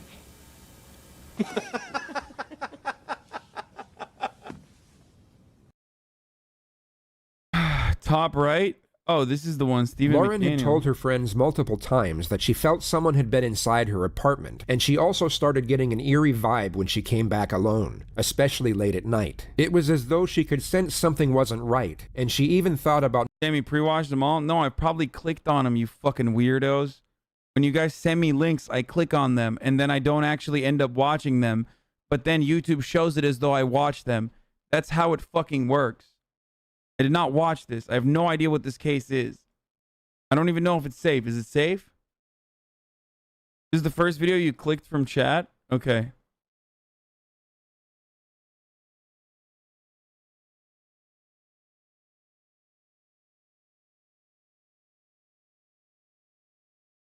moving multiple times, but unfortunately never went through with it. The reality was that Stephen McDaniel had stolen a master's key from a security guard and let himself into her apartment and looked around on several occasions. He also started filming her when she would leave and return to her apartment during all hours of the day. Had Lauren been in this situation before, or even knew anyone that had, she may have trusted her intuition and unknowingly saved herself from a tragic fate. But that's the key word: trust. She had no proof of the danger she was in, only conviction, which unfortunately wasn't strong enough when it was most needed. Stephen McDaniel snuck into Lauren's apartment once more, only this time she was sleeping inside. As he crept into her bedroom, she awoke and immediately panicked once she saw the intruder. McDaniel then pounced on top of her and proceeded to strangle her for roughly 15 minutes. Lauren put up a courageous fight and clawed at her attacker's face and chest, but she was eventually overpowered and died of asphyxiation. After the murder, Stephen dismembered Lauren's body in the bathtub with a hacksaw. He cut his victim into 5 pieces, placed each piece in a trash bag, and then disposed of each of them in separate trash cans around campus. 3 days later, Lauren's concerned friends would arrive at her apartment and let themselves in with a spare key. McDaniel would notice from his window and invited himself inside as he offered to help. All of her belongings were still inside, including her cell phone, driver's license, and passport. A missing persons report was filed that night. A search party commenced the next morning, and police would discover the victim's torso at 9:40 a.m. It was placed in a trash can next to the apartment complex. The rest of the victim's remains were never recovered. The investigation was then switched from a missing person to murder. Police canvassed the surrounding area and began conducting interviews with neighbors and classmates, one of whom was Stephen McDaniel. But he was first interviewed by the local news, and at the time was unaware that part of the victim's remains had been discovered. We're just trying to find out where she is at this point. I mean, no one has seen her since Saturday. I mean, the last time anyone heard from her was an email that she sent out, and no one's heard from her since. What kind of person was she? I mean, what did you see her? I mean, she's as nice as can be. I mean, very personable, very much a people person. Do you know anybody any enemies she might have had, somebody that might want to hurt her? No, we just don't know where she is. What about in the parking lot area? I know they've been doing a lot of, I think that's where they have recovered the body or whatever they recovered from there. Body? Had you seen anything there? Had you seen anything there? I mean, we don't know if this is the same person. You know what I mean? Like, they took out a body there earlier. We don't know if it's the same person or not. So that's how we're trying to ask people if they know. Oh my God! Live there. Are you okay, sir? Oh my God! I think I need to sit down. Okay. Oh! This is most likely a genuine reaction disguised as another. He is most likely feeling a sense of fear and shock over the fact a substantial piece of evidence has been discovered. Yet he... Are you fucking kidding me, dude? Are you fucking kidding me, dude? Oh my God, that's like... I mean, literally caught in 4K. His defense attorney would go on to say that it's actually not 4K.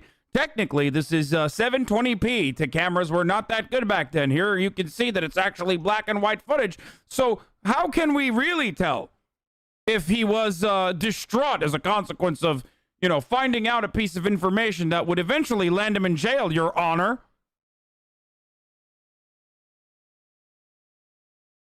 Fuck, dude. This is like...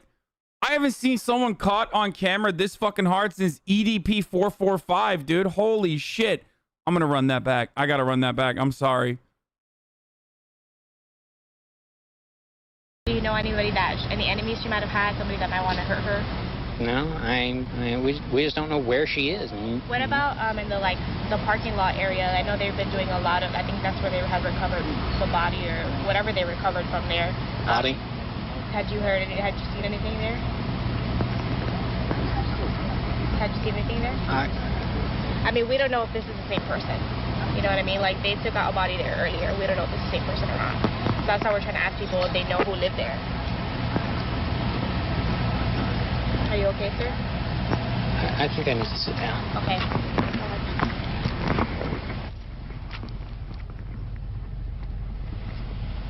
This is most likely a genuine reaction disguised as another. Bro, that's not him being sad.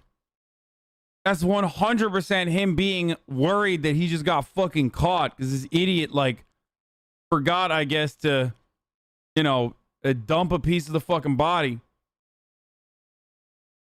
He's sad for himself, chatter. He is most likely feeling a sense of fear and shock over the fact a substantial piece of evidence has been discovered. Yet he plays it off as a feeling of sorrow over the loss of his supposed friend. I don't know anyone that would want to hurt her. She was as nice a person as there is.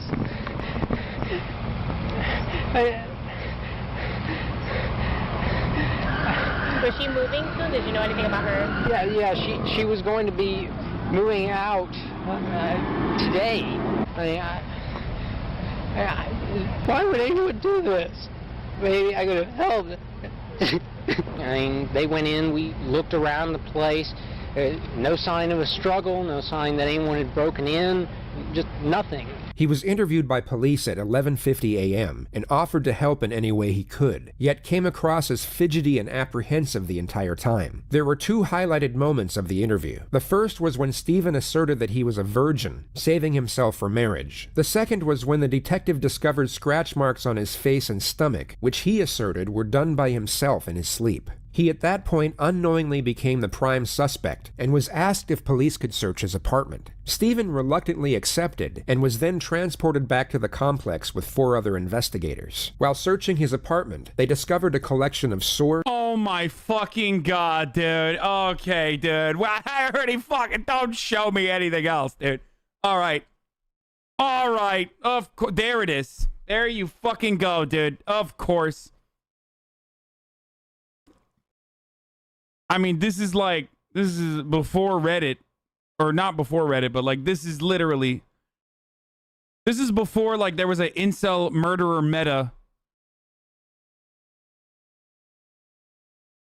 Swords, guns, toilet rolls, stockpiled provisions as if he was expecting an apocalyptic event, and a mask made out of women's underwear. The most significant discovery, however, was a pack of condoms. Stephen was asked why he would have such an item in his possession if he was staying celibate before marriage, at which point he miraculously confessed to stealing them from another apartment. This gave the detectives probable cause for arrest, and Stephen was placed in handcuffs and brought back to the police station. His interrogation began just after 11 p.m.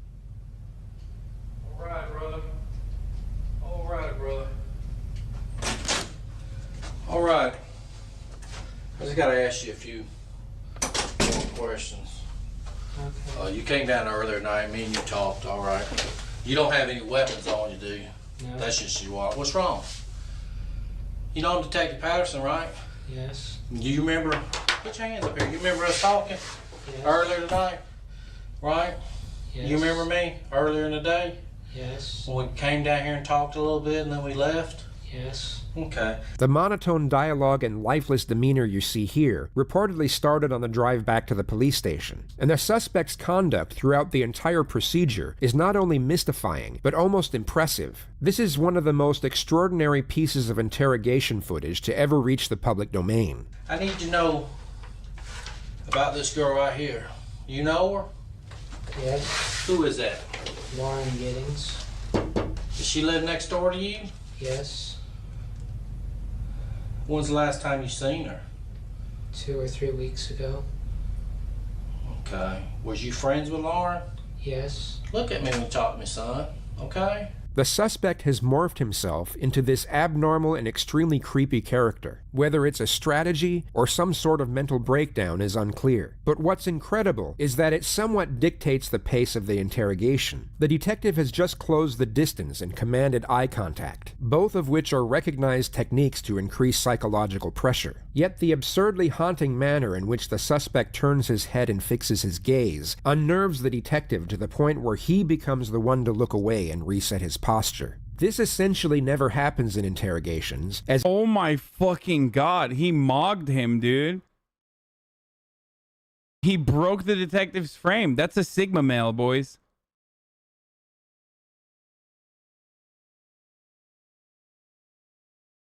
That's it. That's a Sigma male. As it can give the suspect an incredible boost in confidence. Look at me when you talk to me, son. Okay? Was you friends with her? Yes. Close friends? We were good. I mean, y'all were friends, right? Both of y'all were law students. You're studying to be an attorney, right?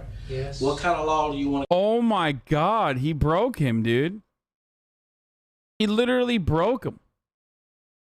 Look at him, he's just like backs away. Go into criminal law? Yes. Is that what you want to do for a living? Yes. Okay. The detective steps back from his initially aggressive strategy. He asks trivial questions for 35 seconds before attempting to ramp up the pressure in a more subtle manner. And you've lived next to Lauren for a long time? Yes. Okay. Do you know where she's at tonight? No. No. Have you ever seen her with that dress on? No.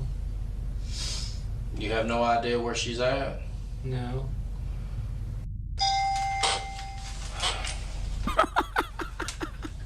This fucking cop, dude. Oh my god, dude. He's literally like, this is like a meme of a fucking police officer, dude.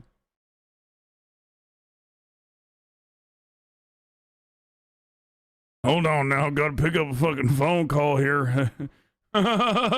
It's so dumb. Yes.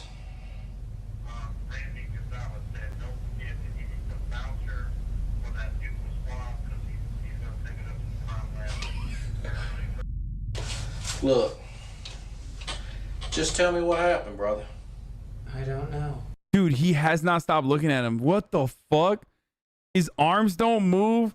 Yo, this dude is... Lock him up, dude. Lock him up. You know what? I think that chatter who said I'd be a bad cop is so fucking wrong. I would be the best cop. I would just immediately be like, you're creepy. Your vibes are fucked. You're going to jail. I would literally lock people up for fucked vibes, okay? Which would make me the best cop. They would make me police chief in like a week, dude. They'd be like, Hassan.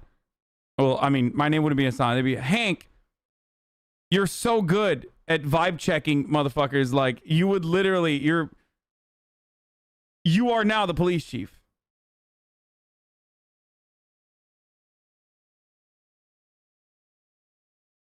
Well, where's she at?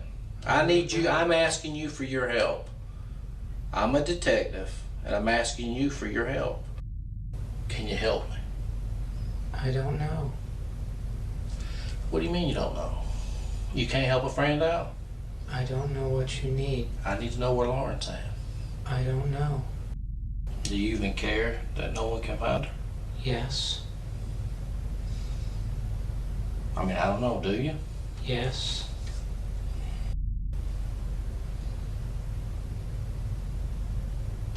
Oh my god, dude. Oh shit. He's mogging him, dude. What's up with the pair of underwear that was in your apartment? That was like a mask. It was cut out like a mask, dude. You cut underwear out to look like a mask? Yo, he's literally doing this because he wants to embarrass him. He actually is doing this. Yo, bro, motherfuckers be like, CC, please. Do you not know how to read, dude? The captions are literally down there, dude.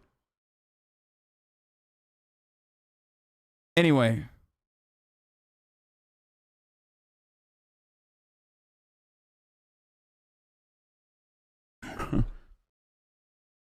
Sorry, I don't know how to read. Can you turn on the captions? I can't tell if the captions are on or not. Don't know how to read, but I would like you to turn them on. Okay, so the reason why the cop is bringing that up, Hank, yeah. The reason why the cop is bringing the fucking underwear up in the way that he is right now, it's not because it's a part of the it's not because of the it's a fucking part of the actual like investigation. It could be, but he's not using it as a part of the investigation. He's doing it because he wants to embarrass him a little bit, to get a reaction out of him, to break him down. No. Are you a knife collector or a knife person, or? No. You just like knives? I used to collect swords. I mean, do you know your swords? Yes. I mean, to sell and trade swords? No. Is that how Lauren looked with the long hair the last time you seen her? Yes. Or that's how she looks? Yes.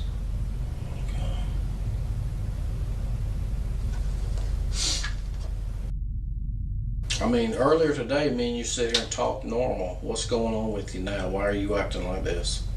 I need to know. Why all of a sudden you're acting like this? I don't understand. Okay. Earlier today, we sat here and talked. Bro, don't say I'm fat shaming, but like, that chair is holding on, dude. That chair is the strongest thing in this room, okay? I mean, this dude is really pushing it, okay? I'm actually shocked he does not fucking break it or fall out of it in any point.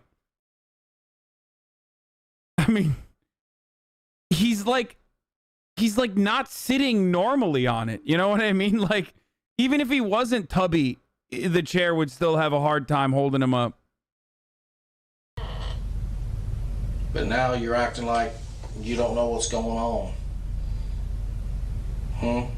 There's two things that don't break frame in that fucking room, and one of them is the chair. Did something happen or something to you? I mean, why are you shutting down? Why are you not talking to me? I don't know. You don't know? Are you scared? No. I mean, you're not scared, are you? No. Stephen's demeanor doesn't waver for the first 20 minutes, so the detective eventually takes a more distinctly aggressive approach. He attacks the subject's character to see if it might coax him out of the act and into defending his dignity. You got your ass on that fucking news and stood out there and gave a media report that her mother saw about her missing daughter. And you want me to sit there and tell him that you don't know? Is that what you want me to tell him? Because you're all over the news. You sure stood out there and ran your mouth to the news media. But now you're going to get out here and you don't fucking know. You know. You're just a sorry piece of shit that don't give a fuck. Dude, this guy is the worst, dude. What the fuck? Okay, stop, dude. What the fuck, chat? Y'all are way too quick, dude.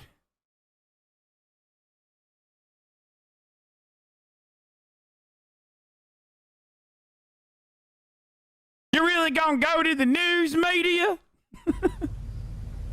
Right? No. Well, why'd you tell the media everything? Do you need to see what you told the media today? It was on the 11 o'clock news. Well, I'm asking you. Tell me. I want to know. I don't know where she is. That ain't what you told the media. You didn't stand in front of that camera and say, I don't know. I don't know. I don't know.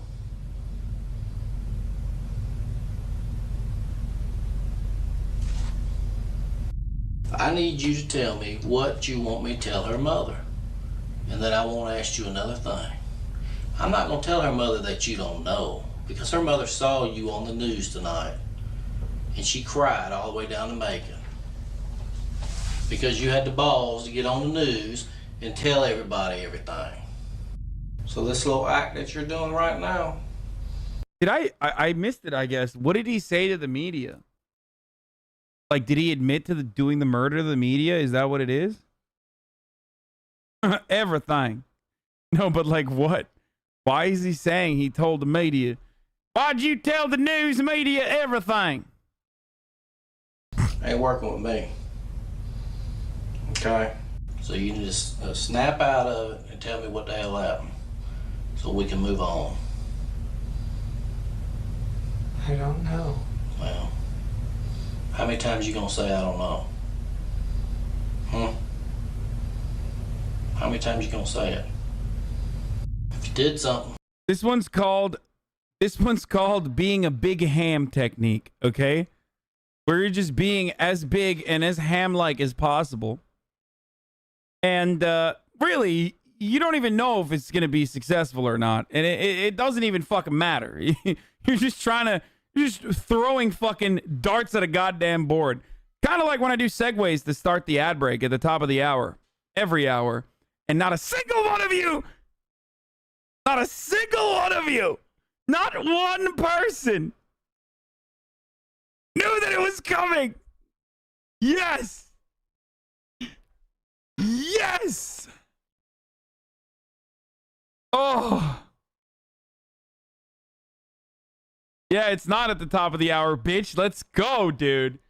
Let's fucking go. Yeah, I did it 12 minutes early. Yeah, you're too busy.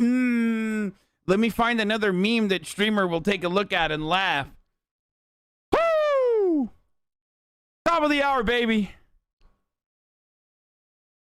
60-second ad break. If you'd like to no longer see the ads, all you need to do is subscribe. You can do it for $5, or you can subscribe for free. A motherfucking Twitch Prime, baby. Okay, here's the ad break now, boys.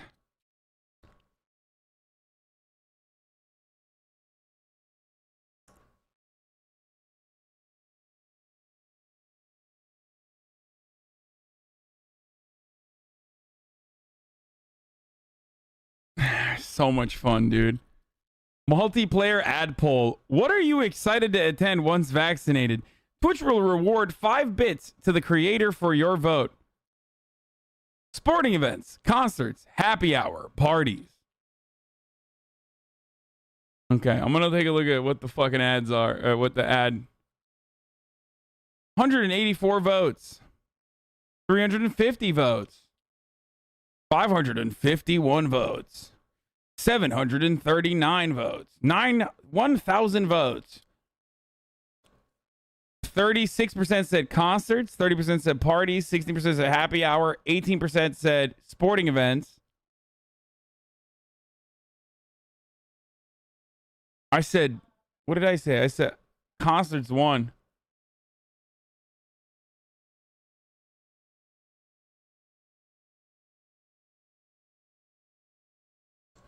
Listen, I have to fucking switch it on you. I have to say before the top of the hour.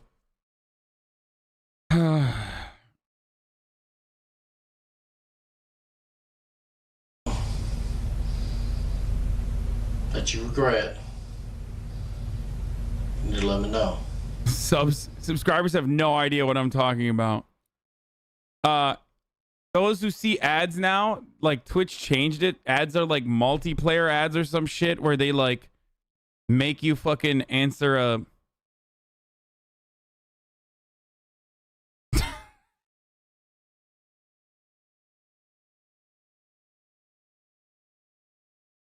Okay, guys, stop. Okay, we're done. We're done. Stop. I didn't. Well, who did? I don't know. Whether it was planned or not, the second detective enters the room with a similar strategy of immediate aggression. Rapport development seems to have been collectively thrown by the wayside. What's up, buddy? Did you talk to him about his guns? Yeah. When was the last time you shot those guns? I haven't. You've never shot a gun? No. Have you ever shot any gun in your whole life? No. Never. No. What is this? The fucking bad cop, fat cop technique? Like, what are they doing? It's just like both cops are bad. They're just... I don't know what's happening, dude. It's just like... So you bought 3 guns that you've never shot? Yes. Why? To have. For what? To have. For what? For what? I'm asking for what? Why do you want to have them? What makes... Did they give you... I mean, tell me why it's important to you to have 3 guns. Wait, why? What are you, some fucking pussy libtard, dude? What kind of fucking question is this, dude? This guy has way too southern of an accent to be, like, upset that... This guy has way too southern of an accent to be upset that a motherfucker owns an artillery. Or, you know what I mean? An arsenal, sorry. And not artillery.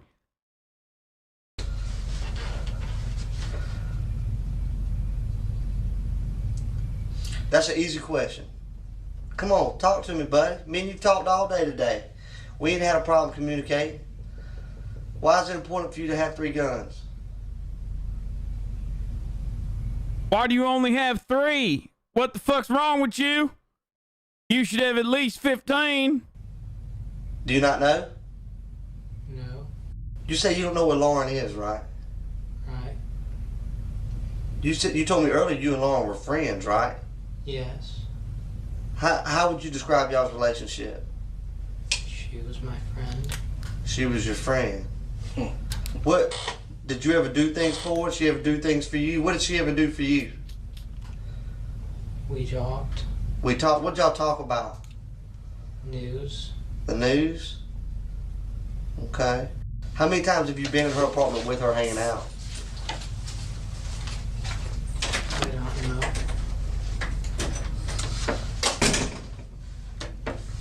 You don't know? If you had to guess, what was just, I mean, 1 time, 2 times, 3 times what? Maybe 2. Maybe 2?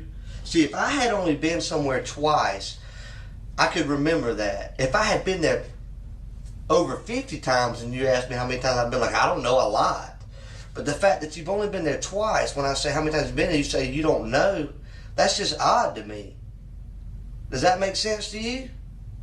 Yes. That does make sense. So what I'm saying right now makes sense. No. Listen here. I'm a mad dog with a fat hog, okay? I don't know why, like, Mullet Man is playing the wild card routine. They call me wild card out here around these parts. You hear me?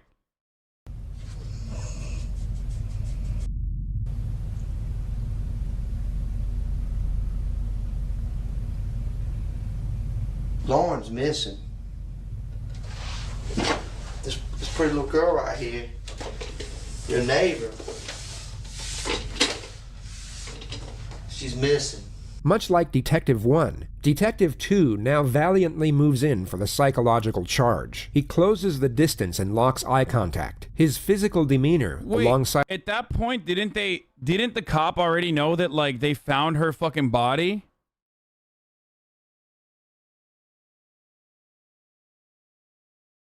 A prolonged gaze will hopefully crack the suspect's fortified barrier. Once broken, the momentum will commence and the suspect will be more likely to divulge incriminating information. All the detective has to do is maintain eye contact for longer than his adversary. It's a psychological battle of attrition between 2 opposing forces. And they found her torso. I don't think she's missing at that point. I think she's dead.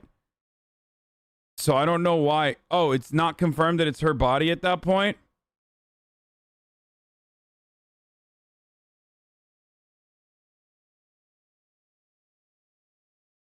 Moments can sometimes last for minutes on end. I know. Me and you both know it's no different than when you was a little kid, right? And you reached in that cookie jar and you got caught after your mama told you not to get that cookie. And when she was, did you get a cookie? No. And whenever you tell a lie, you feel bad about it right then. One, with every lie, there's a chance you're gonna get caught. What? And that weighs on you because you know you did something bad. Am I right? I didn't do it. You didn't take the cookie? No. You smell like you've been cleaning up, like you've been using cleaner to clean up. I know what that smells like. My wife smells like that all the time when she cleans the house. You've been using some kind of cleaner to clean up your apartment, hadn't you? No. What? Steven, you telling me you live like a man? How does your apartment get cleaned? I clean it. When was the last time you cleaned it, Steven? I don't remember. Was it this week? No. You mean you go a whole week without cleaning? Yes. Why? That's horrible, Steven. Is this a joke, dude? How is this like... Yo, the only way this gets recovered is if, like, the dude accidentally admits that he did the murder or something. Because, like, these guys are so bad. Like, what the fuck does that mean? Like, did his wife do a murder? Is that why she's doing cleaning? Like, what line of reasoning is he operating on, dude?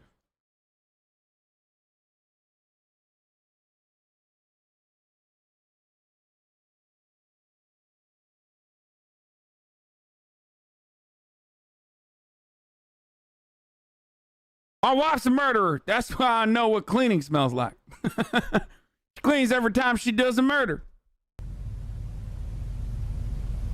I don't know how else to say it, Stephen. Let me tell you what I think.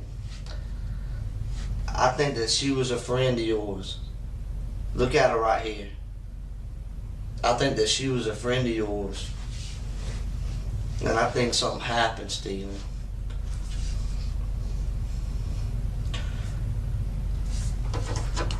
You used to watch her come in and out of her apartment, didn't you? No. Well, how y'all doing? We're just talking. See that pretty girl right there? Yes. You telling me you looked at a pretty girl like that and you never once thought, ever, man, she looks good. Oh my God. You never thought that? What the fuck, dude? Bro, arrest the cop, dog. At this point, he should be like, I'm placing you under citizen's arrest.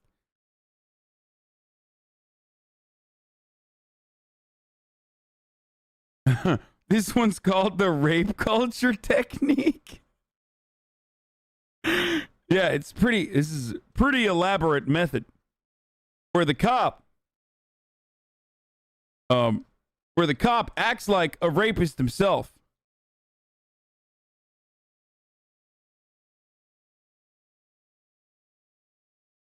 Oh my God.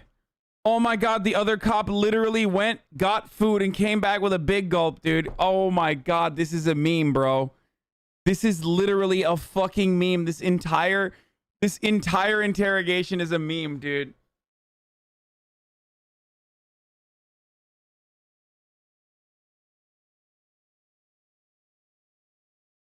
That's crazy. I was wondering why he left. I don't understand. What do you mean you don't understand?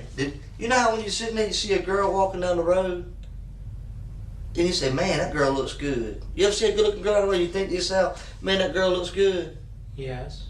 You never thought that about her? Yes. So you mean to tell me you look at porn on the internet and get off to that, but you never looked at her and said, man, I wonder what it'd be like to have sex with her? Yes. You have? No.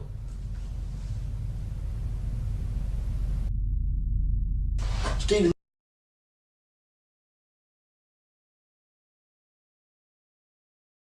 Okay, see, now I'm back to being a bad cop because I would arrest this cop. At this point, I'd be like, sorry, you also failed the vibe check. Both of you guys are going to jail now. Okay? I'd be like, come back in here. Whatever the other detective's name is. Give me your fucking handcuffs. We're arresting both of these motherfuckers. Okay? God damn, dude. Come on. You wouldn't want to fuck the dead girl? Come on. Aren't you fucking horny? I'm so horny right now.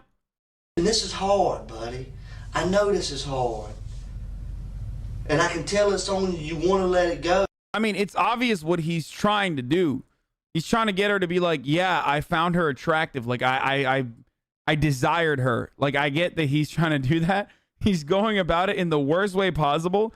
And also, it's not even a good, like, not even a good enough reason to be like, well, this person right here, it found the victim attractive. So, I guess he must have done the murder then. Oh, there's blood in your apartment, Stephen. You didn't get it all up. This is the widely recognized futility technique, which is used to make the subject believe it is useless to resist due to the overwhelming evidence against them. It's most effective when the interrogator can play on doubts that already exist in the subject's mind. The only problem here is that Stephen didn't dismember Lauren inside his apartment. It all happened in Lauren's apartment, so the detective's bluff is already called at this point. It didn't all come off. You scrubbed and you wiped. But we can tell that. Don't you watch CSI? Oof. Yeah, we know it.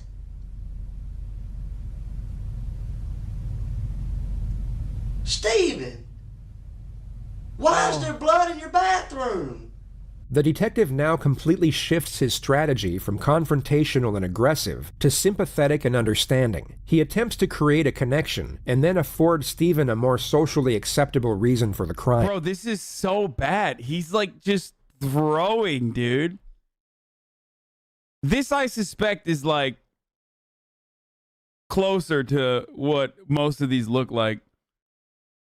You know, like every motherfucker that watches like cop shows and shit thinks they're gonna have like a brilliant, brilliant monologue, and then the guy's gonna be like, "You debated me into admitting that I was the murderer, sir." You know what I mean?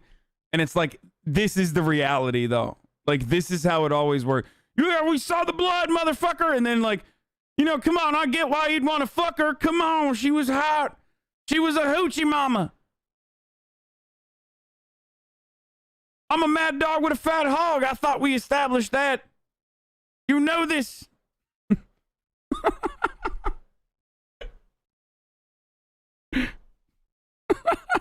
Come on, admit it. Steven. This is extremely difficult to pull off after a direct confrontation, as there is no established rapport nor trust. The usual routine is the exact opposite. You would first build rapport and then get aggressive once a connection has been attained. I wanted to give you an opportunity to tell it. I wanted to be here with you to go through that process, because I know you're not a monster, man. I know you're not a bad guy. You're just a hard-working student trying to pass a bar exam. Does anybody have the full video that's like super fast, where it shows everyone else moving except for the kid? Someone sent me like a 2-minute video.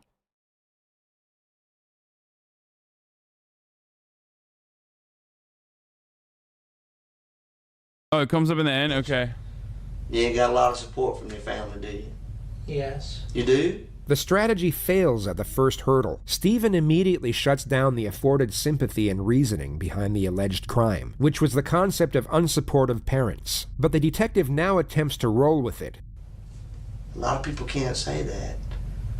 And the fact that you do have support from your family should make things easier, because your family wants to feel like they've raised somebody that tells the truth and is honest, right?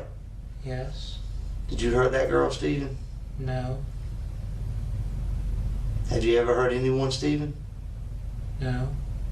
You never hurt anyone? No. I've hurt people, Stephen. Oh my God, dude. Yo, what is he doing, dude? You guys don't have that kind of... You guys don't have enough evidence to be throwing this hard, brother. What's happening right now? What? Again, once again, reconfirmed my original position that I would throw the cop in jail. Okay? That cop needs to be in jail as well.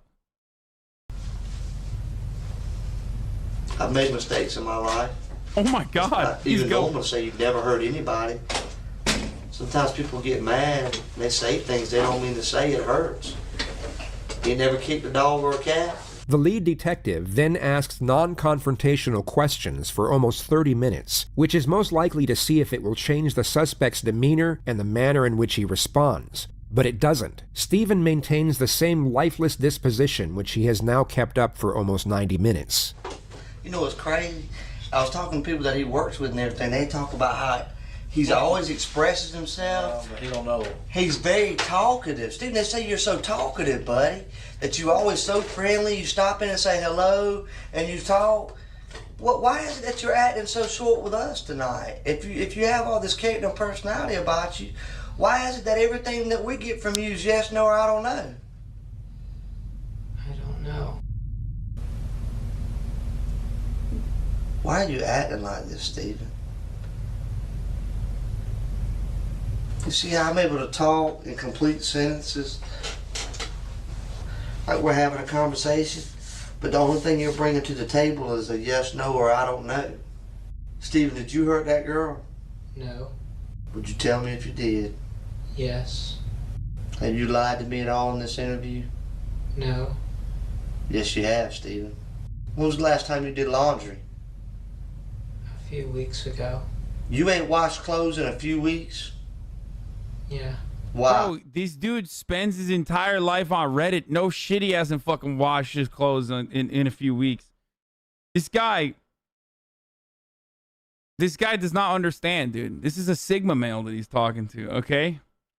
This cop, too much of an alpha male. Doesn't understand the Sigma. the mind of a Sigma. Okay? Sigma males don't shower. It's a lifestyle. He's a gamer. I have a lot of clothes. No, you don't. That's another lie. You don't have a lot of clothes. Yes, I do. No. You got enough underwear to last you 3 weeks? Yes. Do you wear the same pair of underwear more than one day? Yes. Why? What Because the it's still fuck? clean enough to wear. Steven, we're arresting you for being a dirty motherfucker. You hear me? We're throwing you goddamn jail for never showering, you disgusting motherfucker. What is he doing? Like, you're under arrest for being a dirty boy, not the murder. Where's that little girl, Steven? I don't know. Steven, you know. You're going to look at this right here, this little girl right here, and you're going to say you don't know? I know you know. I don't know. Yes, you know. What are you going to say tomorrow when I say we got your hair with the body? What are you going to say to me then? Steven is the cleanest motherfucker on Reddit. Reddit moderator. Literally, the cleanest Reddit moderator. Because you know, like I go like that. Look at my hair. That's how easy it falls out. Look at all that on your head. You don't think none fell out? It did. We just wanted to give you an opportunity to tell it. So you didn't look like a monster at the end. Because you know what? I don't believe that you're a monster, Steven. I believe that you're a good guy. You've been picked on. Girls didn't show you the respect that you deserved. You did something stupid. And I believe you feel bad about it. And that's why you're all freaked out right now. But I'm giving you the opportunity to get right. I'm giving you an opportunity to show everybody you're not a monster. That you feel bad about what happened. Your hair's there, man. Your hair is there. That's right, buddy. See that? Look at it. See how easy? See this stuff right here, your hair? Yeah, it fell out of your head when you was moving the body, Steven. That's right. Do you remember moving the body? No. Yes, you do, Steven. Why, man? Why? This is actually the worst. I don't know. Tell me, bud. I didn't do it. Yes, you did, Steven. We want you to tell it so that way people will understand you're not a monster. Things just, you got out of control. It's a sickness. Why'd you do it, Steven? He's so bad. Steven, why are you going to keep telling that? You hurt that girl. No, I didn't. Yes, you did, Steven. You hurt her, man. She was screaming. Screaming, Steven. Why? And I know you feel bad about it. I can see it in your face. What came over you, man?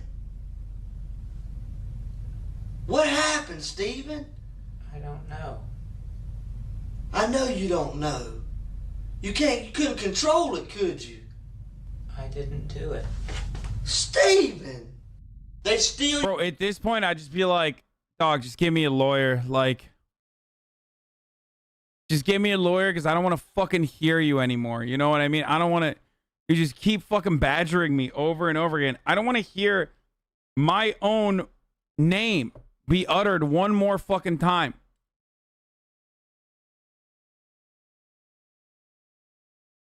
He's gonna like... What technique is this? Just to be like, you're fucking weirdo, Steven. You don't shower technique?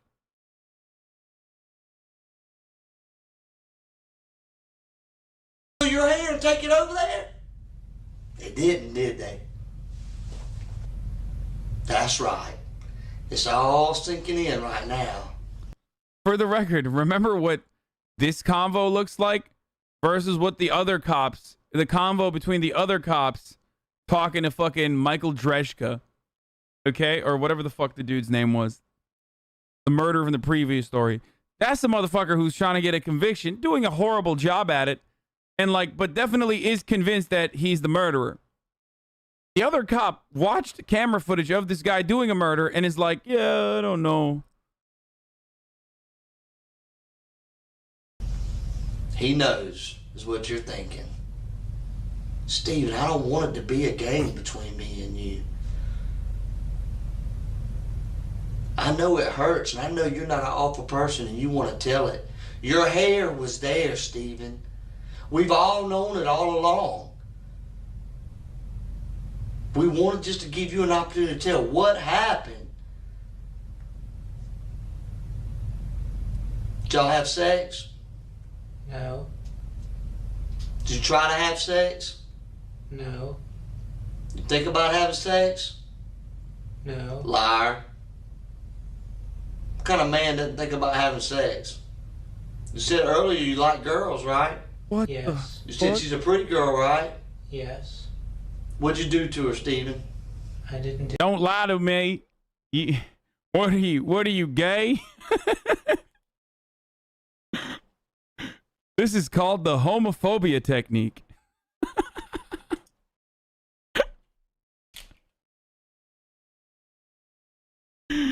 Oh, Jesus Christ, dude.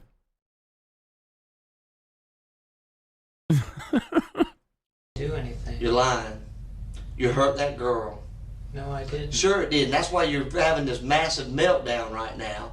The detective quite literally repeats the phrase, "You hurt that girl," to which Steven responds, "No, I didn't," and this goes on for the best part of 20 minutes. Perhaps the detective's strategy was to induce mental exhaustion, yet it had no effect whatsoever. No, motherfucker. His strategy is nothing. Perhaps the detective's strategy is just literally being a shit detective. Okay? I mean, these guys are like trying to be as nice as possible in every situation. Some cops are just shit. That's not a technique. It's not the mental exhaustion technique. He just doesn't have anything, dude. Why did you hurt that girl? I didn't. Why'd you hurt her, Steve? I didn't. I've yet to hear JCS say one cop is like just straight up bad at what they're doing. I mean, I've loved watching these videos for the past couple of days, with the exception of that one video of like getting a false confession.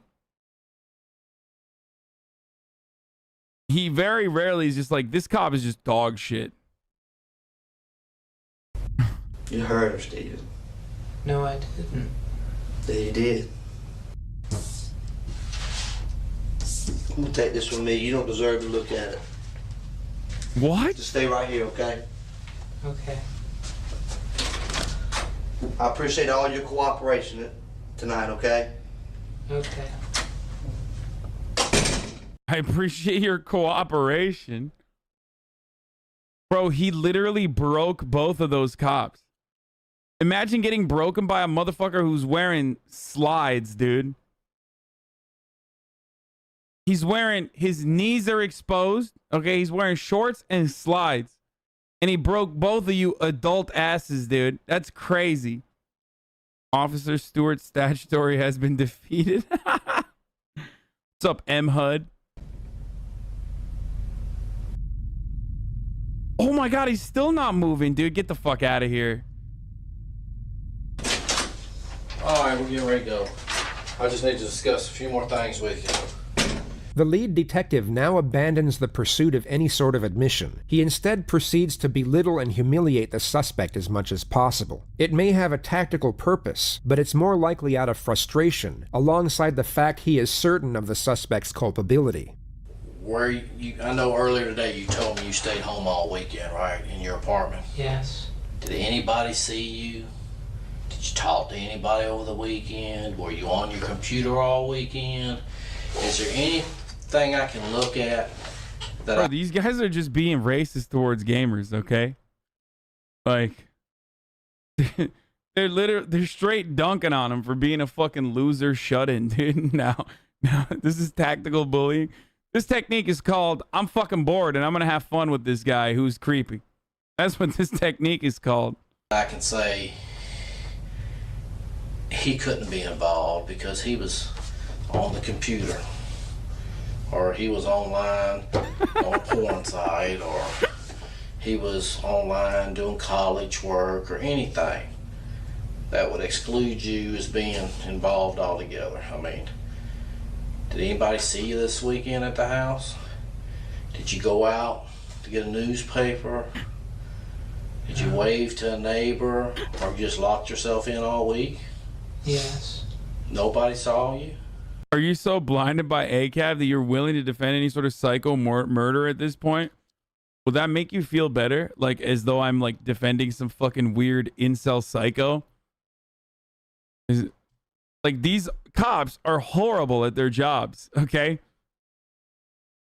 Like, what are you, fucking so stupid? Is the boot shoved so far down your throat that, like, you see two incompetent detectives fail to fucking actually get a goddamn confession out of, like, a cold-blooded murderer, and you still go, oh my God, they're actually doing great. Here, this is... This is not photoshopped. He literally did this. I mean, he didn't say, my partner said you don't like women, Steven.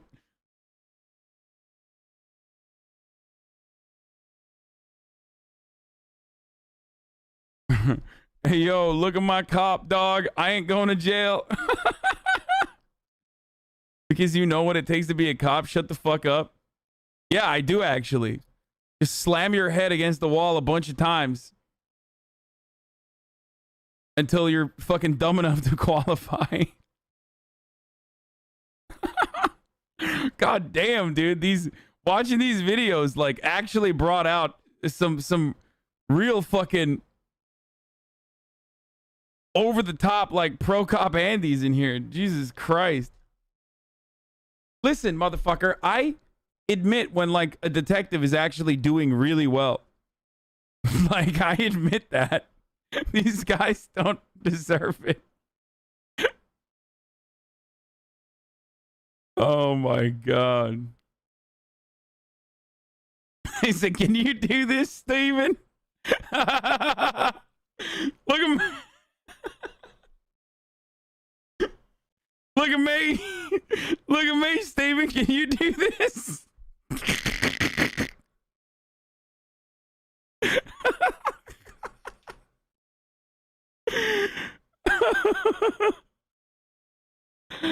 Stop acting like you can sit in front of a serial killer, though. It's not easy. Wait, what?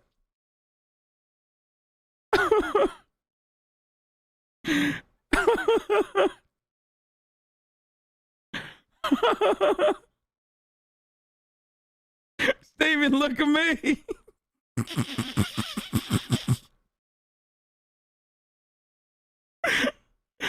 I'm practically vertical, Steve. Or horizontal. Vertical.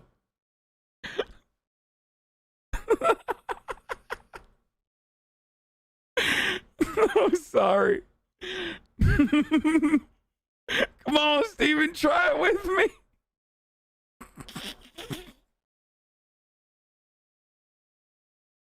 I mean, dude. The moment that you do this in front of a fucking serial killer, they should just take you off the force.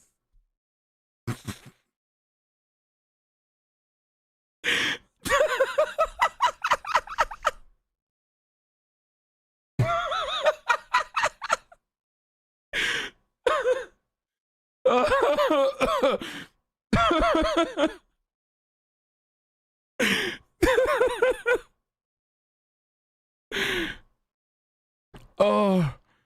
Oh, he's showing him that he's relaxed. His feet aren't touching the ground.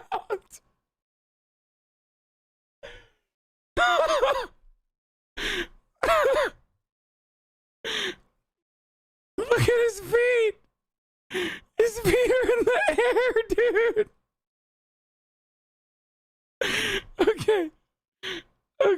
Okay, we're gonna get back to the video.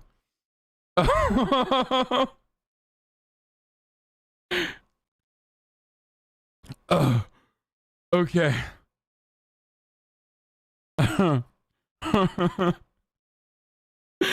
Oh, Jesus Christ, dude. Okay.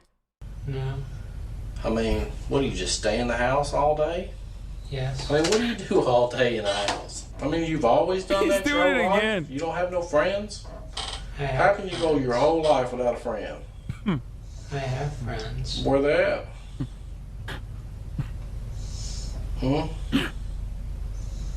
Where they at? You have any friends here in Macon? Yes. Name one, because everybody I talked to said they ain't your friend. Ryan Granger, Cass Lawson, Ashley Morehouse, Carmen Love. That's the same people I talked to today, and they're not your friend. Okay. This is One of the reasons interrogations are so fascinating is the ethical vacuum it creates for everyone inside its bubble. In any other circumstance, the detective's behavior here would be considered cruel and reprehensible. He's essentially bullying the suspect, yet the empathy we would normally have is now stripped away through the impression of retribution. We know this person has done something horrific, and the treatment he is now receiving is merited through his own actions. They're not your friend. Uh-oh. Oh, he's going for it again. I mean, it's all over anyways. I just want to know what was going on tonight. The game's over. I mean, we know what you did to her, so we just want to know if you were going to tell us or not. I didn't do anything. Well, that's what you say.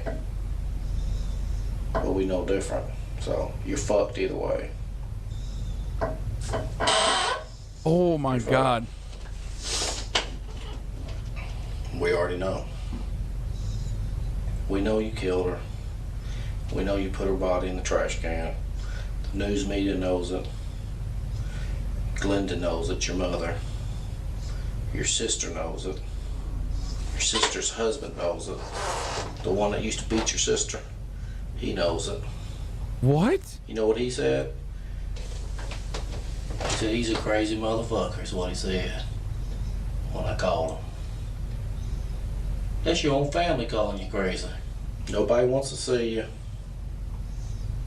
Nobody's coming to visit you. So you can sit there with that dumb look on your face. But it's over.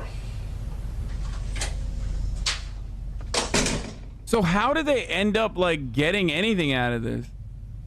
The entire interrogation took over 2 hours. When sped up by 20,000%, you truly get a glimpse of how remarkable the suspect's catatonic performance was.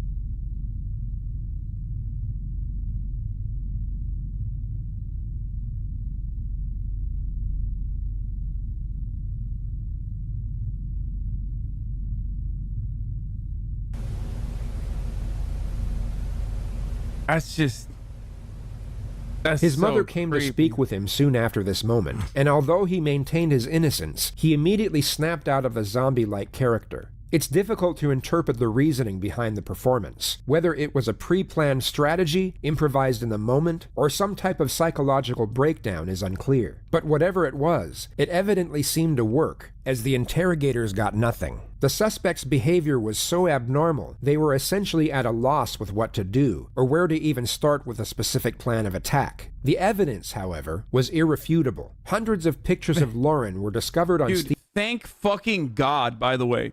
Because let me tell you something, okay?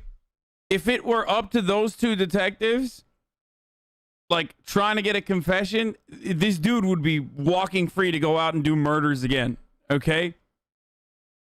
Because those were the two worst detectives we have seen so far on the entire JCS, like, library of content. Stephen's flash drive, along with multiple video recordings of inside her apartment. A hacksaw was found in a supply closet of the apartment complex, and it was marked red with what was later identified as Lauren's blood through DNA testing. The packaging for the exact same hacksaw was found in Stephen's apartment. When confronted with the evidence, he took a plea deal to avoid the death penalty and was rendered a life sentence without the possibility of parole. He is currently being held at the high-security Hancock State Prison in Sparta, Georgia. One of the more discussed elements to the present day is the motive behind the crime. What was the reasoning behind Stephen's actions that night? He asserts that murder was never his intention, but simply the result of momentary panic and confusion, all preceded by the foolish decision to break into an apartment, which stemmed from a potent yet harmless infatuation with a girl he found attractive. He essentially tried to make out that his behavior was devious and calculating, but not evil or perverted. Public opinion on the matter varies, yet the general consensus is that the murder was premeditated, mainly due to the fact that he had bought the hacksaw just days prior to the murder. A popular psychological viewpoint takes us back to the personality of a stalker. Lauren was... Yes, he's harmless. Yes, he's a cold-blooded murderer who strangled his victim for 15 minutes. Yes, they exist. Okay? Set to move out the very same day she was murdered, which brings some to believe that Stephen was terrified by the notion of change, that the person he had been infatuated with and fantasized over for so long was no longer going to be a part of his life. And no matter how obscure and unreciprocated their association was, he couldn't bear the thought of losing her. Rather than Lauren going on to live the promising life that lay ahead of her and leaving Stephen behind as a forgotten memory, he has now in some abstract manner connected them both forever.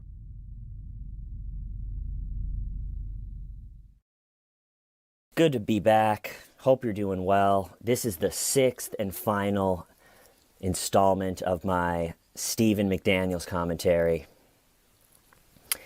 Man, it's been a slog. We are deep in the troll vortex of insanity. I don't think anyone's gone this far. It's like cave diving, but a lot more dangerous.